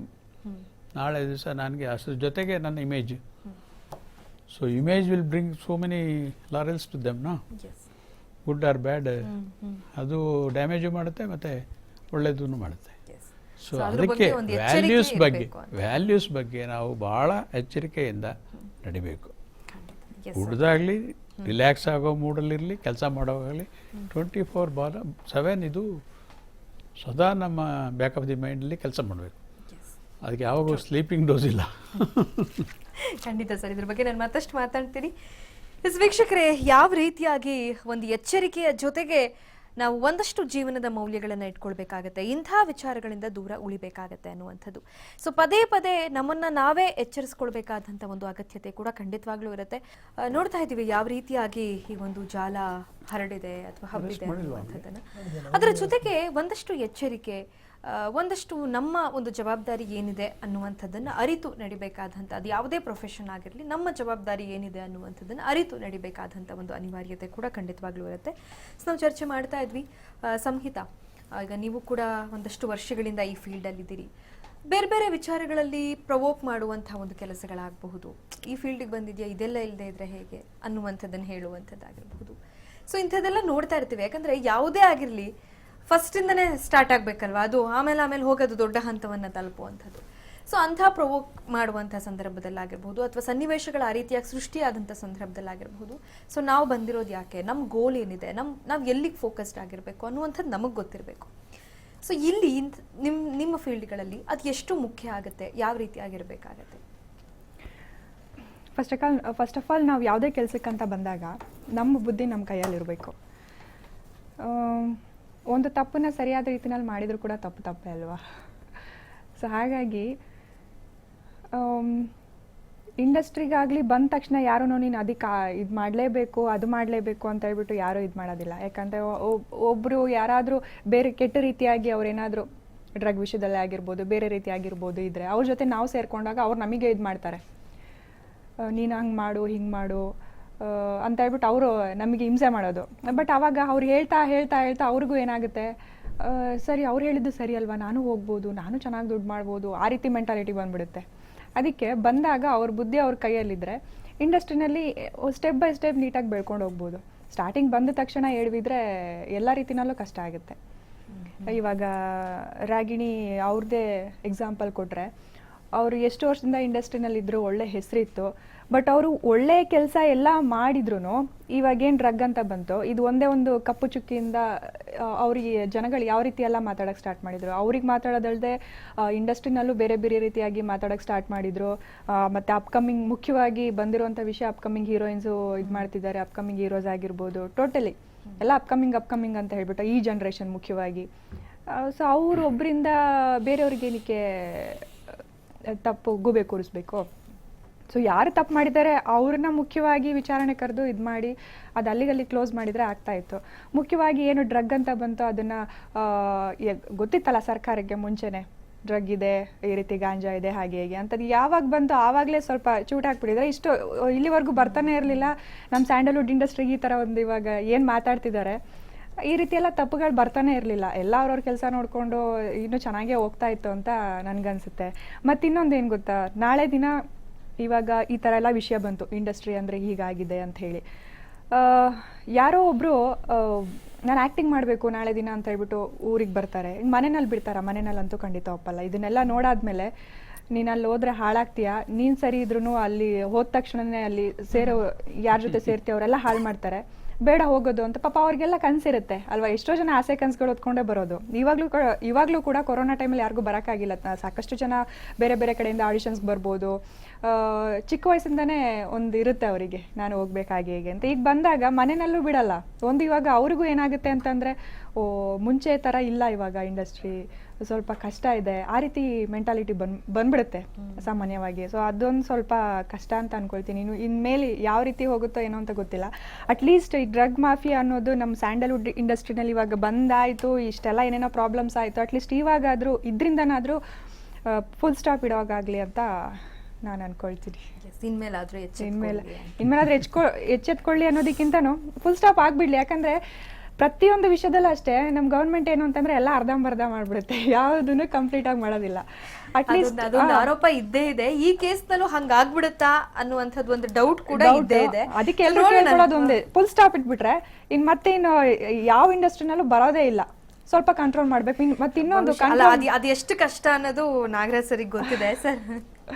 ಏನಿಲ್ಲ, ಸುಮಿತಾ ಅವ್ರು ಹೇಳಿದ್ದಕ್ಕೆ ಒಂದು ಮಾತು ಹೇಳಬೇಕಂತ ಬಂತು ಮನಸ್ಸಿಗೆ. ಏನಂದರೆ ಸಾಕಷ್ಟು ಜನ ಆಸ್ಪಿರೆಂಟ್ಸ್ ಇರ್ತಾರೆ, even children are aspirants of becoming big heroes ಅಂತ. ನನ್ನ ಸ್ವಂತ ಮೊಮ್ಮಗಳ ವಿಷಯನೇ ತಗೊಂಡ್ರೆ ಅವಳಿಗಿನ್ನೂ 8 ವರ್ಷ. ಹಾಗೆ ಅವರು ಕೊಲೀಗ್ಸ್ ಜೊತೆ, ಅವರ ಫಾದರ್ ಕೊಲೀಗ್ಸ್ ಜೊತೆ ಎಲ್ಲ ಬಂದು ಮಾತಾಡುವಾಗ ಅವಳು ಒಳ್ಳೆ ಆ್ಯಕ್ಟ್ ಮಾಡ್ತಾಳೆ, ಒಳ್ಳೆ ಸ್ವರ ಇದೆ, ಹಾಗೆ ಹೀಗೆ ಅಂತೆಲ್ಲ ಅವರು ಇವಳಿಗೆ ಹೇಳಿದಾಗ ಇವಳು ಹೇಳಿದ್ದಾರೆ, ಅವರು ಸಜೆಸ್ಟ್ ಮಾಡಿದ್ದಾರೆ, yes you have to go to Bombay for to learn the acting ಅಂತ. ಅವಳು ಹೇಳಿದ್ದಾಳೆ, Bombay is a bomb city, why should I go there, I go to Manhattans ಅಂದಿದ್ದಾಳೆ. I go to Manhattans. ನನಗೆ ಶಾಕ್ ಆಯಿತು. ನಮಗೆ ಸರಿಯಾಗಿ ನಾನು ನೋಡಿದ್ದೀನಿ ಅಫ್ಕೋರ್ಸು, ಬಟ್ ಏನಪ್ಪ ಇದು 8 ವರ್ಷದೊಳಗೆ ಯಾರು ಪಾಠ ಮಾಡಿದ್ರು? ಆ ಒಂದು ಮಟ್ಟದಲ್ಲಿ ಇದ್ದಾರೆ ಇವಾಗ. ನಾನು ಇವರೇ ಅಪ್ಗ್ರೇಡೆಡ್ ಆಗಿದ್ದಾರೆ ಅಂತ ನಾನು ಈಗಿನ younger generation, especially the children are much ahead of us. ಆದರೆ ಒಳ್ಳೆಯದು ಗೊತ್ತಿದೆ ಅವ್ರಿಗೆ, ಕೆಟ್ಟದ್ದು ಗೊತ್ತಿದೆ. It's good, but which is good, which is bad ಅಂತ ಹೇಳೋದು. See this is N I opener for all of us. But ನಾವು ಅಂಡರ್ ಎಸ್ಟಿಮೇಟ್ ಮಾಡಬಾರ್ದು, ಅವರಿಗೆ ಎನ್ಕರೇಜ್ ಮಾಡಬೇಕು, but in a proper way. So ಯಾವುದೇ ಫೀಲ್ಡ್ ಆದರೂ ಇಂಥದ್ದು ಇದ್ದೇ ಇರುತ್ತೆ ಅಂತ. ಈಗ ನಾವು ಒಂದು ಕ್ರೀಡಾ ಲೋಕ ತಗೊಳ್ಳೋಣ, ಯಾವುದೇ ಫೀಲ್ಡ್ ಆಗಲಿ, ಅಲ್ಲಿ ಬೇಡದ್ದು ಇರುತ್ತೆ, ಬೇಕಾಗಿರೋದು ಇರುತ್ತೆ. ಬಟ್ ಯಾವುದನ್ನು ನಾವು ಆಯ್ಕೆ ಮಾಡ್ಕೊಳ್ಬೇಕು, ನಮ್ಮ ಪ್ರಯಾರಿಟೀಸ್ ಏನು ಅನ್ನುವಂಥ ಒಂದು ಬುದ್ಧಿವಂತಿಕೆ ಪ್ರತಿಯೊಬ್ಬರಲ್ಲೂ ಇರಬೇಕಾಗತ್ತೆ ಅಂತ ಹೇಳಿ. ಈಗ ಭೂಮಿಕಾ ಅವರೇ, ನಿಮಗೆ ಗೊತ್ತಿರಬಹುದು, ಇದೇ ವಿಚಾರದಲ್ಲಿ ಅಕ್ರಮ ಸಂಪತ್ತು ಅಥವಾ ಅಕ್ರಮ ಗಳಿಕೆ ಅನ್ನುವಂಥ ಒಂದು ವಿಚಾರಗಳು ಕೂಡ ಓಡಾಡ್ತಾ ಇದೆ. ಜಗ್ಗೇಶ್ ಅವರು ಕೋಟ್ ಮಾಡಿದ ಹಾಗೆ, ಅಥವಾ ಅವ್ರು ಟ್ವೀಟ್ ಮಾಡಿ ಒಂದು ಬೇಸರವನ್ನು, ಒಂದು ಆಕ್ರೋಶವನ್ನು ವ್ಯಕ್ತಪಡಿಸಿದ್ರು. ಅಂದರೆ ನಾವೆಲ್ಲ ಎಷ್ಟು ಕಷ್ಟಪಟ್ಟು ಈ ಸ್ಟೇಜಿಗೆ ಬರೋದಕ್ಕೆ ನಾವು ಪಟ್ಟಿರೋ ಕಷ್ಟ ಎಷ್ಟಿದೆ, ಬಟ್ ಈಗೆಲ್ಲ ಸುಲಭವಾಗಿ ಸಿಗಬೇಕು ಮತ್ತು ಸುಲಭವಾಗಿ ದಕ್ಕಿಸ್ಕೊಳ್ತಿದ್ದಾರೆ. ನಾವು 30-40 ಫಿಲಮ್ ಮಾಡಿದ್ರು ಪ್ರೊಡ್ಯೂಸರ್ಸ್ ಮನೆ ಮುಂದೆ ಕ್ಯೂ ನಿಲ್ತಿದ್ವಿ, ಆಮೇಲೆ ಹೋಗಿ ರೇಷನ್ ಅಂಗಡಿ ಮುಂದೆ ಕ್ಯೂ ನಿಂತಿದ್ವಿ. ಬಟ್ ಇವತ್ತೊಂದು 2 ಫಿಲಮ್ ಮಾಡ್ತಾರೆ, ಲಕ್ಸುರಿ ಲೈಫ್ಗಳು, ಕುಬೇರನ ಮಕ್ಕಳಾಗ್ಬಿಡ್ತಾರೆ ಅಂತ ಹೇಳೋರು ಹೇಳ್ತಾರೆ. ಅಂದರೆ ಎಲ್ಲೋ ಒಂದು ಕಡೆ ಎಲ್ಲ ಬೇಗ ಬೇಕು, ಬೇಗ ದಕ್ಕಿಸ್ಕೊಳ್ಬೇಕು, ಮತ್ತು ಆಪ್ಷನ್ಸ್ ಇದೆ, ಯಾಕೆ ಕಷ್ಟಪಟ್ಟು ಅಷ್ಟು ದೂರ ಹೋಗಬೇಕು, ಇಲ್ಲೇ ಇದೆಯಲ್ಲ, ಇಲ್ಲೇ ತಗೋಬೇಕು. ಆಪರ್ಚುನಿಟೀಸ್ ಜಾಸ್ತಿ ಇದೆ, ಇತ್ತೀಚೆಗೆ ಬರೋರಿಗೆ ಆಪರ್ಚುನಿಟೀಸ್ ಜಾಸ್ತಿ ಇದೆ. ಆ್ಯಂಡ್ ನಾವೆಲ್ಲ ಸಿನಿಮಾ ಇಂಡಸ್ಟ್ರಿಗೆ ಬಂದಾಗ ಫೋಟೋ ಇಟ್ಕೊಂಡು ಎಲ್ಲ ಆಫೀಸಿಗೆ ಯಾರು ಆಫೀಸಿಗೆ ಕರೀತಾರೆ ಆಫೀಸ್ಗೆ ಹೋಗ್ಬೇಕಾಗಿತ್ತು, ಒಂದು ಫೋಟೋ ಇಟ್ಕೊಂಡು. auditions ಅವಾಗ ಈ ತರ attend ಮೇಲ್ ಮಾಡ್ಬೇಕಿತ್ತು. ಮಾಡೋದಾಗ್ಲಿ ಅಥವಾ ವಾಟ್ಸ್ಆಪ್ ಮಾಡೋದಾಗ್ಲಿ ಏನೂ ಇರ್ಲಿಲ್ಲ. ಫೋಟೋ ಇಟ್ಕೊಂಡು ಹೋಗ್ಬೇಕಾಗಿತ್ತು, ನಿಮ್ಗೆ ಫೋಟೋಸ್ ಬೇಕಾಗಿತ್ತು. ಅಲ್ಲಿ ಅದು ಎಷ್ಟು ಬೆಳಗಿಂದ ಸಂಜೆವರೆಗೆಲ್ಲ ಒಂದ್ಸಲ ಕಾಯಿಸೋರು, ಒಂದಷ್ಟು ಜನ ಕರೆದಿರ್ತಾ ಇದ್ರಲ್ಲ ಆಡಿಷನ್ಗೆ, ಒಂದಷ್ಟು ಜನ ನಾವು ಅಲ್ಲಿವರೆಗೂ ಪೇಷನ್ಸ್ ಇಂದ ಕಾಯ್ಬೇಕು. ಸೊ ಆ ಥರ ಇರ್ತಾ ಇತ್ತು. ಆ್ಯಂಡ್ ದುಡ್ಡಿನ ವಿಷಯ ಬಂದಾಗ ನಮಗೆ ಲೈಕ್ ಪೇಮೆಂಟ್ ಕೂಡ ಕಮ್ಮಿ ಸಿಗ್ತಾ ಇತ್ತು, ಅವ್ರು ಕೊಟ್ಟಷ್ಟು ಇಸ್ಕೋಬೇಕಾಗಿತ್ತು. ಇವಾಗ ಹಂಗಲ್ಲ, ಇವಾಗ ಡಿಮಾಂಡ್ ಮಾಡ್ತಾರೆ, ಫಸ್ಟ್ ಸಿನಿಮಾದಲ್ಲೇ ಡಿಮಾಂಡ್ ಮಾಡ್ತಾರೆ ನಂಗೆ ಇಷ್ಟು ಬೇಕು ಅಂತ. ಸೊ ಅದೆಲ್ಲ ತುಂಬ ನಡೀತಾ ಇದೆ. ಸಮ್ಟೈಮ್ಸ್ ನಮಗೆ ಬೇಜಾರಾಗುತ್ತೆ, ನಾವು ಇಷ್ಟು ವರ್ಷ ಆಯ್ತು ಇಂಡಸ್ಟ್ರಿಗೆ ಬಂದು, ಮೊನ್ನೆ ಬಂದಿರೋರಿಗೆ ನಾವು ತಗೊಳೋದಕ್ಕಿಂತ ಎಷ್ಟೋ ಪಟ್ಟು ಜಾಸ್ತಿ ಪೇಮೆಂಟ್ ಕೊಡ್ತಾ ಇದ್ದಾರೆ ಅಂದಾಗ ಯಾರಿಗೇ ಆಗಲಿ ಬೇಜಾರಾಗೇ ಆಗುತ್ತಲ್ವಾ. ಸರ್ ನಮ್ಗೇನು ಟ್ಯಾಲೆಂಟ್ ಇಲ್ವಾ ಅಂತ ನಮ್ಗೆ ಸಮ್ಟೈಮ್ಸ್ ಅನ್ಸುತ್ತೆ, ಟ್ಯಾಲೆಂಟ್ ಇಲ್ವಾ ನಮಗೆ ಅಂತ ಅನ್ಸುತ್ತೆ. ನಮಗೆ ಸಿನಿಮಾ ಕೊಟ್ಟು ನಾವು ಆ್ಯಕ್ಟ್ ಮಾಡಲ್ವಾ, ನಮ್ಮ ಕೆಲಸ ಮಾಡ್ತೀವಿ. ಆ್ಯಂಡ್ ಮುಂಚೆ ನಾವು ಸಿನಿಮಾ ಸೆಟ್ಗೆ ಹೋದಾಗ ಹೋಗಿದ ತಕ್ಷಣ ಫಸ್ಟ್ ಡೈರೆಕ್ಟರ್ ಯಾರಿರ್ತಾರೆ ಅವ್ರಿಗೆ ನಮಸ್ಕಾರ ಮಾಡ್ತಾ ಇದ್ವಿ, ಕ್ಯಾಮ್ರಾಗೆ ನಮಸ್ಕಾರ ಮಾಡ್ತಾ ಇದ್ವಿ, ಮೇಕಪ್ ಕೂರೋಕ್ಕಿಂತ ಮುಂಚೆ ಮೇಕಪ್ಗೆ ನಮಸ್ಕಾರ ಮಾಡ್ತಾ ಇದ್ವಿ, ಇದೆಲ್ಲ ಮಾಡ್ತಾ ಇದ್ವಿ. ಒಂದು ಸಿಸ್ಟಮೆಟಿಕ್ ಆಗಿ ಹೋಗ್ತಾ ಇತ್ತು, ಶಿಸ್ತಿತ್ತು. ಬಟ್ ಇವಾಗ ಅದಿಲ್ಲ.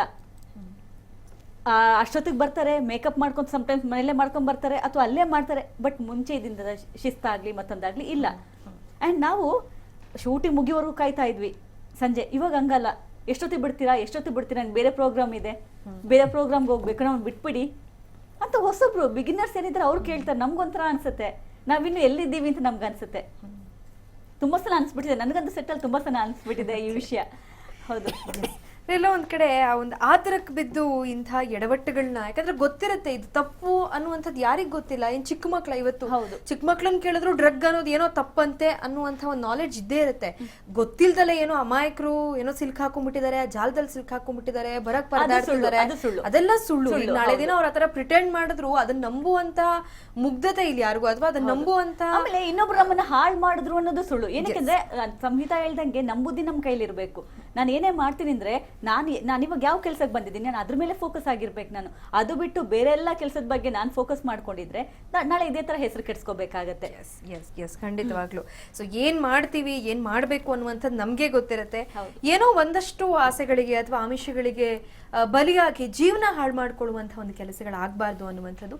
ಎಸ್ ರೋಹಿತ್ ಅವರೇ, ಈ ವಿಚಾರಗಳಲ್ಲಿ ಒಂದು ಎಚ್ಚರಿಕೆಯನ್ನು ಮೂಡಿಸ್ಬೇಕಾಗತ್ತೆ, ಒಂದು ಅರಿವನ್ನ, ಒಂದು ಜಾಗೃತಿ ಮೂಡಿಸುವಂತಹ ಒಂದು ಕೆಲಸವನ್ನ ಪ್ರತಿ ಹಂತದಲ್ಲೂ ಮಾಡ್ಕೊಳ್ಬೇಕಾಗತ್ತೆ ಅಂತ. ಯಾಕಂದ್ರೆ ಒಂದು ಏನೋ ಹೇಳಿ ಅದು ಅಲ್ಲಿಗೆ ನಿಂತು ಹೋಗುವಂಥ ಒಂದು ಪ್ರೋಸೆಸ್ ಆಗಬಾರ್ದು. ನಿರಂತರವಾಗಿ ಜಾಗೃತಿ ಮೂಡಿಸುವಂಥ ಒಂದು ಕೆಲಸಗಳಿರಬೇಕು. ಒಂದು ಯಾರು ಇದನ್ನ ಮಾಡ್ತಾರೆ ಅಥವಾ ಈ ಜಾಲ ಏನಿದೆ, ಈ ಮಾಫಿಯಾ ಏನಿದೆ, ಇದೆಲ್ಲವನ್ನ ಮಟ್ಟ ಹಾಕುವಂಥ ಕೆಲಸ ಒಂದು ಕಡೆ ಆಗಬೇಕು. ಅದರ ಜೊತೆಗೆ ಜಾಗೃತಿ ಮೂಡಿಸುವಂಥ ಒಂದು ಕೆಲಸ ಆಗಬೇಕು. ಏನಾಗಬಹುದು, ಯಾವ ರೀತಿಯಾಗಿ ಜಾಗೃತಿಯನ್ನು ಮೂಡಿಸಬಹುದು, ಕಾನೂನಾತ್ಮಕವಾಗಿ ಇದು ಎಷ್ಟು ಕಠಿಣವಾದಂಥ ಶಿಕ್ಷೆ ಇದೆ ಅನ್ನುವಂಥದ್ದು ಪ್ರತಿಯೊಬ್ಬರಲ್ಲೂ ಕೂಡ ಅರಿವು ಮೂಡಿಸುವಂಥ ರೀತಿಯಲ್ಲಿ ಏನು ಮಾಡಬಹುದು?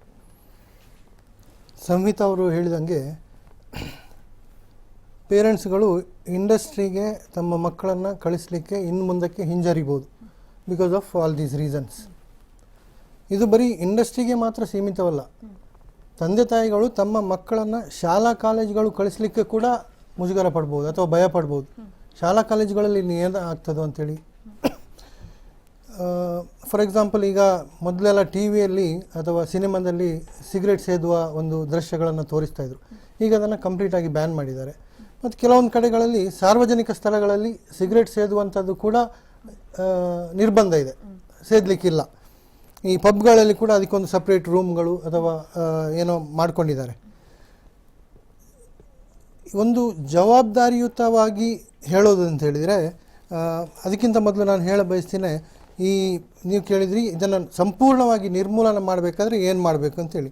ನಾವು ಇದರ ಬಗ್ಗೆ ಈ NDPS ಆ್ಯಕ್ಟಲ್ಲಿರುವ ಪನಿಷ್ಮೆಂಟ್ ಏನಿದೆ ಅದರ ಬಗ್ಗೆ ಸ್ವಲ್ಪ ತಿಳ್ಕೊಳ್ಬೇಕಾಗುತ್ತೆ.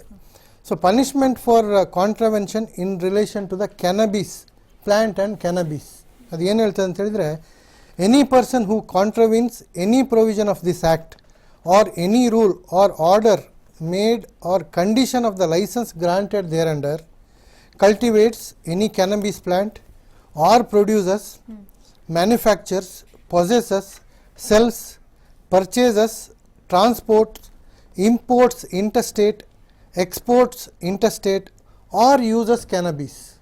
uses cannabis ಅಂತೇಳಿ ಒಂದು ವರ್ಡ್ ಇದೆ ಇದರಲ್ಲಿ, ಇದಕ್ಕೆ ಕೂಡ ಪನಿಷ್ಮೆಂಟ್ ಇದೆ. ನಾವು ಇದರ ಡೆಫಿನೇಷನ್ ಕ್ಲಾಸ್ ನೋಡಿದಾಗ ಕ್ಯಾನಬೀಸ್ ಇದು ಏನು ಹೇಳ್ತದೆ ಅಂತ ಹೇಳಿದರೆ,